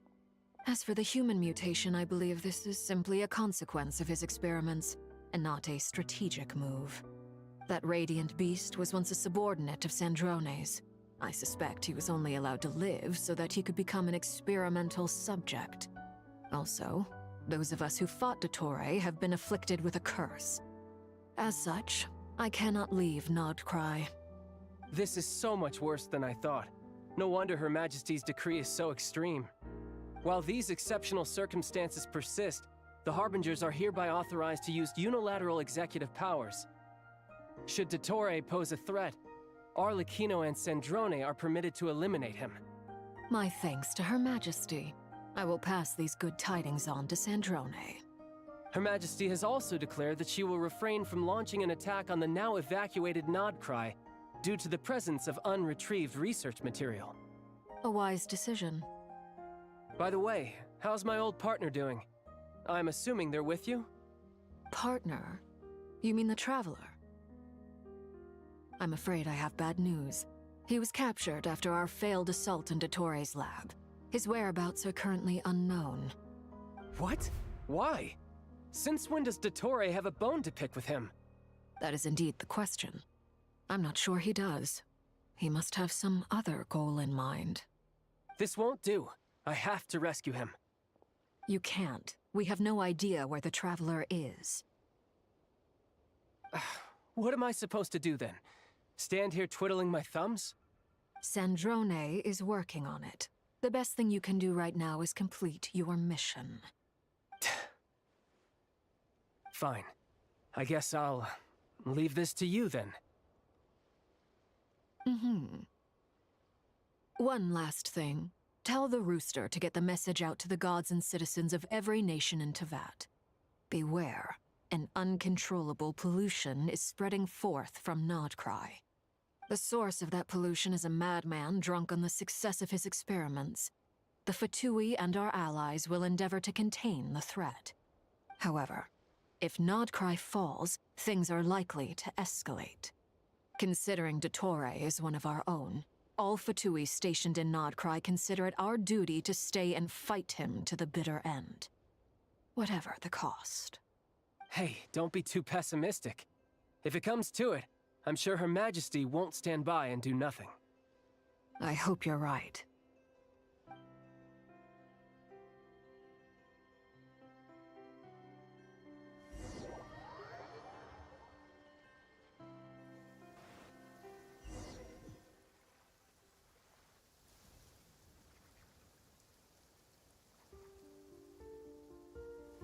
You're right on time. Thanks. Hey, do you think I'll get that gliding exam exemption? I made sure I was on my best behavior in Mondstadt. I landed well outside the city and walked in through the gates. I'll help you apply, don't worry. For now, let's see what we have here. What are the doctor's energy fields even made from? The usual attract and repel principles that govern Kuvaki don't seem to apply to them. They are very mysterious, but ultimately, they appear to be comprised of energies from the three realms. Thanks to research by Master in the Hexen Circle, we know that Tevat's 7 elements are derived from the more primordial power of the Light Realm, which is antagonistic with the power of the Void Realm. Since you have the power of the Dragon Durin within you, I'm sure you can already tell that this energy field contains no abyssal energy. That's true. It's not abyssal energy, it's something pure, wild, and untamed. I've been thinking about something. Do you still remember the device that Dory supplied from the Academia when you and Miss Columbina fought Rarier? That was one of the most marvelous feats of ingenuity I've ever seen. The design, the craftsmanship, the material selection. I couldn't fault any of it. Not to mention the operating principles. Surely the most ingenious feature of all. Dory didn't go into detail on how it functions, but I have a working theory. The clue was that Miss Columbina was somehow able to use the pyro energy that you provided, despite the fact that, as a moon goddess, she should only be able to use Light Realm energy in principle. Now, all elemental energy is, of course, derived from Light Realm energy to begin with. Hence, I suspect that the device works by restoring elemental energy to its original state. This presumes a theoretical model of the 7 elements akin to that of light refracted through a prism. Perhaps it is no mere analogy. Maybe there is indeed a prism in this model. I almost wonder if the idea for the device was conceived based on direct observations of said prism. It would explain how such an ironclad design concept was achieved. It is at once a masterwork of engineering and a groundbreaking application of the Academia's latest elemental theories.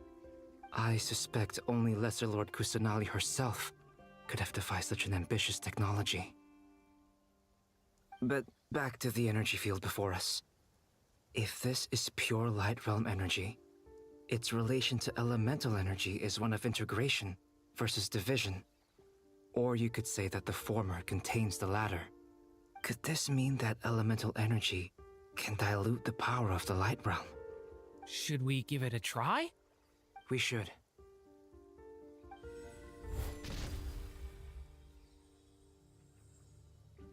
Ha! It works! Clear signs of disruption were detected at the periphery of the energy field. This indicates that elemental energy can disturb or even negate the field. Now you try. All right, here goes. It's working! Switch to abyssal energy and attack again. No surprises there. Abyssal power drains the energy field to a significantly greater extent. I now feel confident in asserting that the energy field is indeed pure Light Realm energy, and that elemental energy can dilute it. But the energy field is huge. How much elemental energy will it take to neutralize it? We don't have to neutralize it completely. We can try other approaches. That's all for theory.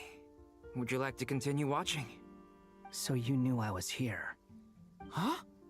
When did you get here? A while ago.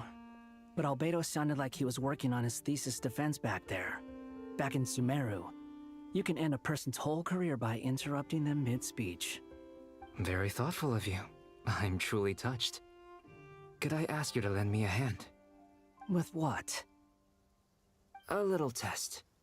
Try using anima to unleash a concentrated assault with circular blades, with the goal of breaking through at a singular point.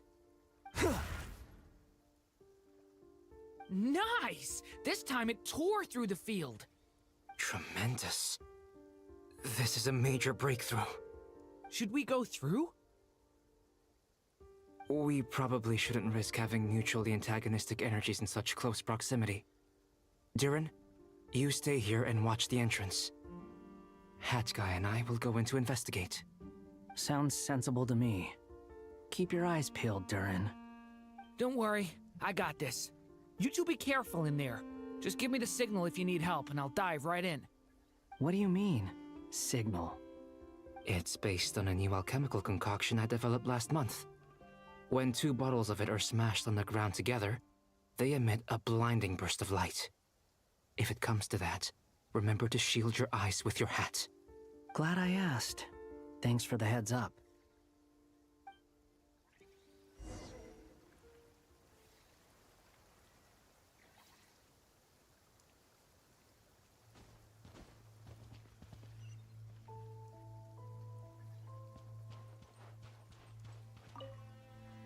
Like I thought. Beyond a certain distance, we can't see the opening where we came in. Maybe that's to prevent people from escaping.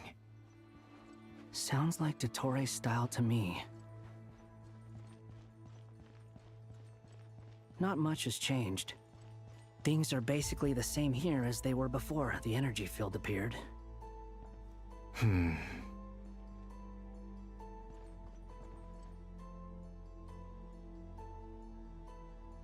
They have no heartbeat and they're not breathing. We can only assume they're dead. But there are no visible wounds. Also, there's an animal squatting next to each body. It's watching us. That's not an animal's gaze. What are you trying to tell us? Doesn't seem eager to talk. I guess maybe it's just an animal after all. Let's keep looking around.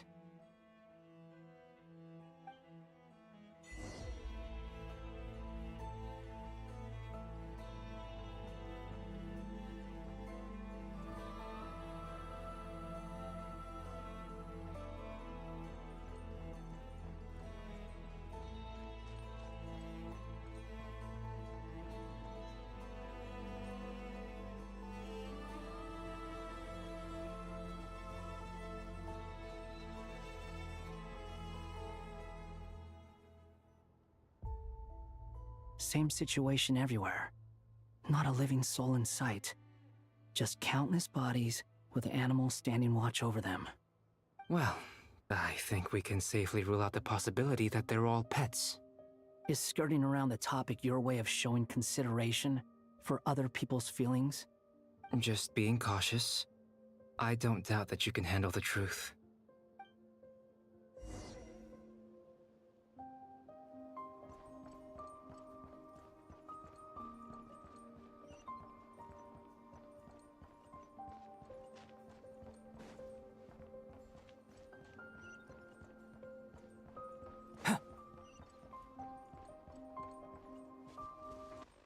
Careful.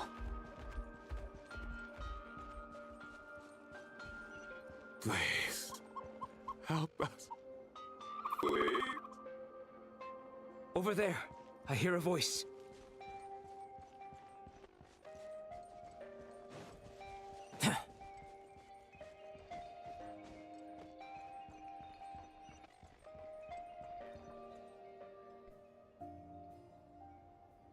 Please, help us. Please. What happened here? I don't know. Suddenly, everyone collapsed. Then my line of sight got lower. I still have some of my senses left. I gotta get out of here.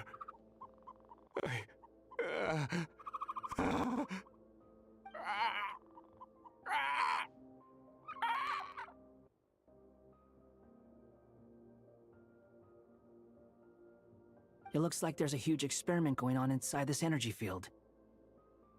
Maybe each energy field is its own giant experiment. Vile. He's swapping human minds with those of animals. Even without the other circumstances, this would be an extremely radical experiment. Those people may have lost their sense of selves, but they are not fully animals either. If they were, they would have left. But instead, their instincts are driving them to remain by their dead bodies. We should go. No sense in sticking around here longer than we need to. Agreed.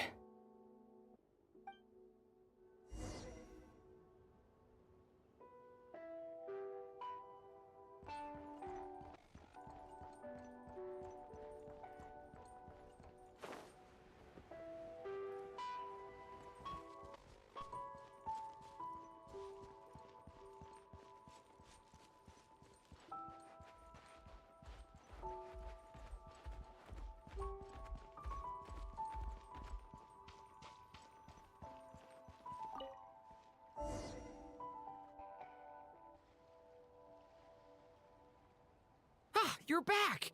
Everything okay? We saw some things that take a strong stomach. Otherwise, we're fine. We should share our findings with the others.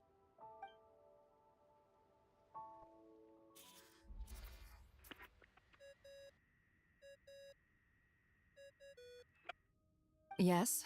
Who is it? Miss Nefer, it's me, Albedo. We found a way to break through the energy fields. With enough control, it's possible to tear them open using elemental energy. Also, we managed to take a look inside. Dottore is carrying out his cruel experiments on an immense scale. Any residents who have failed to evacuate in time will likely meet a grisly end. Sounds like he's living down to our expectations. Might I ask how things are proceeding on your end? I'm just about to get started. I'll be in touch once I have a result. Understood. Stay safe. I will.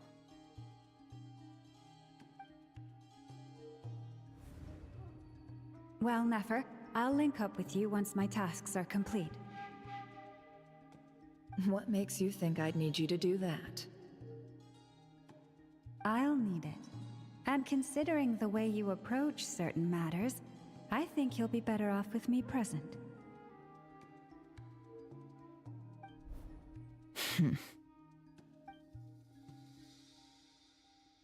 Let's begin. Entering simulation mode. A vast wasteland. Is this the Traveler's inner world? I was expecting something more vibrant, to be honest. Wait, someone's there.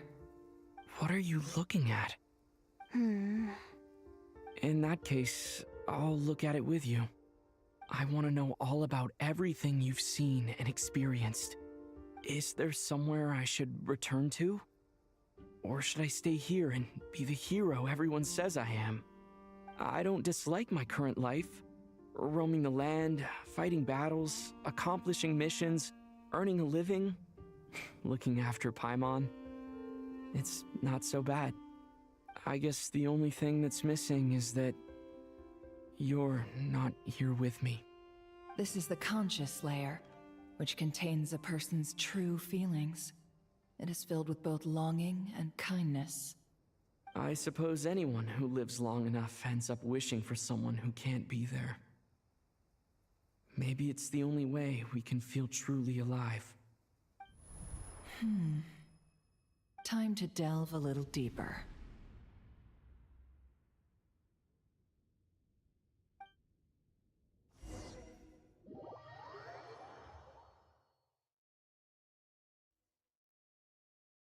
Nasha Town is hardly the optimal choice for a place to live, but it has character and a reasonable population density.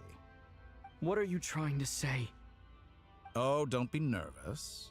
I was just thinking where might make a good starting point for your journey. Perhaps I should send you further afield. Conria, perhaps. Conria ceased to exist long ago. Once again, you fail to understand the possibilities that the Tri-Lune creates. Anything that has existed in the past, I can now recreate. You simply do not wish to see that happen. That might be because you miss your sibling and fear getting answers that you are not ready to learn. But this is not for me to judge. If we are to collaborate, we need to maintain an amicable relationship. In a moment, you will be able to... Oh no. What are you...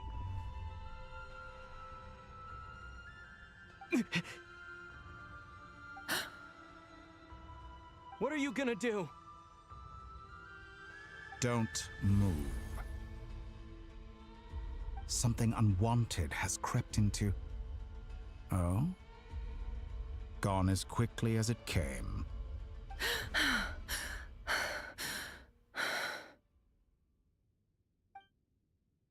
Did you save me?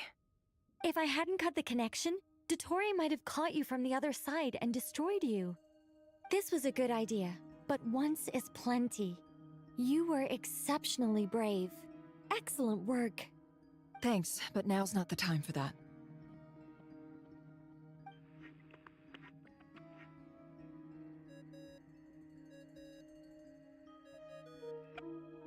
Albedo speaking. I think I know where he is. What is this endless darkness? I can't see anything, even though my eyes are wide open. But why? What happened? Ah, sorry about that. I take it you didn't notice. Just now, a friend of yours took a little peek into your mind. Could it be Nefer? How did she do it? Did she use something as a medium to connect to me? Do you think she's aware of your current circumstances?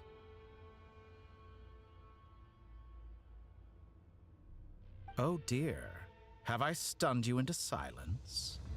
I only wanted to slow down your time a little so I could stop your intruder in her tracks. It would have been nice to capture the spy. I must say, I'm finding the ability to adjust the flow of time rather intriguing. The moment you closed your eyes, time seemed to grow impossibly viscous, didn't it? A whole month passed before you opened your eyes again, but only for you. No one else was affected. I dare say this is something only a god can achieve. Point taken. You've proven once again that you have god-tier powers. Oh, you misunderstand. This wasn't about proving a point. I was testing things out. I find I learn best by doing, and I have to admit, time is not the easiest dimension to control. I only wanted to make you sleep for a short while, but it ended up lasting a whole month. Clearly some finesse is required to wield the authority over time as I wish. I hope you're not angry with me. It was only a month's discrepancy, nothing too serious. Had I been off by a year, a decade, or even a century, that would have been quite a different story. You could have frozen me for millions of years. So much for collaboration. You aren't showing much sincerity. Millions of years? To what end? I wonder if you don't understand humans all that well. They are very pragmatic creatures who understand only that which they can perceive with their senses. If I had you sit here for a week, I imagine people might sympathize. But if I left you here for 100, 1,000, or 10,000 years, the sheer size of that number would cause it to lose all meaning to them. They would not have the capacity to comprehend your suffering, and thus they could not empathize. Unfortunately, while gods do exist in Tevat, it is ordinary humans that account for most of the population. Their lifespans are so limited, their bodies so fragile. Did you ever really hope that they could begin to understand someone like you? Your long life and unique origins make you fundamentally different from them. How long will it be before they start to treat you like the alien you are? Before you are ostracized, outcast. Alien? Even I feel bad for you sometimes. This world has made you into a slave. So many times you have served its will, and not once have the powers that be ever thought to grant you the one simple thing you wish for. You have been treated most unfairly. I can change that. I will grant you special privileges and give you back the status you rightly deserve as a descender.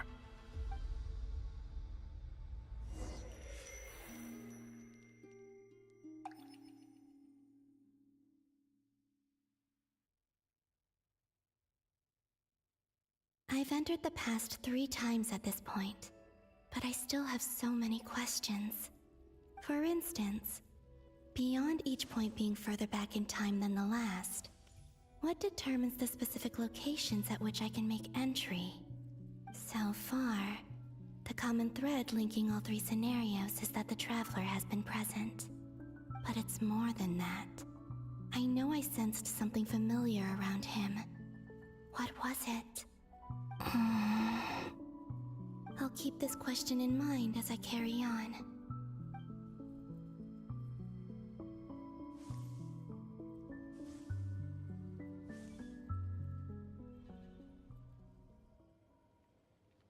Humans, you never change. Always trying to use powers you neither comprehend nor control. This looks like Star Sand Shoal. Was this before Rerir regained his physical form?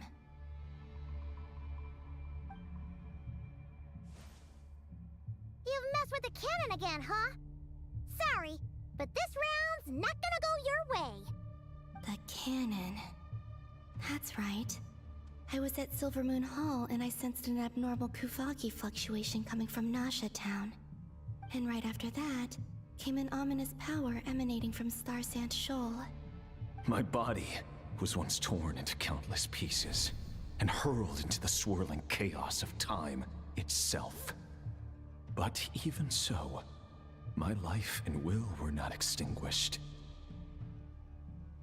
I wonder if I could try to prevent his resurrection. But how would I do it? What can I do, here and now? Traveler! Behind you! Look at that light!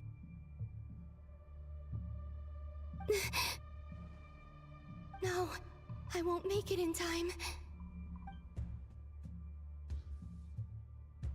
He's using the Kuvaki shield, like I taught him. Is he going to use it to block the cannon's beam? He's strong. I'm sure he can manage. But the force released when the beam impacts the shield might lead to collateral damage. EC Island. The Frost Moon Scions will be exposed to lethal levels of Kuvaki. A question, if I may, kind Miss Columbina. When the cannon's Kuvaki beam was deflected earlier, I saw several bolts of energy streak toward Hisi Island, only to be blocked. Did you also have a hand in that? Maybe that really was me after all. Well, future me. But I don't know if I have enough power left. Siki sato pasa sax, sniti ipotuvtos. There's no time. Osestikos paratin tiram tu risuiku, topir tu aithion feraton. I have to make it. Oh, Frost Moon. Oh, great land. Oh, slumbering moonlight of Nod-Krai. If you can hear me, if you can sense my call, then please, heed me once more!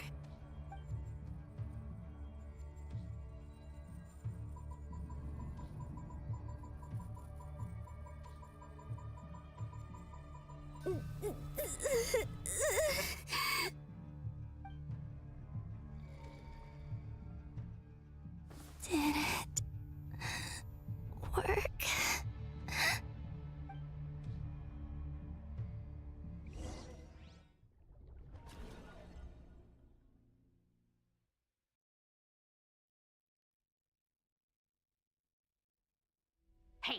wake up. Hey, did you hear me? Call him, Bina. I said wake up, now! Oh, good morning, Sandrone. It's 3 in the afternoon, actually. And could you kindly not use my quarters as your personal nap room next time? But I feel so safe here. And your coffee, right? It's so bitter, but it smells lovely. That's like you were raised by wolves in a forest or something. What did you drink growing up? Grass tea?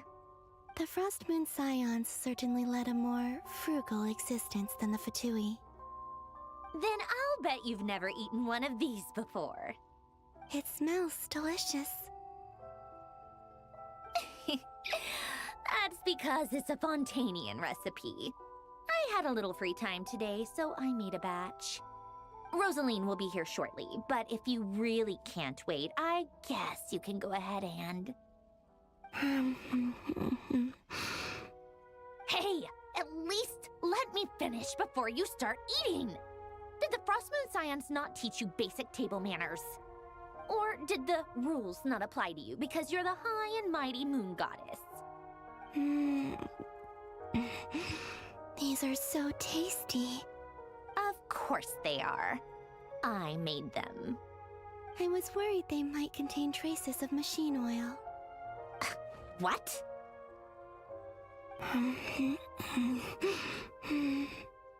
You know, there's something I've always wanted to ask you. Why did you leave your old home and join the Fatui? I mean, I'm sure their food was awful. But there's gotta be more to it than that. Well, life there didn't go quite how I imagined. What were you expecting? You're a god. Your followers are gonna make some demands of you, right? Surely you can just answer a few prayers here and there in return for the free food and drink. How bad can it be? Well, would you help other people just for free food and drink? The doctor told me that you were created by a great mechanic, Lord something Fisher. The Lord Artificer. Ugh, some people can't keep their mouths shut. Oh, Lord Artificer. And didn't he have something to do with the, narcissist? Narcissenkreuz Ordo. Yes, that was it. Narcissenkreuz Ordo. So, would you try to fulfill their wishes? You must be joking. I wouldn't go even if they paid me. I don't even know them. Exactly. Well, I felt the same way. I did not know the people who made demands of me. Huh. What do you know? We're on the same page for once. In his later years, Alan did ask me if there was anything I wanted to do. If I had any wishes of my own. Well, I don't. And I'm not in any mood to fulfill someone else's either. Who's Alain? He was the... You know what? Never mind. You're not gonna remember. Anyway, the point I'm trying to make is, neither of us is the self-sacrificing type. Let me ask you this. What sort of place would you like to live in, if you could choose?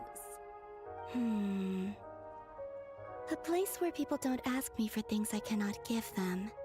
Where they don't worship me, or fear me, but just want to chat with me like a normal person.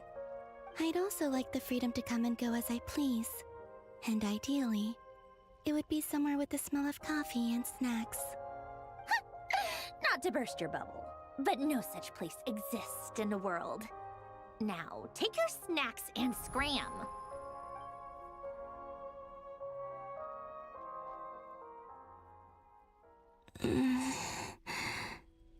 Did I pass out? Of course. I'm back here again. I dreamed of events from my past. Sandrone. Traveler, I miss you all so much. Back there, I guess I managed to harness all the Kuvaki energy on Hisi Island. But how did I do it? Time is flowing backwards here, and I can use that familiar power to enter the world of the past. That mystery ally everyone talked about. It was me all along. I can sense that there isn't much more power remaining up ahead. What lies at the end of all of this? Will time keep flowing into the past?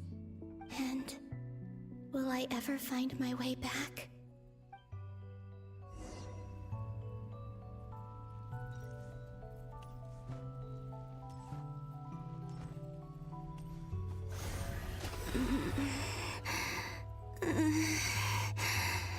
It's getting harder and harder to use my power.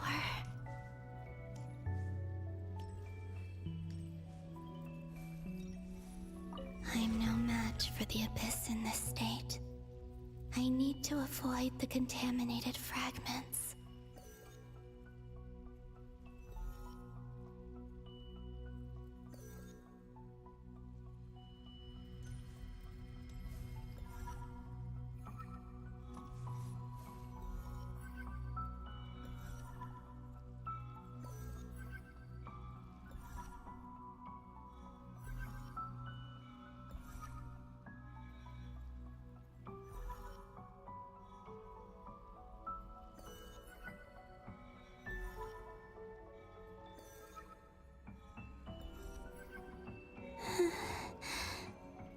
Time to go. I wonder where I'll find myself this time.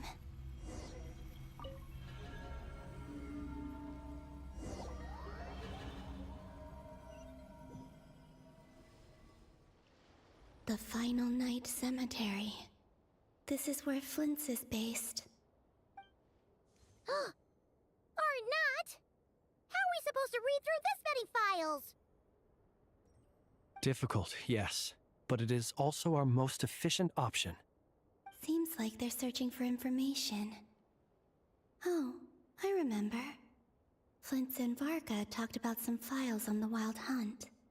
Was this my doing too? To expose the true intentions of this Rarir, we need to dive into Nod-Krai's history. Are my actions changing the past? Or are they simply completing a process? Is all of this inevitable? Or am I the one making these decisions?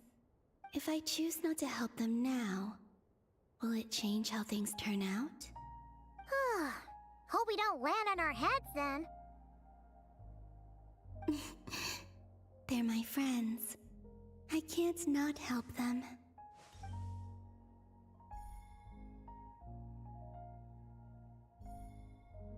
Ghost! And the other one was... here. Hey! Another file's moving!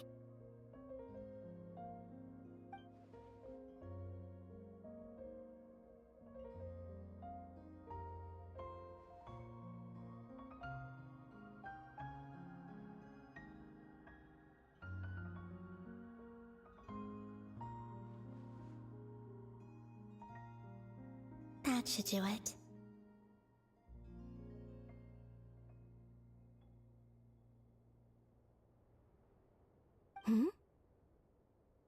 Luanatar? You can sense my presence? Wait!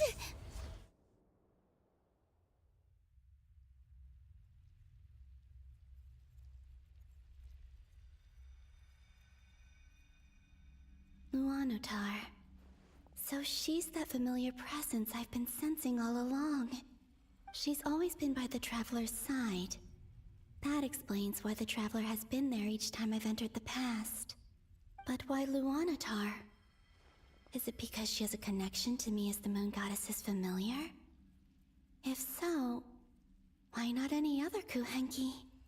That's...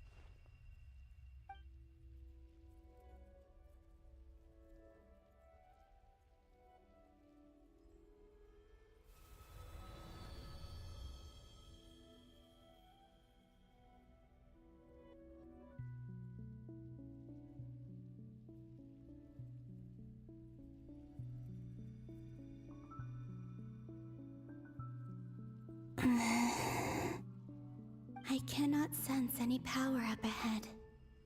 Just a void, stretching out into infinity. This is likely my final chance to enter the past. It's now or never. I have to find a way back.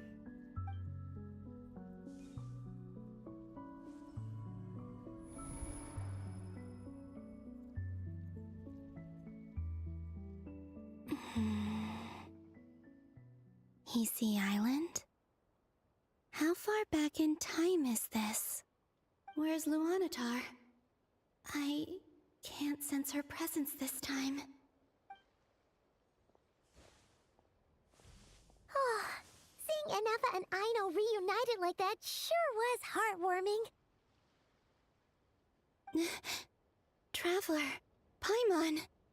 No, stay calm. I don't have much power left to change things. I don't even have that much time left here. Think, Bina. How do I find a way back? A way back... to where? Do I go back to Moon Prayer Night? Or to the future that followed? And if I return in my current state, what will become of me then? Dottoro's actions that day proved that he'd been planning that for a long time. He had already seized the power of 2 moon marrows before capturing me. Even if I managed to get back, how can I fight against him when he wields the Tri-Lune Authority? I can't. If I go back like this, I'll be playing right into his hands. I have to find some way of rivaling the power he has usurped. Wait. Time flowing backwards.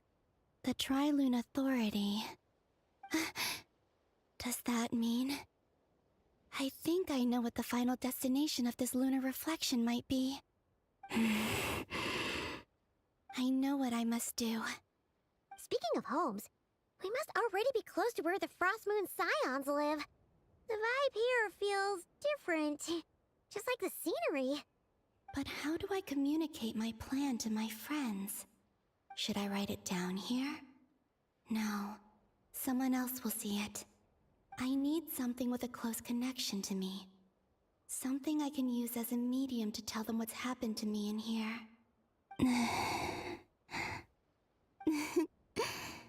Now it makes sense.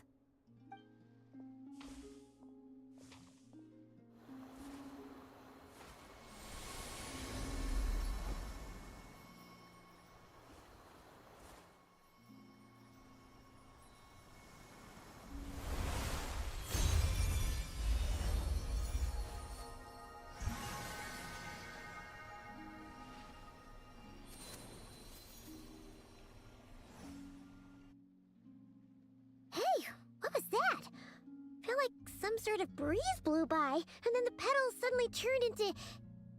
Huh? It was I who brought Luanatar into being. I gave up a piece of my own soul to create her. That's why I could sense a familiar power from the moment I entered this space. It also explains why she's been present in every past location that I've entered. Because we have a deep connection. Hey there! What's your name? And the reason why there are no more gates to the past after this point is that Luanatar hadn't been born then. No wonder I sensed the trace of a blessing when we first met. But I still didn't recognize the soul hidden within you. Back then, I was just a little lost dove. I had yet to become Bina Hyposelenia. Go on now. We've got stuff to do. Best you find someone else to hang out with. Hey, you scared it off.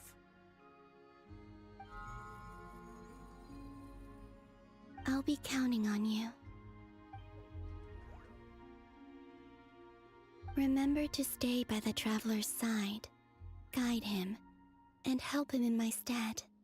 Oh, and bring him to the garden where the moon prayer blossoms grow. There's a little lost dove there who will need his help.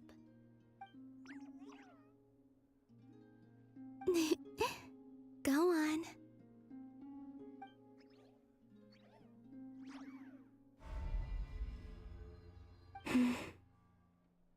You too. Go and live your story. As for mine must go in a different direction.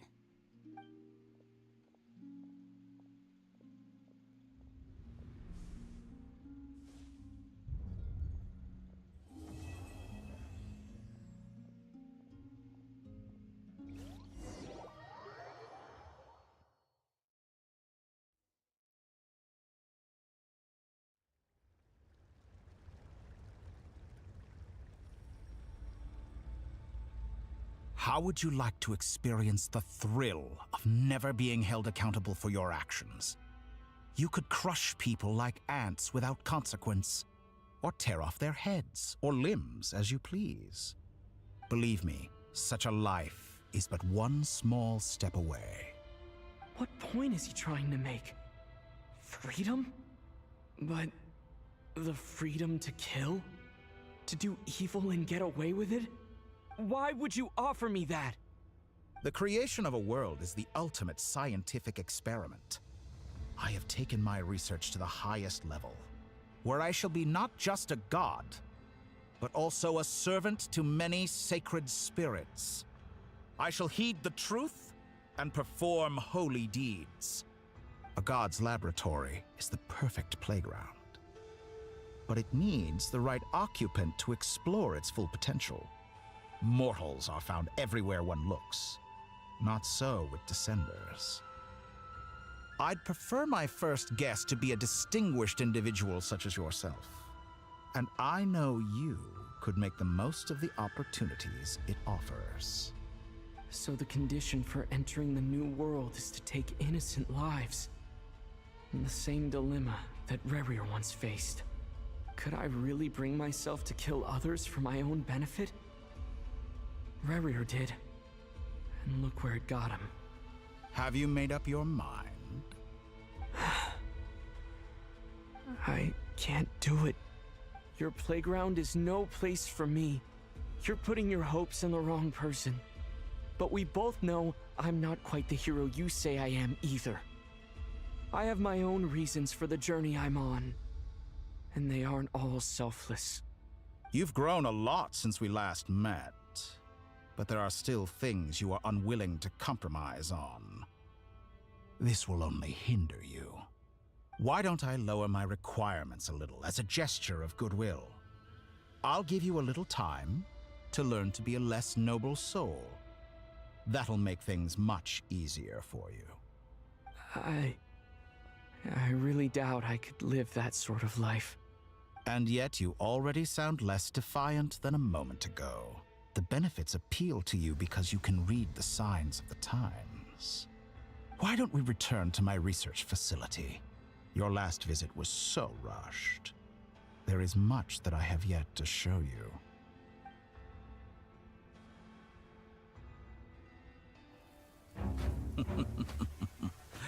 Now to that question, Heroes don't attack from behind. Guess I'm no hero. This is most disappointing.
You're still gonna call me Hat Guy after that, huh?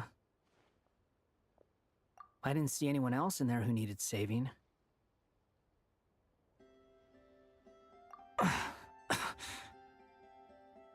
It's nothing. I'll be fine. Why are you looking at me like that? Is it that shocking that I'd come to your rescue?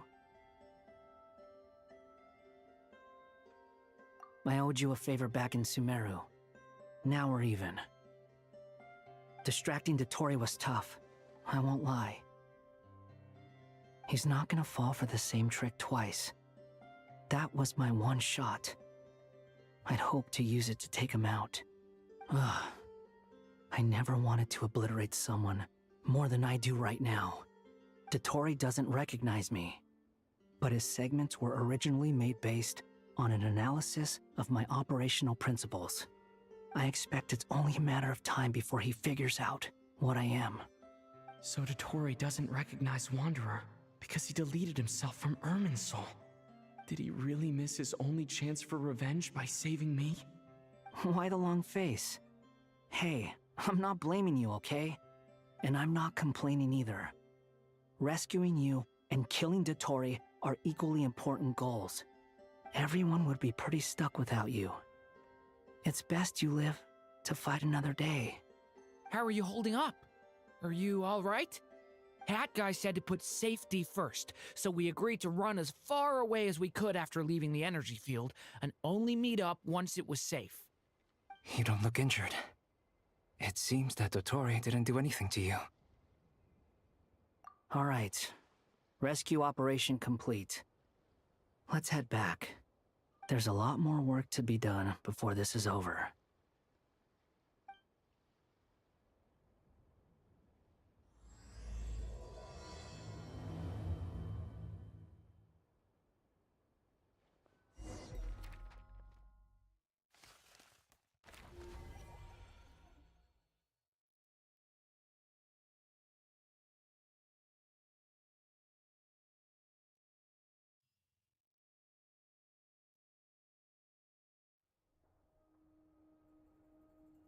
Understood. I will bear the Tsaritsa's decree in mind. I don't see what's so awesome about it, though. Does he really think everyone else is as immature as him? I'm not stooping to Tartaglia's level. I thought you might say that. How's your progress? Quite promising, actually. That alchemist Albedo gave me a few ideas. Remember how I asked you to look up some files for me? That stuff on the Nod-Krai Institute. René de Petrichor and Jakob Ingold. Elangilton despised René's theories and methods, but he never managed to come up with better alternatives either. So I adopted some of René's ideas. I thought Alain was like a father to you. He and René were mortal enemies, were they not? And what would you say if Linny and his friends one day learned something useful from someone you utterly detested? I would applaud them for it. That would mean that they have surpassed me. For all we know, Alain Giltan might have thought the same thing. Not that it matters, though. He's dead, and I'm alive. So it's my call to make. Once you die, it doesn't matter how great you were in life. Only the living get to decide what happens next. Hey, come on out. They're back. Huh?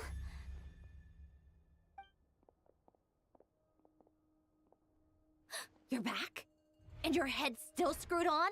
And you still have all your limbs? What does it look like? Way to keep your composure, madam. Excuse you. I am perfectly composed. Glad you're okay. Yes, it's a huge relief. Worry? Oh, yeah, right. You think we, the Fatui, were worried about you? We were worried sick.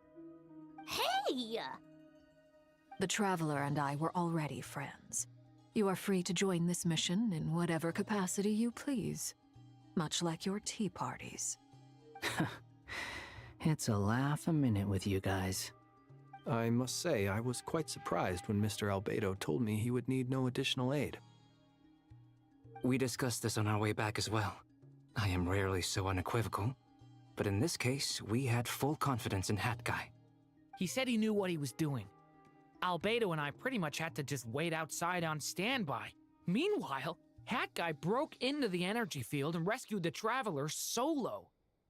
You didn't have to mention that. Well, I'm thoroughly impressed. You are a force to be reckoned with, Hat Guy. Is he back? Is he really back? Traveler! It's really you!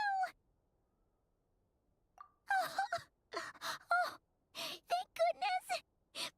Paimon missed you so much! You can finally breathe easy, Paimon. It's great to have you back in one piece! Oh, Paimon's been having nightmares the whole time you were gone! Look at them. You know, once you reach my age, there's nothing better than watching a misty-eyed reunion between friends. That's nothing. Same goes when you get to my age, too. I bet Ino and Anefa would be tearing up as well if they were here.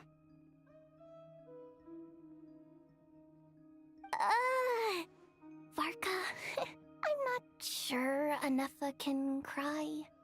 Oh, yeah, good point. Hey, your eyes are looking a little red and puffy. Come here, let's hug it out. What? Ew, no! No, thank you. You're not my dad, okay? Knock it off! Everyone, I'm sorry for all the trouble I caused you. But the silver lining is, I didn't come away from this ordeal empty-handed. While I was being held captive, I learned a lot about Dottoro's current capabilities, and what he plans to do with them. Allow me to explain.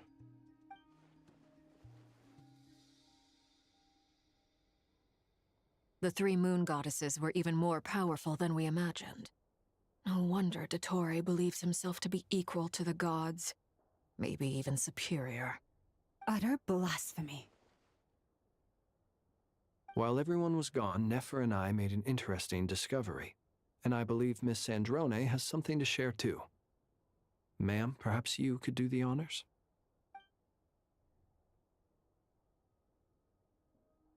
Called it. Getting rid of a pesky troublemaker like her is like trying to clean up after a crumbly cake. It always comes back to haunt you. Our next step is to find a way to bring her back. A place where time flows backwards, with no destination in sight. Surely it must have been created for a specific purpose. But I fear the answers are buried deep into VII's history, held by great powers beyond our reach. It sounds like she's on a specific path through time, just traveling in the opposite direction to us. The question is, where does that path lead? Or will it keep going to infinity? We considered that question as well. Strictly speaking, time is not infinite. Indeed not. Every road has an end. Nicole! You sure loved quietly sneaking in mid-conversation. I do, in fact. It's something I've always done at our mages' tea parties. Quiet, mysterious, and persuasive. You wonder what lies at the end of her road. Well, just as the world has a beginning and an end, so too does time. And so, the end of the road is the moment that Teyvat was born. But where Miss Columbina will end up along this road, that depends on where this particular river of reverse time began. What about the original moons and the moon goddesses? Do they have a beginning too? All things do. In the beginning, no moons adorned the sky. It was the Dragon King Nibelung who raised the 3 moons into the heavens, and thus were the moon goddesses born. They were shadows of the planet, born to wield Nibelung's authority and oversee the world on his behalf. They were extensions of his will, manifestations of his majesty. But then one day, They disappeared just as suddenly as they had once been brought into being. Nobody knew where they had gone.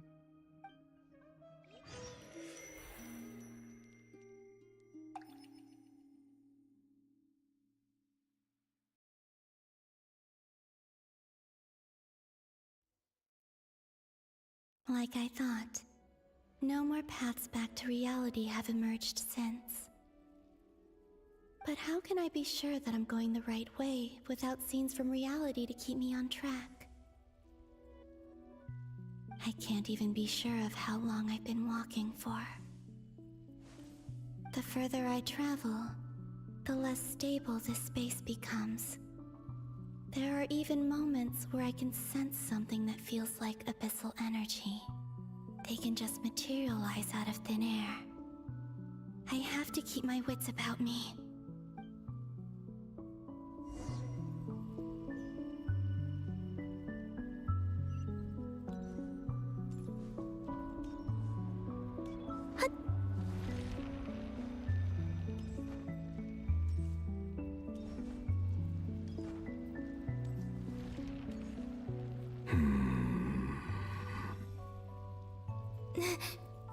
Is that the ray here of Solnari?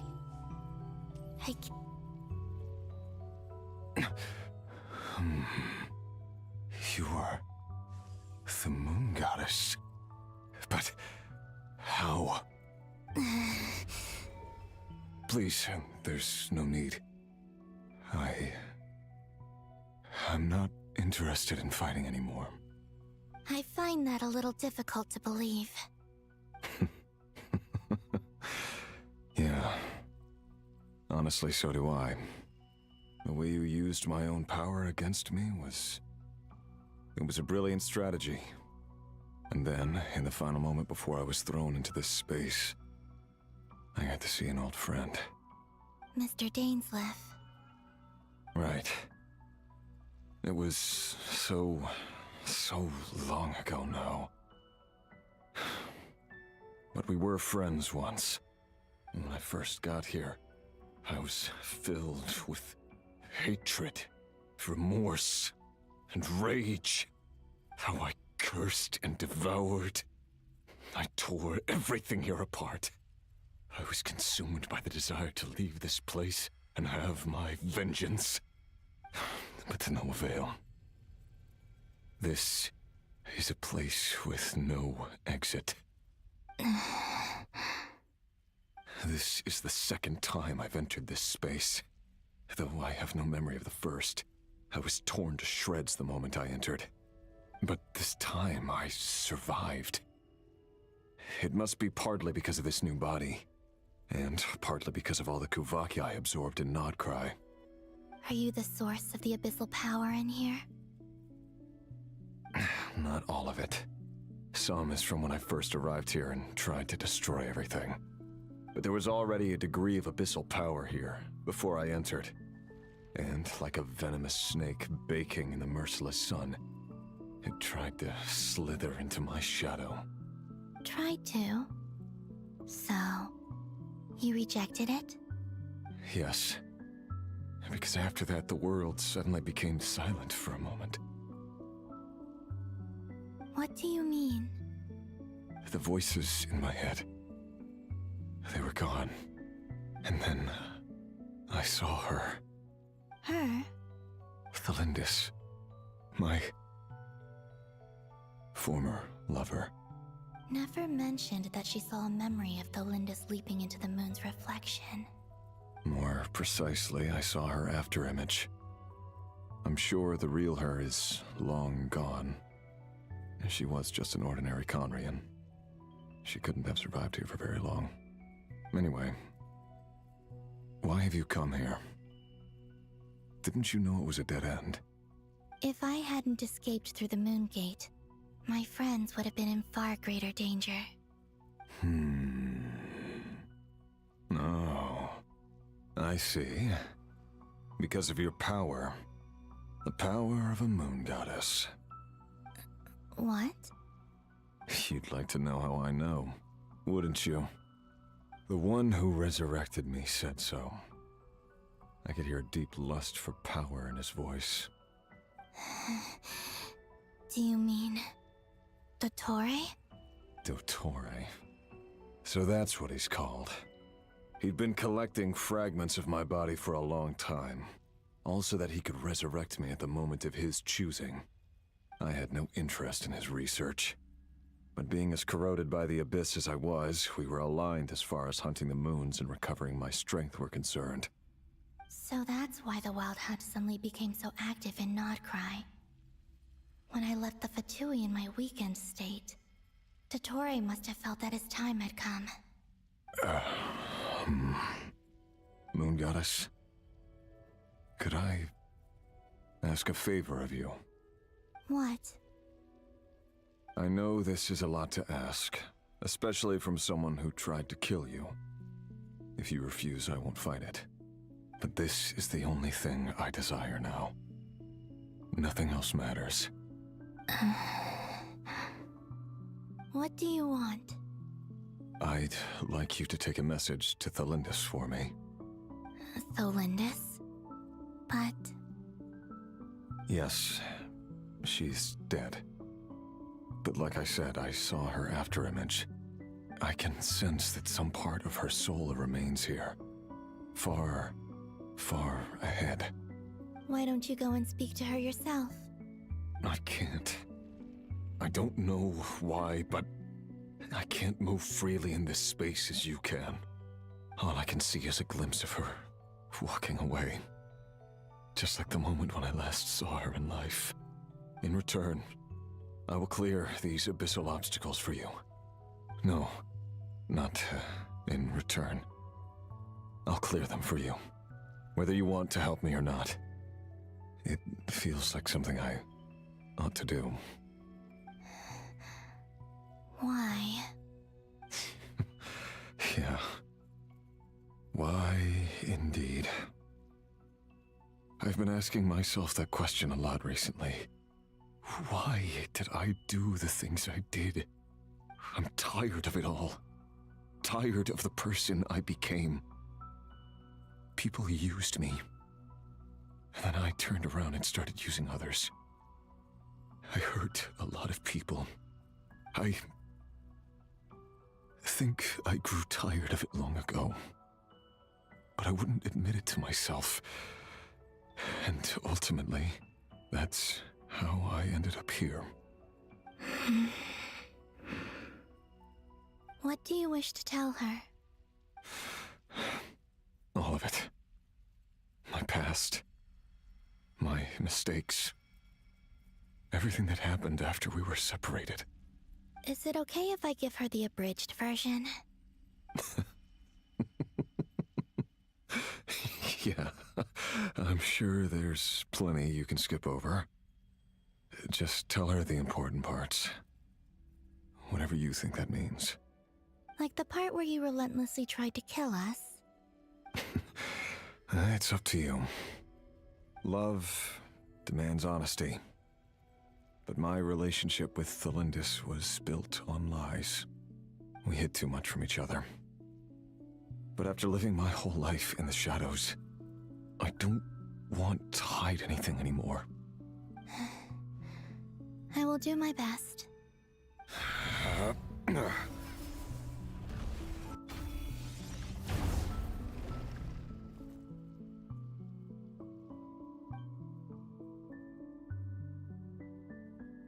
There. The Abyss will no longer stand in your way. Even though Mr. Dainsliff felt he had to fight you, I think he still regarded you as a friend. Dane? He said that you betrayed him, but he also felt great remorse at never having understood what you were truly going through. Why tell me this? Because if he'd known that someone could take a message to you, I believe that's what he would have said. Thank you. It means a lot.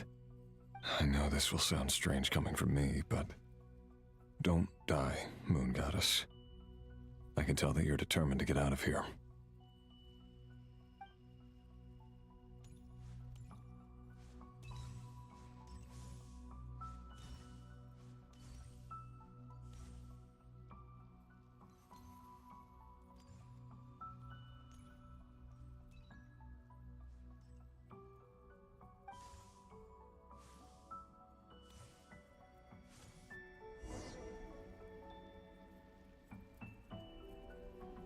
He kept his word. The abyss is no longer obstructing my path.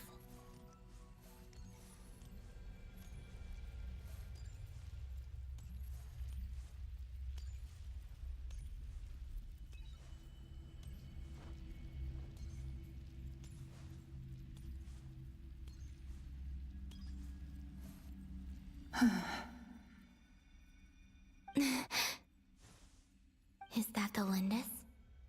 She wasn't far off at all.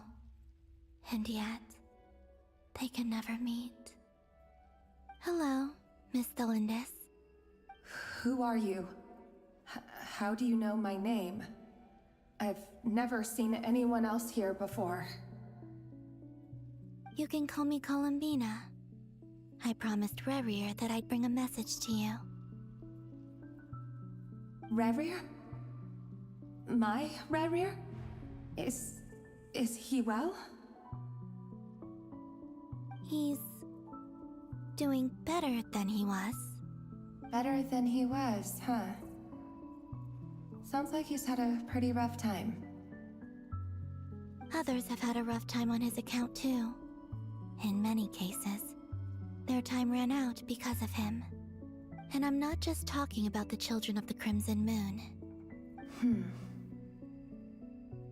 So, things got worse before they got better. Could you tell me what happened, Miss Columbina?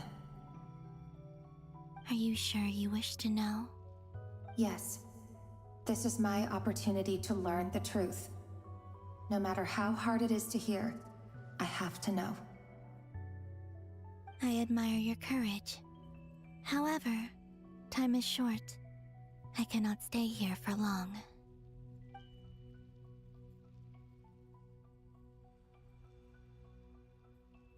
Rerir had seeds of hatred in his heart, and many people nursed them for their own ends. On some level, everything he did was to try and find a way to see you again. But in the end, he came to regret his mistakes. He wanted to apologize for hiding his past from you. Beyond that, he did not say specifically what it was he wished to convey to you, but I'm sure that you've always been on his mind.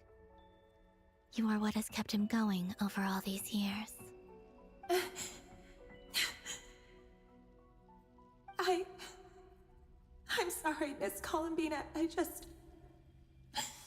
is so upsetting. I'm not sure how to put my feelings into words. It's all right. I understand. Well, that's everything from me. So, I guess I'll be... Oh, wait. One moment. Time flows backwards here. The road ahead only leads further and further into the past. I know. I intend to reach the end of that road. Without a moon marrow, without the 3 moons' power, you won't make it far. Wait, unless... Are you one of the moon goddesses? You could say that. I see. I often think to myself, if life is like a train ride, why haven't I reached the terminus? Where am I even going? And it's not just me, it's this whole place. Wherever it is, it seems like it's existed forever. It's such a mystery. Where is it going? I must seem so ridiculous. I can't answer these basic questions, and yet I jumped right in here without hesitating, only to be torn apart the moment I entered by powerful energy currents. only my soul remains now. Thinking back, I was suddenly overcome with fear and terror in that moment. Perhaps I too became bewitched by the Abyss.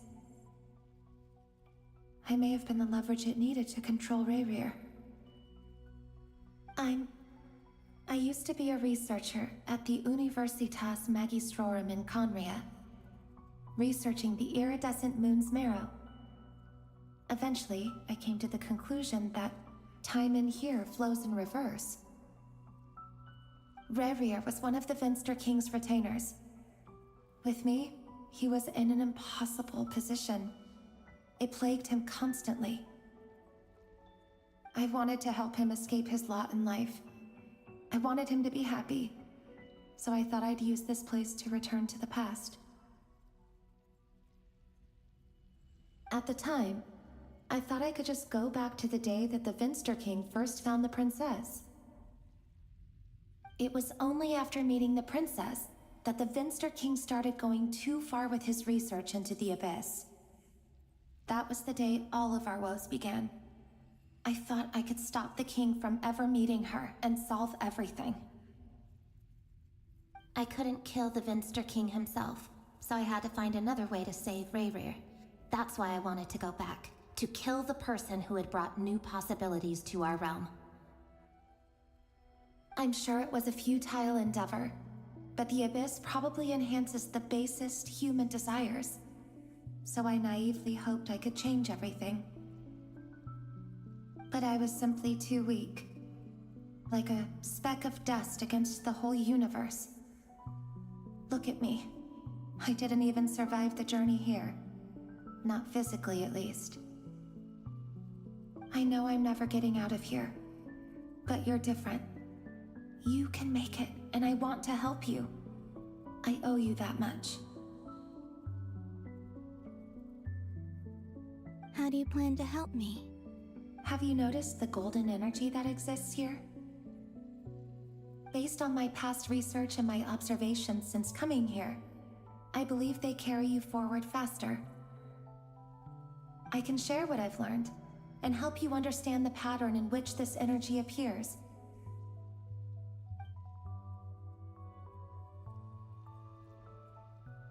I think you just might... Now, I know you will be able to change the past. Also, I've been speculating about where this space ends. The documentation was scanned, but from what I know of the legends about the moons, the oldest ones seem to begin with Nibelung, king of dragonkind. I have no way of verifying any of it by this point, but if it's true, you might be able to reach that era if you keep walking. Understood. Thank you, Miss Thelindis. I'm the one who should be thanking you. If you hadn't entered this realm of everlasting death, what use would my deductions be? Thanks to you, they have some meaning. About Rayrir, I'm so sorry. For everything. It wasn't your fault. That's not true. Because we both feared bringing trouble upon each other, neither of us ever told the truth. And that dishonesty sealed our fates. But enough about that. I wish you a safe journey, Miss Columbina.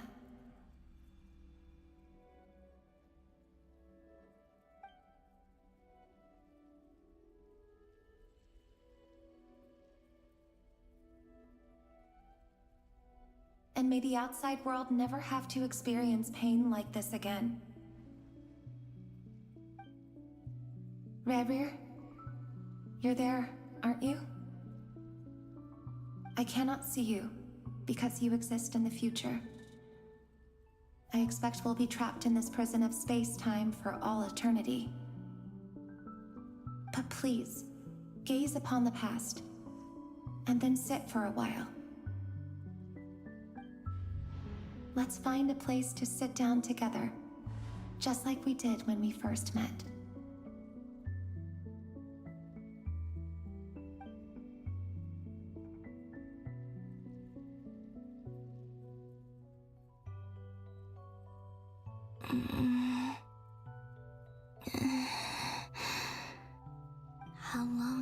been walking. How much further till I reach the end? Is there even an end to be found? Everything's getting blurry.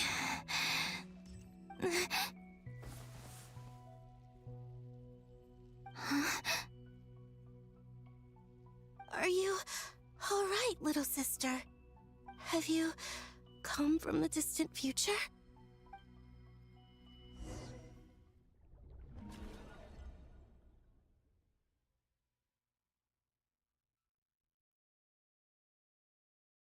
So, how exactly did the moons just disappear?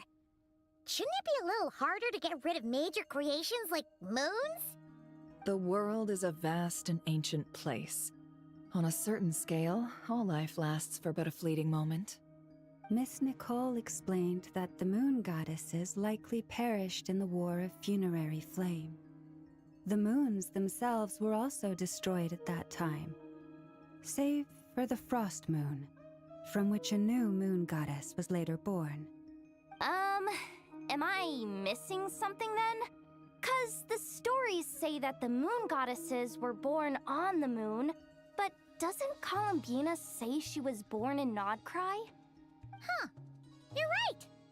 Why do their birthplaces differ?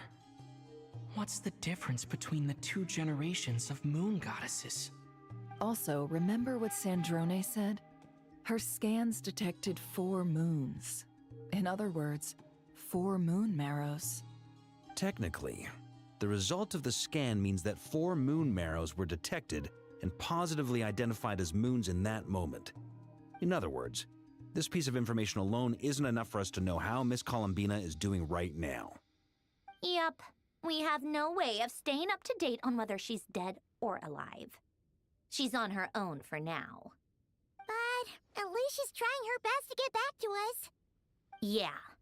She's a tough cookie. And a sore loser, too. We have to trust that she'll find a way. Because we really need her power. As much as it pains me to say it, we've got no chance of beating Dottore in a straight-up fight. He's much too powerful. It wouldn't even be close. That maniac is going to devour everything in his path until he reaches us. We need to find someone or something that can stop him before he does anything worse. I'll be frank. Our only hope of defeating this false god is with a real moon goddess on our side. I'm not just saying this because Bina's a friend and I want her back safe and sound. It's just the truth. And I know that even she was no match for him when he attacked, but I don't have a better solution. We're not giving up on saving her, whether she can defeat Dottore or not. Right. Don't worry, Miss Sandrone. We're all aligned on saving Bina. No one's trying to argue that we can only justify saving our friend because it will help save the world. This is about multitasking. We want to save both. So, she's more than just a moon goddess to you guys? Absolutely. Duh! She's part of the gang! And you are too, you know. Yes, I know. You don't need to labor the point. I knew that the moment I came running over with my documents that I was part of the in-group. I mean, if Arlecchino can fit in, I certainly can. Anyway, as for how we get Bina back, I've been working on it constantly. But I think I'm still lacking certain information about the moon. I'd probably get there if I could continue my calculations, but the problem is, I've run out of computing power. Computing power? You mean you need more energy? No, the issue isn't energy, it's processing power. There's so much data to get through that the whole process has just ground to a halt. That's a tricky problem. René de Petrichor of the Nod-Krai Ordo once foretold the fate of the world. But I don't know how he did it. My guess is that he used the primordial sea's power. However, that won't work for me. His methodology was vastly different from my own. What's worse, they're incompatible. And to top it all off, we can't even leave Nod-Krai. Ugh, this is so annoying. If I'd known we'd run into a bottleneck like this... Well, no, the design bureau's a bust as well. Curse that Dottore! Couldn't have made this harder for me if he tried. Oh, what do we do then? How about we grab a bite to eat and take a break? Maybe something will come to mind after you've cleared your head. You don't get it, do you? I'm trying to calculate the fate of an entire world here. And I need accurate results, not vague prophecies. Where the heck am I gonna find the computing power for that? Anyway, time to shelve the discussion on technical difficulties. Being a killjoy isn't very ladylike after all. Either way, we've done what we can. Rest well, everyone. Remember to let us know if anything new comes up. Hat guy? Is he hinting that we should talk outside? Let's go somewhere a little more private.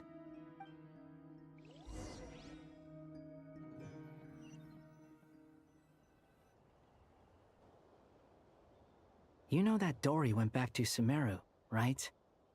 Yeah, she mentioned she was planning to head back. Things aren't looking good for Nod-Krai. She's gone to spread the word so that Sumeru has a chance to prepare for the worst. From what I know of Dottore, there are two possible reasons why he hasn't made a move yet. One is that he's still working through some kinks in his new powers. The other is, he wants to see how we're going to react. He'll easily devour everything eventually, so I guess he's in no rush to make it happen. The first false god he made was me. Now it's his turn. Even though my records were erased from Irminsul, Dottore's ideas haven't changed one bit. He once told me that becoming a god was like turning yourself into a hungry wolf or giant serpent to devour the moon. Clearly, he began studying the moon goddess's powers long before he even tried making a god. He's always wanted to get his greedy hands on divine authority one way or another. And in the end, he devoured the moon where I failed. In the desert of Sumeru, there is a chessboard built by King Deshret, also known as Al-Ahmar. I don't know if it was a real game, or if he was just trying to challenge his servants and citizens in some way. But creating games and setting rules, gods do that as a matter of course. That's the kind of power Dottore craves. Now he has the Trilunar Authority. His power is leagues beyond the common people. I don't think there's any point in other nations rushing to the front line. They're better off focusing on defense and hoping they can fend off any threats that spill out from Nod-Krai. Either way, Dory will inform Lesser Lord Kusanali, and she will contact the other gods in turn. The Seven will have some recourse available. If nothing else, their protection should keep the rest of the world from descending into chaos as quickly as Nod-Krai has. So on the bright side, even if Nod-Krai is doomed, your friends in other nations won't be in any immediate peril. That's good to know. But I'm not ready to give up on Nod-Krai yet. There's a word for people who refuse to let anything go. It's called being greedy. Maybe it sounds greedy to you, and probably naive too. But whatever you call it, that's what gives me the determination to keep fighting. Battles are fleeting, but the will to fight is a long-term commitment. Give up for even a moment, and your resolve will shatter. Why do you always feel the need to do the right thing? No one is born to be a savior. I mean, who's gonna criticize you if you fail or give up? Don't take this the wrong way, but Dottore said something similar to me. I guess the Fatui attracts people who don't believe in saviors. Not necessarily. It's less about belief for me. I just want to know how determined you really are. After all, I don't owe anything to anyone else here. Only you. You look kinda worried. If your arch-nemesis was about to achieve their ultimate goal, I think you might feel a little worried too. That's true. Dottore is about to become an omniscient, omnipotent deity. That's gotta be a bitter pill to swallow. Still, you're calmer than I expected. Obviously. I have to admit that my past self was a reckless fool who misunderstood not only the point of revenge, but how to achieve it. And as much as I want my vengeance, I know I'm not gonna get it by acting alone. If the world's taught me anything, it's to think before I act. Too bad it never taught me any other virtues, though. So, I am going to destroy Dottore, no matter what it takes. So, what's your plan? I'll get to that. First, tell me, what do you think of Sandrone? Just like Paimon said, she's a friend, part of the gang. How much do you trust her? This is a serious question. Think carefully before you answer. Although she's with the Fatui, she has her own values, and she's helped us a lot. If nothing else, she's clearly going the extra mile for Bina. I see no reason not to trust her. If you say so. In that case, the three of us need to talk. I have some thoughts about her computing problem. It can be solved, but it will come with a cost. How much? If I can afford it, I'll cover it. Sometimes your heroism really backs me into a corner. You know that? Come on, let's go talk to her.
Yeah.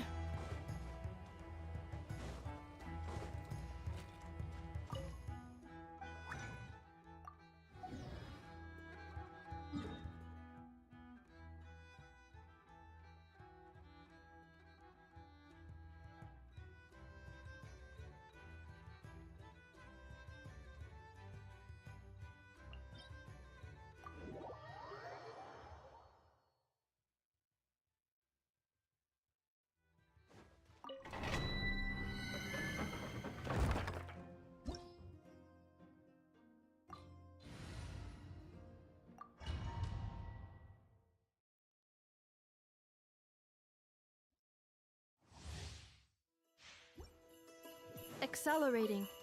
Cleanup sequence. Wayne, a moonlit night for all. Animal test 6308. Enhanced animal module 75. Stand clear. Preparing for dust up. Close your eyes. To dust. Observe.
This realm.